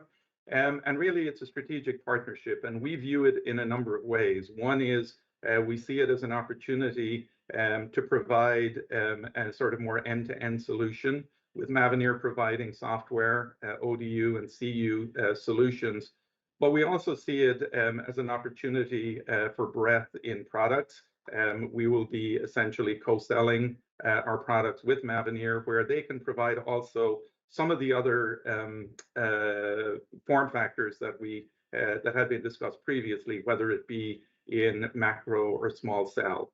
So again, we feel very important that the Openran community work among themselves to provide end-to-end solutions that are going to meet the needs of the most challenging operating requirements.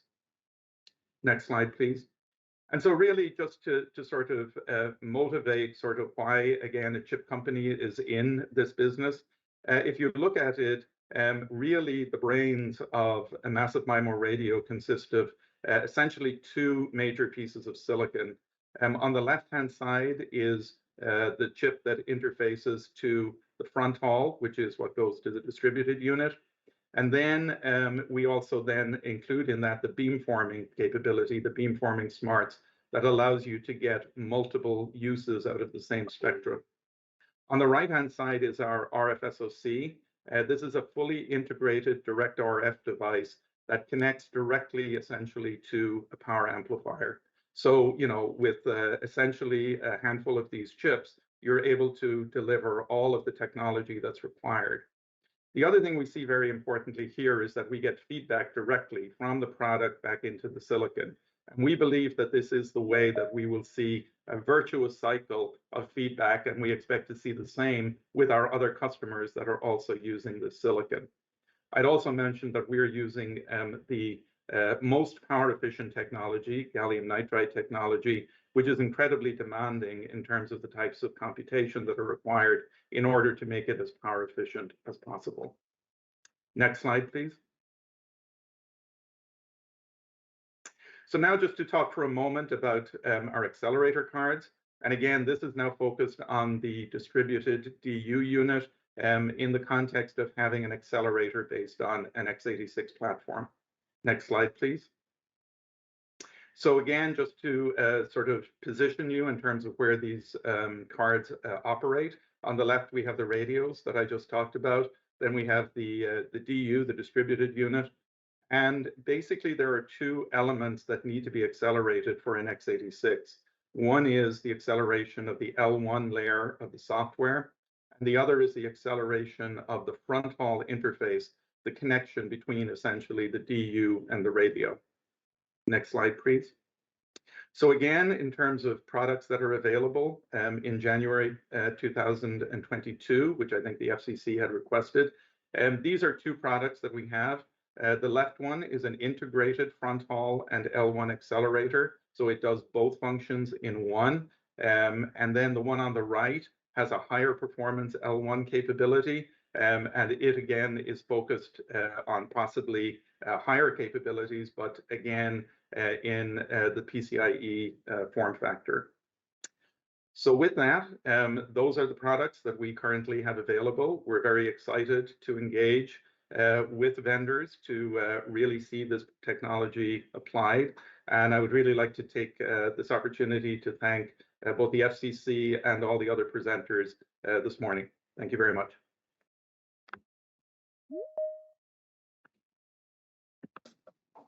Liam, thank you very much. And thank you to all of our presenters on this fabulous session number 2. It was excellent to see so many hardware and manufacturer of equipment and suppliers, both in session 1 and session 2, that are offering equipment and services that'll be available, if not now, by January 1st of 2022. So that's something you can really look forward to, and it's great to see so much innovation occurring. Our next session is scheduled to start at 2:35, so we're going to give everybody a quick 5-minute break to use the restroom, grab a snack, eat a banana, whatever you need to do before we start up the last session.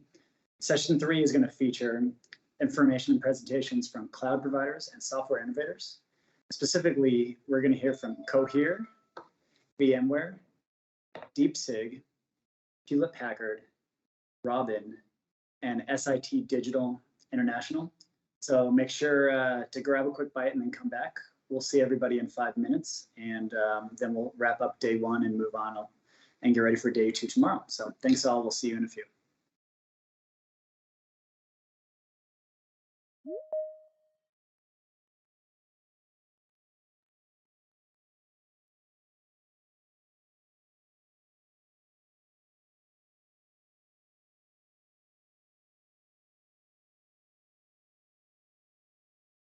Welcome back, everyone. I hope you got a quick, enjoyable break here to grab what you need to do. We have 1 session left today before we finish up and take a break before our second day of the Openran Showcase starts off. As I said before, session 3 features presentations from cloud providers and software innovators. Specifically, we're going to hear from Cohere, VMware, DeepSig, Hewlett-Packard, Robin, and SIT Digital International. We're going to start off with a joint presentation Prem Sankar Gopanan, Vice President of Product Architecture and Software Engineering for Cohere, and Rakesh Misra, the Director of Research and Development Engineering for VMware, are going to start us off. Now, Prem, Rakesh, you both have slides and video. Do you have a preference for what goes first? The slides, please. The slides, please. Great. We'll start that off and take it away. Thank you. Thanks a lot, Justin. Good morning, good afternoon, good evening, everyone. My name is Rakesh Mishra. I am a Director of R&D and Engineering in VMware. And I am joined by Prem Shankar Gopanan, who is the Vice President for Product Architecture and Software Engineering at Cohere Technologies. And we are very excited to showcase today how the VMware platform for Openran and the Cohere XApp for intelligent multi-user MIMO scheduling have come together to boost spectral efficiency for communication service providers. So I'll start off by explaining what the VMware platform for Openran is all about, and then I'll hand over to Prem, who will explain the Cohere XApp to us and show us a demonstration video for the solution. Next slide, please. Thanks, Rakesh. Hello, everyone. Great. So what is the VMware platform for Openran? So Openran is a combination of two transformative technologies. One is the transformation to virtual and cloud native RAN, bringing network function virtualization to the RAN. The second is the transformation to a programmable software defined RAN, which is bringing SDN to the RAN. And VMware is building platforms to help communication service providers enable both those transformations. VMware is building a telco cloud platform for RAN, which helps telecom service providers transform their networks to virtual and cloud native RAN. This is a solution that was made generally available earlier this year. So it's generally available today. This has the cloudification and virtualization, the infrastructure layer, which in the Oram architecture is referred to as the O-Cloud. This also has a telco cloud automation, which is the O-Cloud manager, which is the cloud and NFV orchestrated, which is also part of this telco cloud platform for RAN offering. VMware is also building a RAN intelligent controller platform to enable the transformation to programmable and software defined RAN.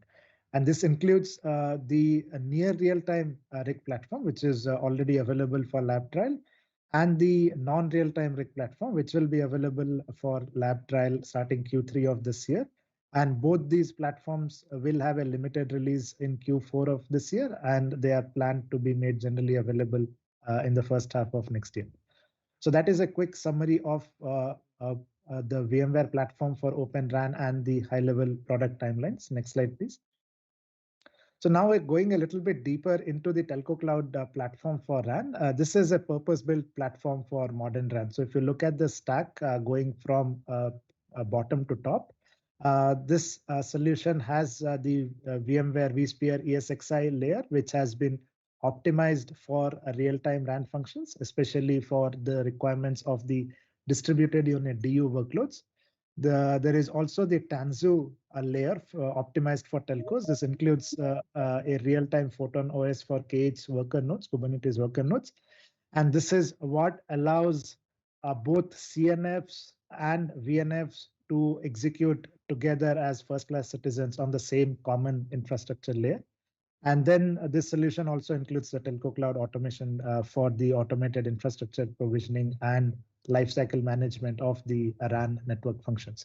So that is the telco cloud platform in a nutshell. It is a multi-vendor or a vendor agnostic platform, meaning we are working with multiple RAN vendors. We are onboarding network functions, CUs and DUs of multiple RAN vendors, and we want to provide telcos flexibility and choice when it comes to selecting the RAN vendors that they want to deploy in the networks and the mix of RAN vendors that they want to deploy in the network. Next slide, please. Now to the VMware RIC platform. So VMware is building, like I mentioned, the non-real-time RIC and near real-time RIC platforms to make the RAN programmable and software defined and truly realize the vision of an open and multi-vendor RAN. So some of the key principles that we are keeping in mind while designing this platform, we are building these platforms to be vendor neutral, both neutral to the RAN vendors. We are working with multiple RAN vendors to integrate our RIG platform and make sure that our RIG platform is interoperating with CU/DU software or even eNodeB and gNodeB software from multiple RAN vendors. At the same time, we're also neutral to the application vendors. We want to encourage a diverse, vibrant, thriving ecosystem of app developers, XApp and RApp developers on our platform. So vendor neutrality is one key principle. The second key principle is developer friendliness. We are building a developer-friendly platform to make it really easy for anyone and everyone to build applications for this RIG platform.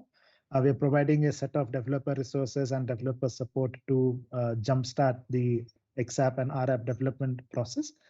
And we are third key principle is we are keeping the operator need in focus as we are developing this platform, really working backwards from what are the problems that the operators want to solve with this platform, or what are the values that the operators want to derive from this platform, and working backwards to design what are those features that we need to support as part of the platform first versus later, so that we are proactively helping operators deploy this and derive value from this in the network from day one. So operator need focus is another key principle that we are using. And we are building this platform so we can enable these three major vertical category of use cases that operators want to onboard, bring to their network on top of this RIG platform. Set of use cases around automation, which is really about improving operational efficiency and lowering the OpEx. Set of use cases around optimization, taking algorithms that exist in the network today, but creating high performant, better versions of those algorithms by opening it up to a larger competitive ecosystem, eventually aimed at providing better subscriber experience and spectral efficiency.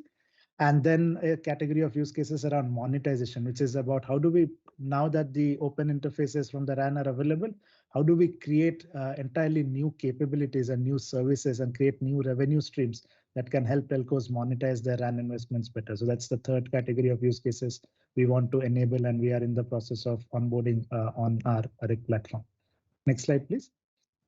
So that brings me to this solution, which is the focus of the showcase today.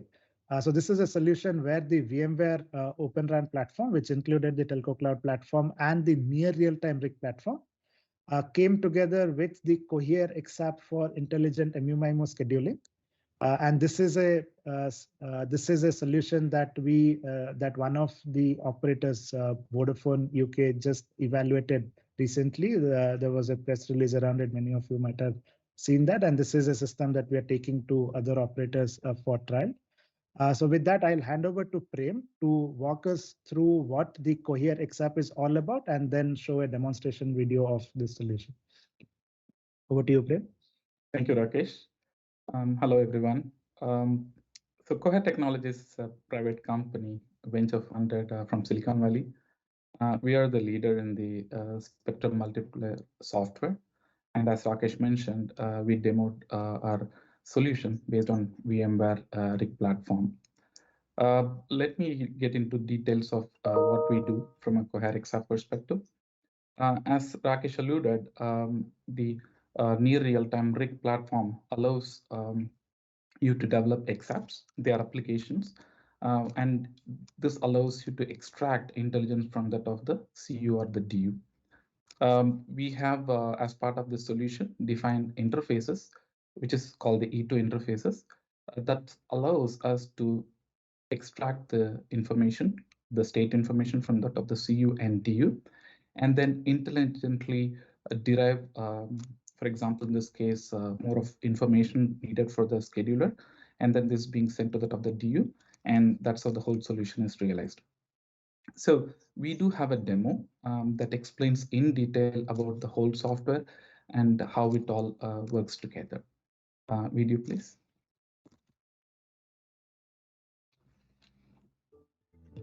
Given that the channel representation is based on physical geometrical aspects of the channel that change very slowly, the channel estimate is accurate and predictable across time and frequency.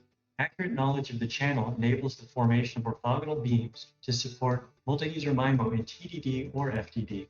Orthogonal beams allow spectral reuse so that with a 4G4R dual polarized antenna, cell throughput is nearly double. With higher order antenna arrays, additional beams are supported for massive MU-MIMO. Orthogonal beamforming enables efficient spectrum sharing between LTE and 5G.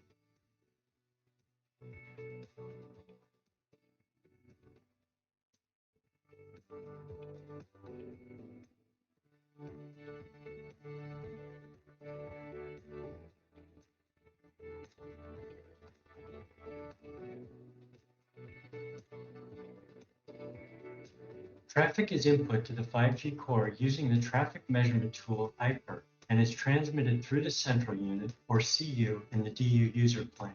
The DU and radio unit are synchronized through a GPS-disciplined PTP grandmaster. The DU communicates with the RU through the ORAN front hall interface. The RAN server is configured for 5GNR standalone mode with a 20 MHz bandwidth, 256 QAM MCS22, and band N78. The channel emulator provides the 4x4 mobility channel between the 4T4R radio and the 2T2R CPEs. The CPEs, or consumer premises equipment, are a special type of user equipment, or UE, that are typically used to provide fixed access to the mobile network from a home or office. The CPEs are used in this configuration so that their external antenna ports can be connected directly to the channel emulator through cables. The plot shows a set of black dots that represent the positions of a group of 58 UEs, whose distributions are from field measurements taken over several seconds of an actual LTE deployment. The plot shows a sector where the radial axis dimensions are in meters, showing UEs that range from about 200 to 1400 meters. The antenna is located at the position represented by the square at the bottom of the plot, and its bore sight direction is up toward the 0° label at the top. The mobility profile was introduced where you will see that some UEs are stationary and others are randomly moving within the sector. As the simulation proceeds, it highlights the scheduling function where pairs of UEs are selected to be scheduled and pre-coded together. These pairs of UEs are highlighted with the large blue circles. Along with each pairing, orthogonal beams are shown, with the blue trace showing the beam to the first UE and the red trace showing the beam to the second. Note that the beams are not only adjusted for each pairing, but also adjusted to track the relative mobility of the UEs. The simulation ends by showing a specific pairing and the mobility characteristics represented by the emulated channel, which involve UEs moving at 60 to 100 kilometers per hour. The channel emulator plays the specific mobility profile in a loop while we demonstrate the dynamic pre-coding and MU-MIMO capabilities implemented by Cohere software. The blue trace shows a beam directed towards the first UE, while the null is directed towards the second. The red trace shows a beam directed towards the second UE, while the null is directed towards the first. The isolation between the UEs enables the scheduler to allocate the same physical layer resources to them, thereby doubling the capacity. And the window on the right displays measurements from the Cohere software. The thick black trace is the most recently computed beam for the first UE. The thick red trace is the most recently computed beam for the second UE, and include throughput and a representation of the beams derived from the computed precoder coefficients. For the first scenario, we've enabled traffic to a single UE so that it receives two layers in SU-MIMO. The layer 2 traffic, measured by the UE, and is shown on the left, is about 115 megabits per second. For the second scenario, we will enable traffic to both UEs so that they share the physical layer resources in SU-MIMO. Since the resources are shared, the layer 2 traffic to both UEs is now about 57 megabits per second and corresponds to an aggregate cell throughput of 114 megabits per second. For scenario 3, we'll switch the configuration to MU-MIMO and will temporarily interrupt the throughput during the transition. We will enable traffic to one of the UEs. We again see the expected layer 2 traffic of 115 megabits per second. Now we'll enable the traffic to the second UE so that the MU-MIMO scheduler reuses the resources between the two UEs, and the coefficient computation continuously computes the precoder coefficients to maintain orthogonality between the beams. Now we see that both UEs receive the full throughput so that the cell throughput is doubled. The layer 2 traffic to each UE is 115 megabits per second for the combined total throughput of 243 megabits per second. Now that the scheduler is allocating resources such that they are reused in each beam, coefficients are being computed and the resulting beam patterns are being displayed. The display shows the beam energy in dB as a function of distance and angle relative to the antenna. The thick black trace is the most recently computed beam for the first UE. Note that its energy is directed toward the channel of the first UE and that it is directing a null towards the channel to the second. The thick red trace is the most recently computed beam for the second. It is directing energy towards the channel of the second UE and a null towards the first. The coefficient computation is continuously using the uplink channel estimate to compute the beams and is therefore able to maintain orthogonality between the beams even with the mobile UE. This is reflected in the fact that the spectrum is reused and double the cell capacity is maintained. The thin red and black traces show the past measurements over about a 20-second window. For the first scenario with full allocation of resources to a single UE, the UE measured 115 megabits per second, which is also the sector total throughput. For the second scenario, with shared allocation of resources to two UEs, each UE measures 57 megabits per second for a sector total throughput of 114 megabits per second. For the third scenario, with the full allocation of resources to two UEs using MU-MIMO, each UE measures 114 megabits per second for a sector total of 228 megabits per second. This shows that the spectrum use enabled by Cohere software and MU-MIMO with mobile UEs has increased the sector capacity from 114 megabits per second to 228 megabits per second. We have demonstrated the capability of double cell throughput by enabling spectral reuse to two UEs moving in a sector with a 4T4 antenna. Cohere software-based MU-MIMO offers significant benefits with no changes to existing handsets, radios, and antennas. Cohere software works in all available spectra, enables true 4G and 5G coexistence. So we can pause the video here. And this video essentially summarizes how Cohere software essentially does the spectrum multiplier. And that's in summary. Yeah, thanks for attending and thanks, Prem and Justin. Have a great day. Thank you. Thank you, Prem and Rakesh, very much for that presentation and the video. We're going to move on to our next presentation from David Oberholzer, the Vice President of Commercial Business Development at DeepSig. David, it's all you. Hello, everyone. It's good to be here this afternoon. Heard a lot of interesting and compelling solutions today. And I'm going to speak specifically about artificial intelligence in 5G ORAN. First, I'd like to thank the Commission and NTIA, their staff, for their leadership and for their continued support in promoting both the trusted networks and the innovations and supply chain security that's going to come from Openran. Next slide, please. DeepSig is a venture-backed technology provider. We're a young company based in Arlington, Virginia. We specifically have started the company in developing AI software in the 5G network, as well as other 5G and beyond solutions. We have a very smart staff here in Virginia, made up of machine learning experts, wireless engineers, data scientists, and this is a company with deep roots in wireless signal processing, and a lot of foundational intellectual property has been developed around our solutions. Not only do we have our headquarter offices in Arlington, but we also earlier this year established and stood up an operational 5G AI lab, where we bring in our own development along with commercial grade 5G SA network components, so we can do real-time over-the-air testing of our solutions. So this is a very good step forward for a company of ourselves, and we have growing company size right now, and we are also very active in participating in a number of our industry alliances, as well as in academic and standard bodies. Next slide, please. First, I want to talk about just how AI is going to be impacting 5G and beyond.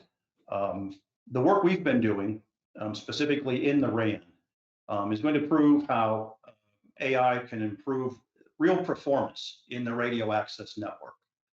Not only with those performance enhancements, but we're bringing real savings to 5G RAN as well. We're very encouraged by the results we're seeing in our initial implementation that's reducing power consumption.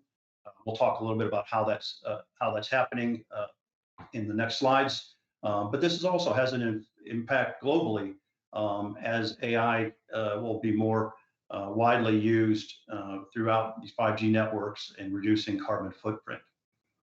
5G using AI will make the network learn from their local environments. The networks will become smarter, just like the real premise of neural networks and deep learning techniques. The 5G networks will actually begin to adapt to local environments. And this is what's going to drive the cost savings that we're going to see from the AI implementations. And this is what DeepSig is delivering to the market this year. Next slide, please. Now, in the Openran ecosystem, we are very strong supporters of Openran. It was a company strategy in bringing our AI solutions first into the Openran ecosystem. We strongly believe, and we've seen historically, that innovation, true innovation, really comes from domain expertise, from companies that are specifically focused on areas of technology development.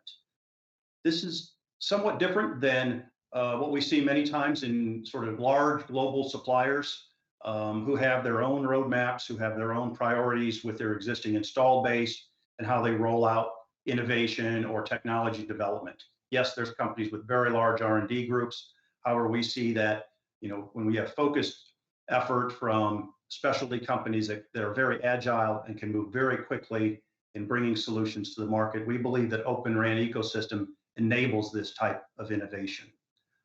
Also, this is a free market approach, if you will. It allows for the most competitive products and solutions to come to market and compete one-on-one in the Openran ecosystem as it moves, you know, across our industry. We're going to start to see the end of vendor lock. So technologies or new innovation doesn't just have to come from the company that an operator has been doing business with previously. It can now come to them from specialized firms. This also expands intellectual property away from just a small select group of large companies. And it's also a better economic model for R&D investment, where R&D investment traditionally has been, you know, focused in on, you know, very select group of companies globally.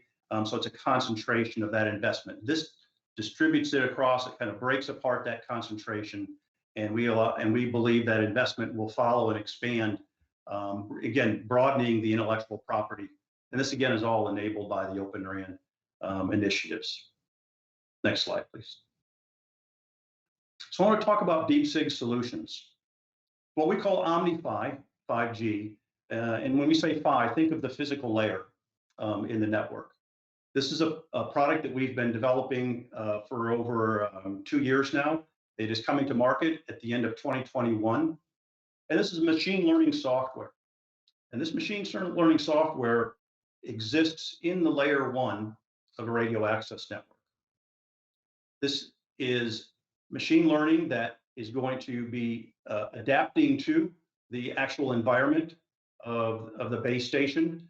And through the neural networks that we code into our software, this will allow a base station to adapt to its local environment. So in its receive capabilities, it's going to be seeing a more realistic environment in the radio access layer.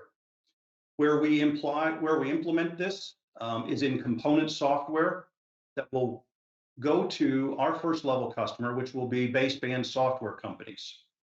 So our software becomes a component into the existing 3GPP standard solutions for baseband functions. And specifically, our first release will be integrated into the DU, or the distributed unit layer 1. So this product is designed to improve performance and reduce costs for mobile operators, for communication service providers, both private networks and government networks. It's transparent into a 5G RAN. It doesn't require additional hardware acceleration. We've heard other talks that have explained how more applications are enabled through greater hardware enhancements. our machine learning actually reduces the complexity of many of these functions and applications in 5G, so less compute power is needed or less hardware is needed in this solution. So we're directly addressing the complexities that 5G applications are bringing in. And massive MIMO has been talked about quite a bit today, and this is one of the main targets for our software, is it will greatly reduce the compute functions. Fewer cores will be needed for an operator to support massive MIMO. Also, what's coming from OmniFi 5G is through our use of machine learning in the signal processing layers of the network, is it will create an incremental path towards 6G. It will not require a one single big leap forward when machine learning is implemented here at this stage in 5G into this area of the network. Let's go on to the next slide, please. We're going to talk about another solution. We've had this we've had OmniSig. Let me promote that, OmniSig, and think of SIG as in signals, because it is an ML-driven signal detection and sensing bit of software. It is widely deployed. It's been in revenue stage for over 2 years for us. And this, again, is using ML techniques to more rapidly detect actual RF signals in the local environment, classify them, and provide structured data for real-time analytics in a wireless environment. It's a very intelligent and fast-working software application. It has the capability to learn new radio signals very quickly, which is different than the traditional approaches that other types of signal detection schemes use. These use cases that we see for OmniSig come across both in areas of IoT, in private networks, in areas that will, enhance the RF intelligence around the network. So interference detection, IoT, cybersecurity, these are all use cases that OmniSig is very well developed for. As we say OmniSig, the local RF environment is very complex. There's lots of reflections, there's interference, there's clutter, there's many changing signals. We now have spectrum sharing that's involved. And so OmniSig will bring to operators a very strong set of machine learning tools so they can see their network in real time, see what the RF environment is doing, and read from it much better ways to have resiliency and increase the resiliency in their RF network. 5-minute warning. Next slide, please. OmniSig Studio is a complementary product to OmniSig, and it is a machine learning tool set that allows operators now that traditionally had required very specialized skills and expertise into developing these new models, but this can now be done by operators and OEMs and SIs to implement new models for OmniSig. Next slide, please. Next slide. So in summary, DeepSig, we develop AI products specifically in the 5G Openran space. These products are going to make the networks operate more efficiently. They're going to reduce complexity. They're going to be a path towards 6G, and they will have real operational and CapEx savings for operators. Thanks for everyone's time today.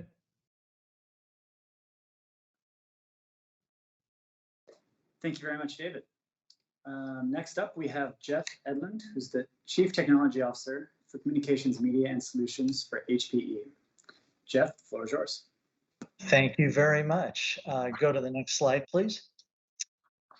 So I want to thank everybody for your attention today, and thank you to all the presenters in the FCC for making this possible today. A quick background on Hewlett-Packard Enterprise and Telecom. Many people associate us with either printers or ink, or they associate us with servers and storage.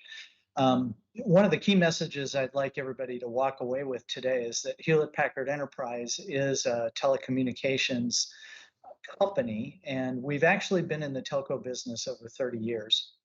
If you were to look at my business unit, the Communications Technology Group, we have over 5,000 professionals in this group, and we are a software company, not a hardware company. In telecom, we provide hardware, but we also provide very sound software solutions. We have over 50 software solutions in our portfolio, and we manage over 36 million lines of code. And if you were to look at the projects that we're delivering, we have over 50 what we call open 5G projects that we're delivering to market today. When we say open 5G, that is HPE hardware, HPE's software, HPE's systems integration services, and our partners that bring technology to our solution to make a very open, multi-vendor, interoperable solution. Another thing I would say about HPE is we're not just a participator in standards, we're actually a driver of standards. And one of the key ones for 5G is something called Uticom. And before the existence of Uticom, if you had expected a service like messaging to traverse from a 4G network to a 5 or the other direction, it would not have happened. And HPE, with some of its service provider customers, drove this standard into telecom. Next slide, please. So taking a quick look at some of the customers that we have and the solutions that they consume from us. And I'll just start over on the left with SK Telecom. With SK, we partnered with Samsung, and we were able to deliver the first multi-vendor 5G network that existed on the planet.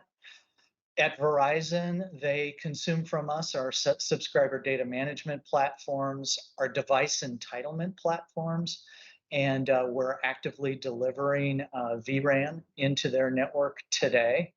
Device entitlement you'll see in a couple of different places here. Very simply, what we provide is a service in the back of the operator networks where it causes things like your iWatch and your iPhone and your iPad all to collaborate together in an ecosystem. So if your iPhone rings, it also hits your iWatch and it hits your iPad. That's the kind of stuff that we do back in the network. You would also see us in AT&T, with DTAG, and we're very involved in data orchestration and entitlements. Next slide, please.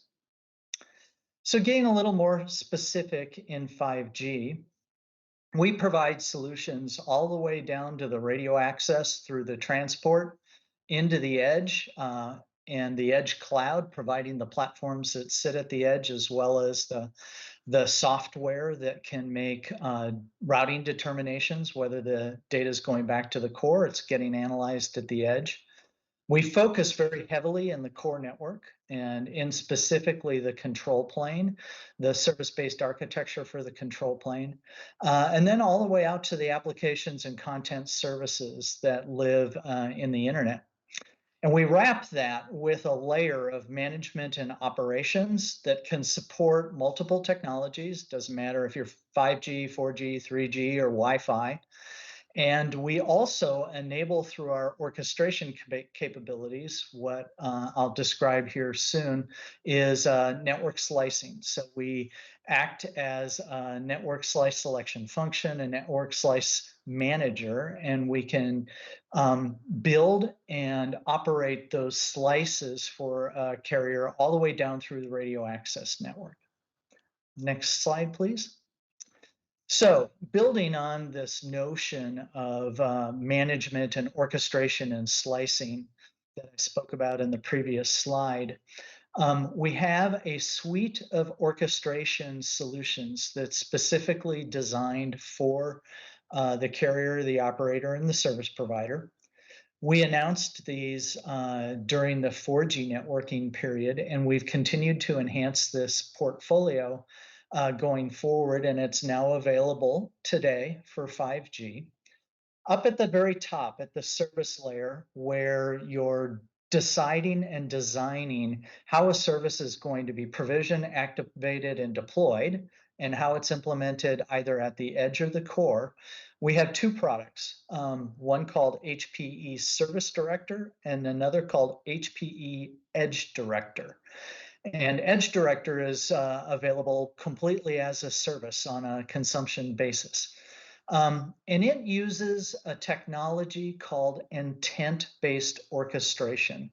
So what this means is that rather than you putting complex workflows and network designs into a workflow engine in order for activation and provisioning to happen, you describe the outcome that you're looking for. You describe your intent. And then the data descriptor engine inside of our intent-based orchestrator, it calculates what has to be done from a network design perspective and from a provisioning and activation perspective in order to enable the service that you asked for. And now to just make that a little more clear, many of you may have already used an intent-based orchestrator and not even realized it. So if you use a GPS driving service that'll tell you how to get from point A to point B, like Waze or Google Maps or something else, you've used an intent-based orchestrator. You didn't tell the GPS application what streets you wanted to take, what turns you wanted to take in order to get from your location to where you want to go. Rather, you told it where you wanted to go. And then based upon some of your preferences, like I don't want to pay tolls, the engine calculated the directions on how to get there. This is the same sort of thing applied to service orchestration for carrier operations. You describe the outcome. I want an MPLS link. I want a VPN service. I want virtual CPE. I want a 5G private communications service.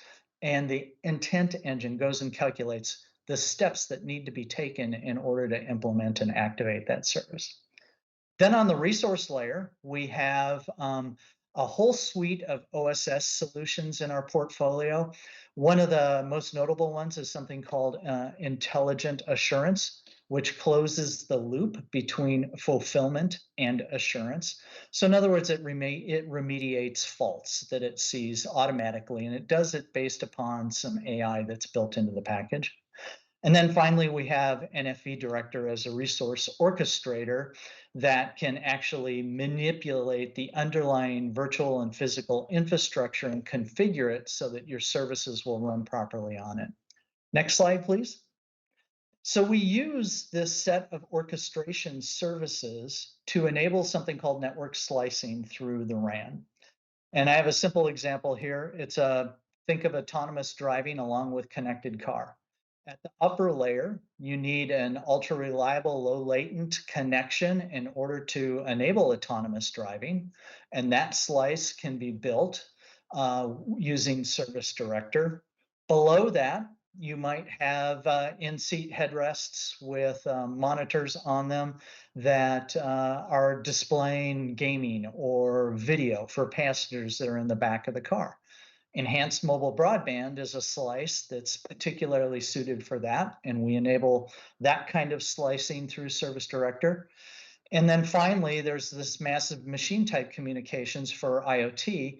Think of that in an autonomous driving or a connected car experience that you would exchange telemetry off the car, like I need an oil change. And then an operator being able to take that information, auction it to people who can provide an oil change that are in close proximity to that car and be able to monetize that transaction on top of the 5G network.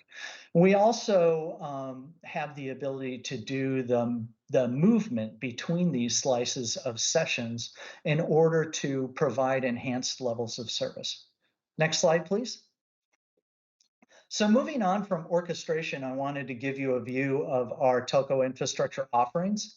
We have a full set of telco blueprinted systems, telco software-defined infrastructure tool sets. We started the Open Distributed Infrastructure Management, or ODIM, open source group, which basically abstracts the complexity of dealing with all sorts of different infrastructure management platforms and being able to deal with them via an open source community contributed interface. We're a large player in DPDK. We have a full stack compliance, performance, and validation process associated with our data plane development kit. And finally, we have a very interesting technology called GreenLake that allows you to purchase from Hewlett-Packard Enterprise your full solution, hardware, software, services, support, everything as a consumption-based service, and only pay for what you're using. Next slide, please. 5-minute warning. Thank you. Giving a little insight into our infrastructure stack, we have a full set of Openran optimized platforms, which you can see over on the left-hand side. We compile those into solutions, and those solutions can be designed for things like a front hall gateway or cell site routers or RU and DU components.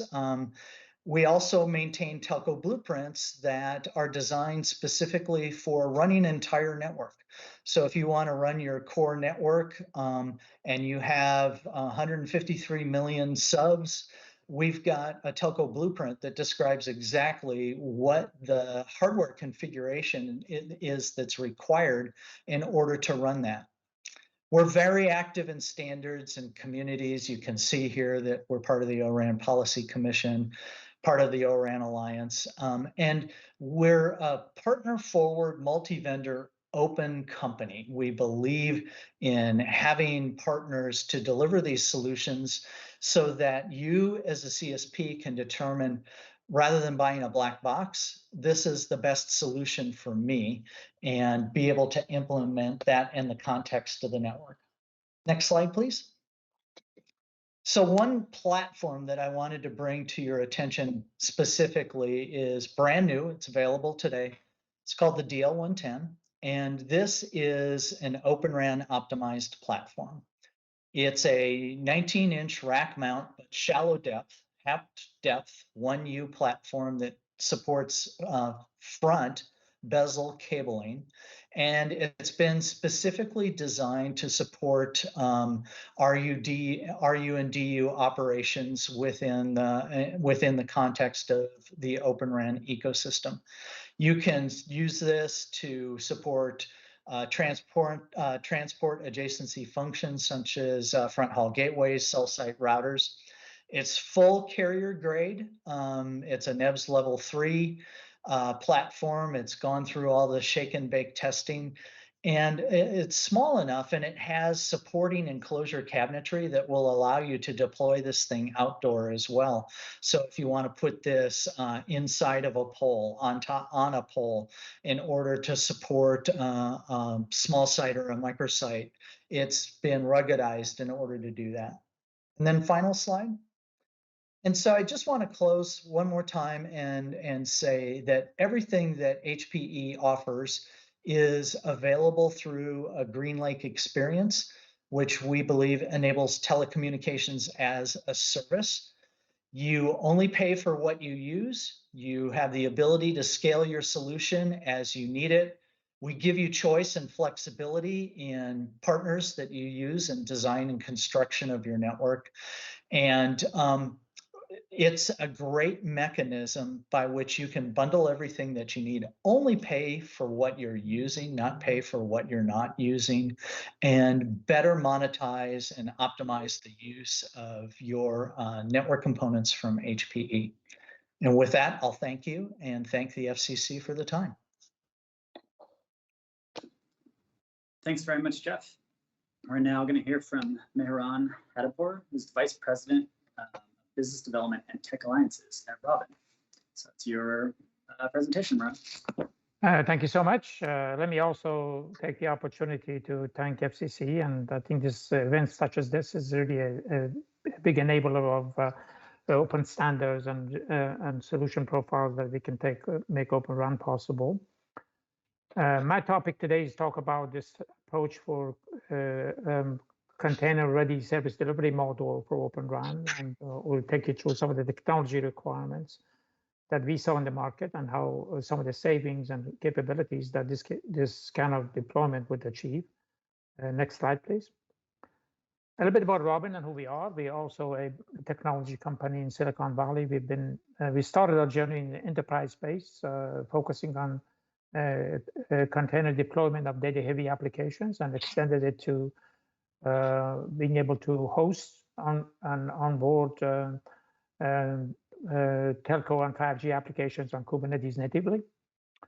We have key customers both in the enterprise and telco market, and one of our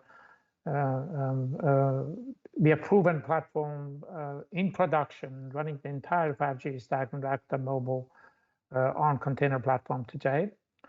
Very open standard focus to be a part of all the appropriate standards committees, as well as collaborating on API level and interfaces across. Next slide, please. I wanted to kind of highlight a little bit about what we saw as requirement for Openran to run on the container platform. As you probably know, in the IT, there's a significant trend around containerization or softwareization of the stack, and the same type of benefits would apply to RAN and core and the entire telco functions. We saw a number of requirements around compute, provisioning of compute in the right hardware, enhancements on the network data path that accommodates data-heavy applications such as RAN, building data services that allows data protection, mobility, resiliency, and performance for persistent data in a telco stack, and significant enhancements to Kubernetes for placement policies to be able to actually allocate the appropriate resources for different part of the stack to be able to create a containerized environment that can host entire telco functions and automate their deployment. We saw automation as a key factor in terms of requirement to be able to deliver 5G at scale, and the number of nodes that needs to be managed from the hardware all the way up to the entire service functions. Hyper-automation is a key requirement. And post-deployment visibility of the infrastructure, being able to understand what the health of the entire stack from the UCU, core and RAN and MEC, all the way to OSS/BSS, and to manage that whole end-to-end across the large number of nodes that are on-prem and cloud is a key visibility, a key requirement. So we're talking about a containerized infrastructure management layer that can accommodate a variety of infrastructure, both on-prem and cloud, and automate a lot of those capabilities across it. Next slide, please. So the CSDA, or the container-enabled infrastructure, we saw three basic pillars of requirements and strategies when we build the product on top. We wanted to build in a model that all the applications and network functions could run on container cloud native environment and accommodate both VNFs and CNFs to run natively as full citizens on the infrastructure while maintaining the automation and orchestration of the infrastructure and coupled with how the network functions are managed, and be able to deliver applications as a service and be able to manage those applications as a service. Build the hyper-automation layer that extends the automation to the metal, so we can onboard a piece of hardware, x86 platform, with nothing on it, all the way to the point that the actual service is onboarded on it and is orchestrated, and also is lifecycle managed entirely from end to end. And also ability to be completely open, support a disaggregated model. You can use variety of network functions from different providers and integrate them into common infrastructure, independent hardware platforms that are managed centrally, and allows you to kind of take the best of breed to deploy your network functions, whether they're VNFs and CNFs, and manage them from RAN to core. That allows you to avoid lock-in, allows you to use part of the infrastructure for cloud and so on. So those are the premise of what we try to build. Next slide, please.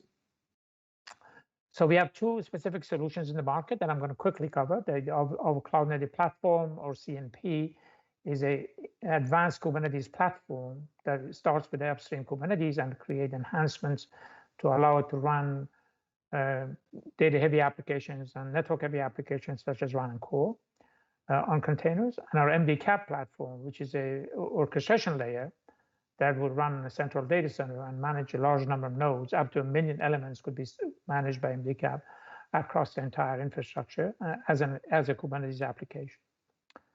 Next slide, please. A little bit about some of the key differentiating factors that we needed to add to baseline Kubernetes to accommodate these complex network functions. I've highlighted it in the slide. We created a specific application of our storage layer that to support data services for persistent volumes. Many telco applications require persistent data store, and Kubernetes needs to be enhanced to support those environments. Our Operator storage is unique in the market in terms of being one that has higher performance storage layers in the market, software-defined storage layer that supports application data services. It understands application boundaries and can protect them and do mobility of applications. So we can take your core running on-prem, for example, and move it to a cloud consistently.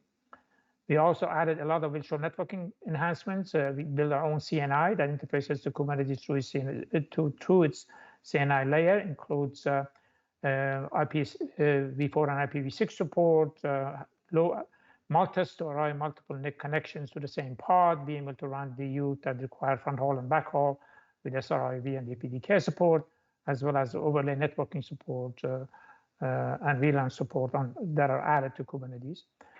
We can orchestrate ADU layer with several logical network connections on the same hardware and deploy a network function that extends these low latency network connections across an entire infrastructure. We also had to build enhancements in the workflow manager to be able to provision these complex network functions on top of Kubernetes. Ability, for example, with a CRI multiplexer to run containers and VMs natively on Kubernetes and provision networking and CPU resources accordingly, and create a network stack that have a combination of VNFs and CNFs and manage them as a common platform is what was added into the scheduler. It also, security on Oram is obviously quite important. So we have Istio built in with end-to-end connectivity monitoring that ensures the right pods are talking to each other. And on top of that, all the data services that are automated and lifecycle management is also automated on top of these application workflow management. Next slide, please. Robin has a unique way of enhancing the basic Helm capabilities to create his application pipeline model that allows you to deliver different network functions and applications on top of it as a service. And applications that could be clearly and easily defined using a GUI-based deliverable that you can set the requirements of the application, how much CPU, how much memory, where the data store is coming from, how it should be provisioned, what would be the layout in terms of networking requirement, how many network connections you require, whether SRIV should be configured, NUMA where CPU pinning is required. All those things are created as template and saved as a template. And Robin then presents a app as a service model that you can then click a button to deploy the application. And once the application is deployed, you can get scaling and healing automation, upgrade automation, data protection services, all those things around application boundaries, automated and deployed as a service. Next slide, please. One of the capabilities that we quickly saw as we got into this whole deployment of RAN, especially was around as a service automation of the RAN itself. if you think about the problem of large-scale deployment of 5G network with a large number of G-Node B devices that has to be deployed, any touch element that has to happen on the hardware or infrastructure thereafter is unaffordable. We build an automation layer that recognizes a piece of hardware that is attached with nothing on it, adds it to the inventory, that has basic checking on connectivity and health checks, installs the operating system, upgrades the BIOS, configure the FPGAs using Intel openness, install the OS, installs Kubernetes, installs the cluster and upgrades and as it joins the network function, whether it's running DU, CU, or a core function, and does all of these things at very high scale. An MDCAP, a few MDCAP server nodes running in a cloud could automate over 1 million elements and can orchestrate 25,000 devices concurrently. So that gives 5-minute warning. Thank you. Next slide, please. This is kind of an example in the record mobile case that we are talking about the three-tier architecture with Robin CNP that could shrink down to a very low presence for vCPU and 4 GB of RAM. It's all it takes to run Robin CNP. It has all the enhancements for running the RAN itself. It could run DU functions on a small piece of hardware, x86 platform. In the regional edge, we're running CU and UPF functions and some CDN capabilities. And the core is also run on the core data center with Robin CNP running the core infrastructure. And MDCAP basically does this metal to service orchestration for the entire stack. Next slide, please. These are some of the proven savings we've been able to achieve in deployment of RAN and network functions on Kubernetes.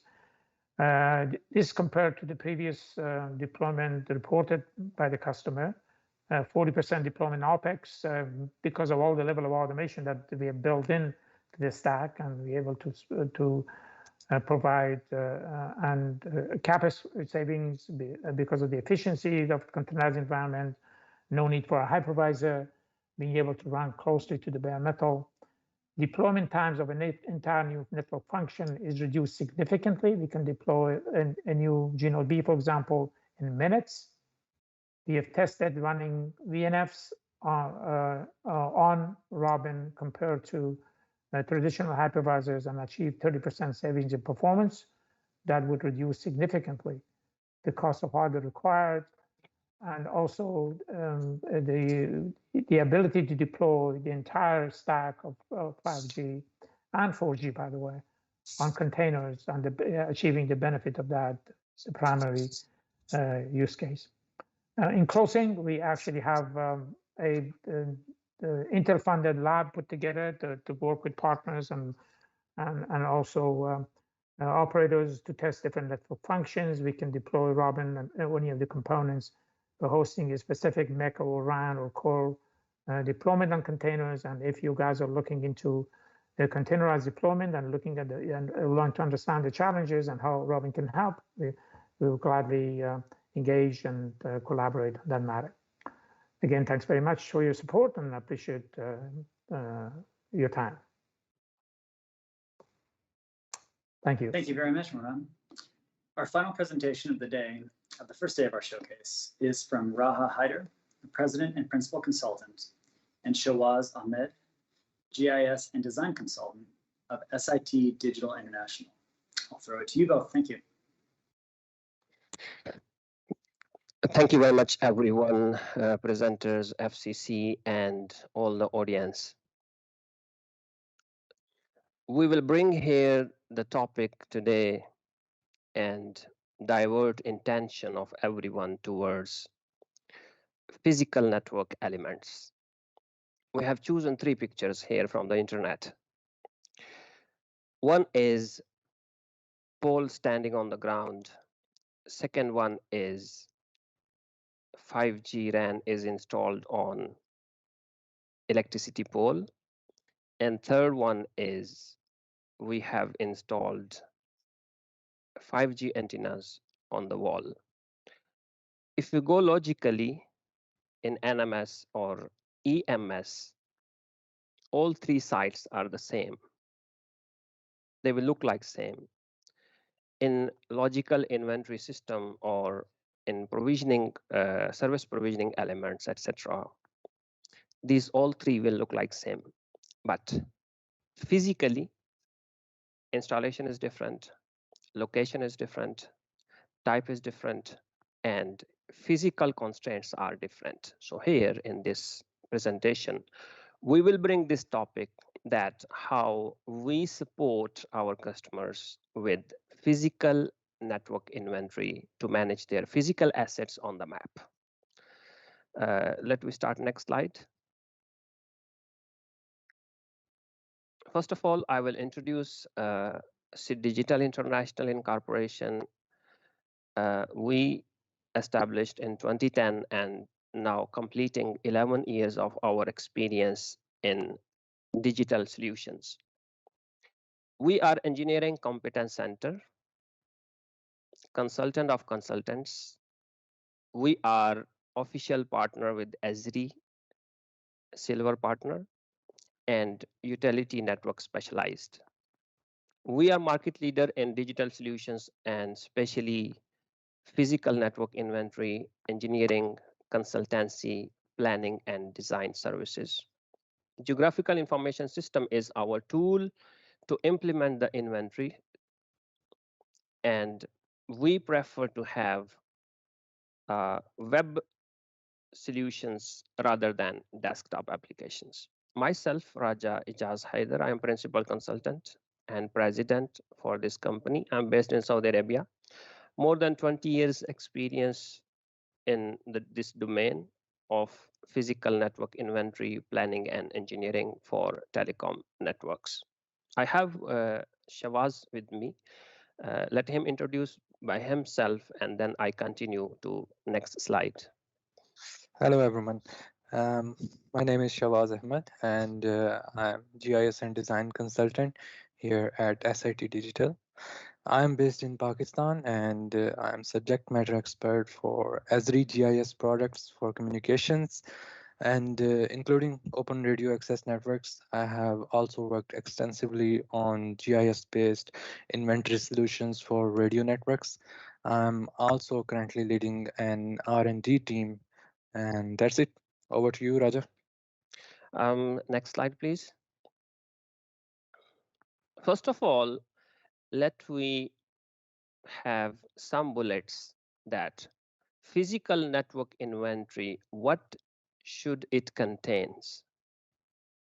Ideally speaking, it should have 100% network visibility on the map.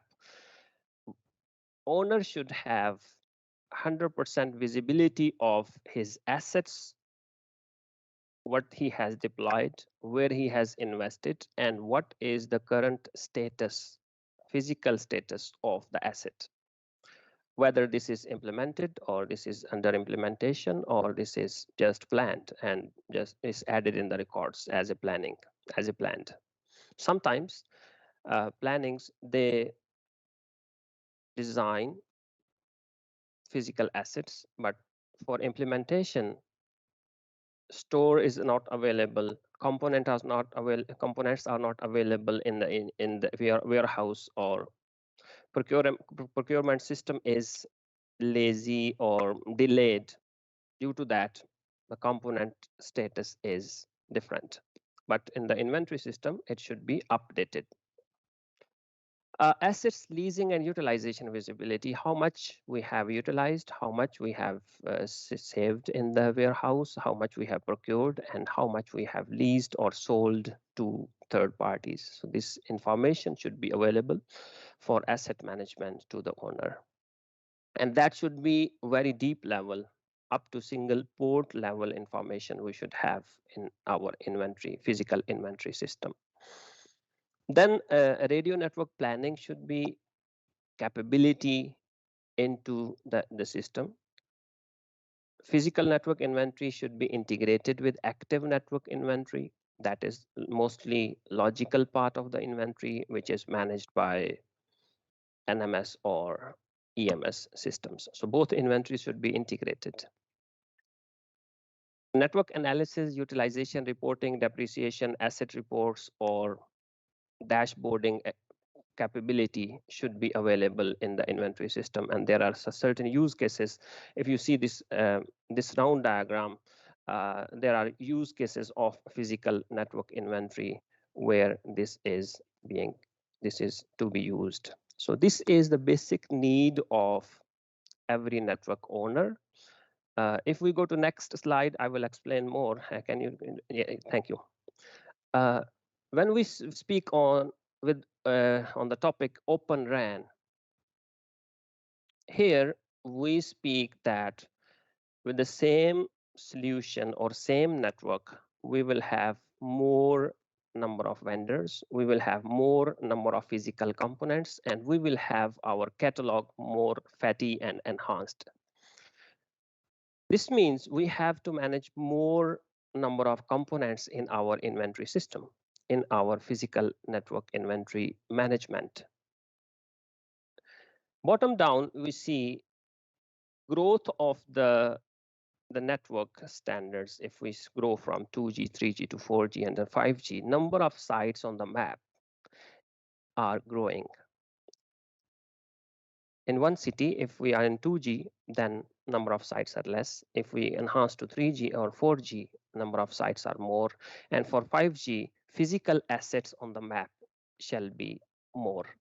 So we should have the more strong capability to have this reporting into our inventory system. On top, you see 5G information systems. Our inventory system, which is physical, that should have 5 different dimensions of information available. Asset attributes, number of assets, asset types and classes, and asset location on the map, and asset status in terms of time. So these 5-dimensional information should be available in the inventory system. And we have built our solution with our research and development team under Shiva's supervision, covering all these components, all the strength inclusive of this map functionality and this 5-dimensional information and integration functionality, also inclusive of survey, planning and design, inventory, dashboarding, reporting, work order management, and integrations. Let Shawaz explain our solution. And next slide. Thanks. So here is a quick look of our radio passive network inventory product. It is a browser-based web application which allows its users to add, update, and delete network assets on the map in real time. So we have also embedded workflow and work order management tools in this system. We also focused our system to manage survey of network assets and capture every bit of information necessary for operation and maintenance. Once deployed, our system can be accessed 24/7 through any device without any third-party applications or requirements. System is also track enabled, which means it can keep records of users logged in, what they did, what assets they changed on the map, where they made those changes, and what time, what date, etc. Users of our system will also be able to add base map from variety of sources such as Google base map or Esri base map or Mapbox images, tile servers, etc. Below are some of the screenshots you can see. On the bottom left, you can see the main view of the system, and in the middle we have ISP view or inside plant view, where user can add network equipment inside a passive network element, such as splitters, switches, modems can go inside a closure. So closure here is a passive element, and the network switches and splitters are ISP items. Clicking on any network element, network asset, such as closure or a site, a cell site, will give a pop-up which shows its further details, and these can be customized according to the customer needs, of course. 5 minute warning. And sure. Can you please move to the next slide? Okay. Next up, we have radio passive network inventory use cases, and we have categorized our use cases into 5 major categories. Let me just go through these quickly. The first one is the radio network inventory development, where user add records into a centralized enterprise geodatabase through easy and graphical user interface. The development of inventory can include physical network design, ISP network design with graphical user interface, detailed specification and information of our network assets. And it can also include power allocation and signal strength information and many other informations as much as we like. And finally, we can also add external data, such as from CSV, KML, SHP file types, other geospatial file types. We can quickly add this on our web browser. Please, next slide, please. Next category for radio PNI use case is network engineering, auditing and reporting, in which the system enables users to generate construction packages, which can be utilized by implementation team on the site. We can also analyze and map the coverage of the network, generate customized reports of your network in real time. Next slide, please. In the project management, we have 3 controllers on the left side. And the first one is cost control, time control, and scope and quality control. These control enable us to have management of work order and workflows, manage our assignment of field teams. We have enterprise content management. As we know, once a project is started, we have a lot of documents going here and there. So we got to have a required document when we need one. And in order to do that, we have ECM embedded in our system. And also we have store inventory. So these 3 controls enable us to have the project managers to decrease the overall cost of the project and increase the revenue. Next slide, please. The next category of use case is portals and dashboards, which utilize the powerful tools such as database server, GIS server, and GIS portals. Combining all these powerful tools with our technology provides interactive dashboards and web portals where managers and decision makers can quickly scan their whole network and have 100% visibility. They can also monitor the progress of their ongoing projects, have reporting of the networks in real time. All this is in real time. So if a planner is doing work here, the manager can see his work in real time on the same screen. The next category, next slide, please. Yeah, we have integration. So as with our experience, we have come to know that inventory system is almost useless if it is not able to have integration with other systems. If it is just sitting alone, then it is useless. So we have developed our system in such a way that it can easily talk with other systems. And their components, as per organizations, have different components such as OSS, OTDR systems, existing work order management systems, and there are so much systems organization or network owner can have. And these systems, these existing systems and active systems should have the capability to integrate with this physical network inventory. And that's it. Hey, gentlemen, next slide, please. It's getting time. Oh, perfect. Thank you. Yep. Yeah. But thank you very much, everyone. If you have any queries, you can contact me directly or send an email to this address. You are also welcome to check our website, siddigital.com. And thank you very much for your FCC. Thank you very much.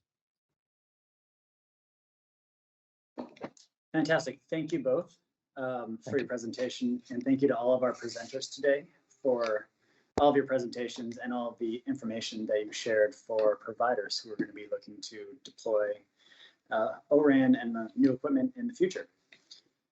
This wraps up the first day of our 2-day Oran showcase. We've learned a significant amount about equipment, excellent equipment and software that's actually out there now, or if it's not out now, will be available before January 1st, 2022. So there's a number of great solutions for interested entities to look into. I especially find this, interesting for the carriers who may or may not be participating in the Secure and Trusted Communications Networks reimbursement program once that filing window goes live later this year. Day 2 of the showcase will begin tomorrow at 9:30 a.m. with opening remarks from Evelyn Ramali, who's the Acting Assistant Secretary of Commerce for Communications and Information and Acting NTIA Administrator. Following the Acting NTIA Administrator's comments, we'll hear 3 sessions featuring mobile network operators and systems integrators, and then end-to-end Openran solutions. Those will be broken up by another fireside lunchtime chat, this time between a representative from MITRE and from Vodafone to hear more about Vodafone's Openran deployments and the lessons that they've learned as they've been doing so. With that said, we'll adjourn until tomorrow at 9:30 a.m. We'll see you all for day 2 of the session then. Thank you very much, everyone, and we'll talk to you soon.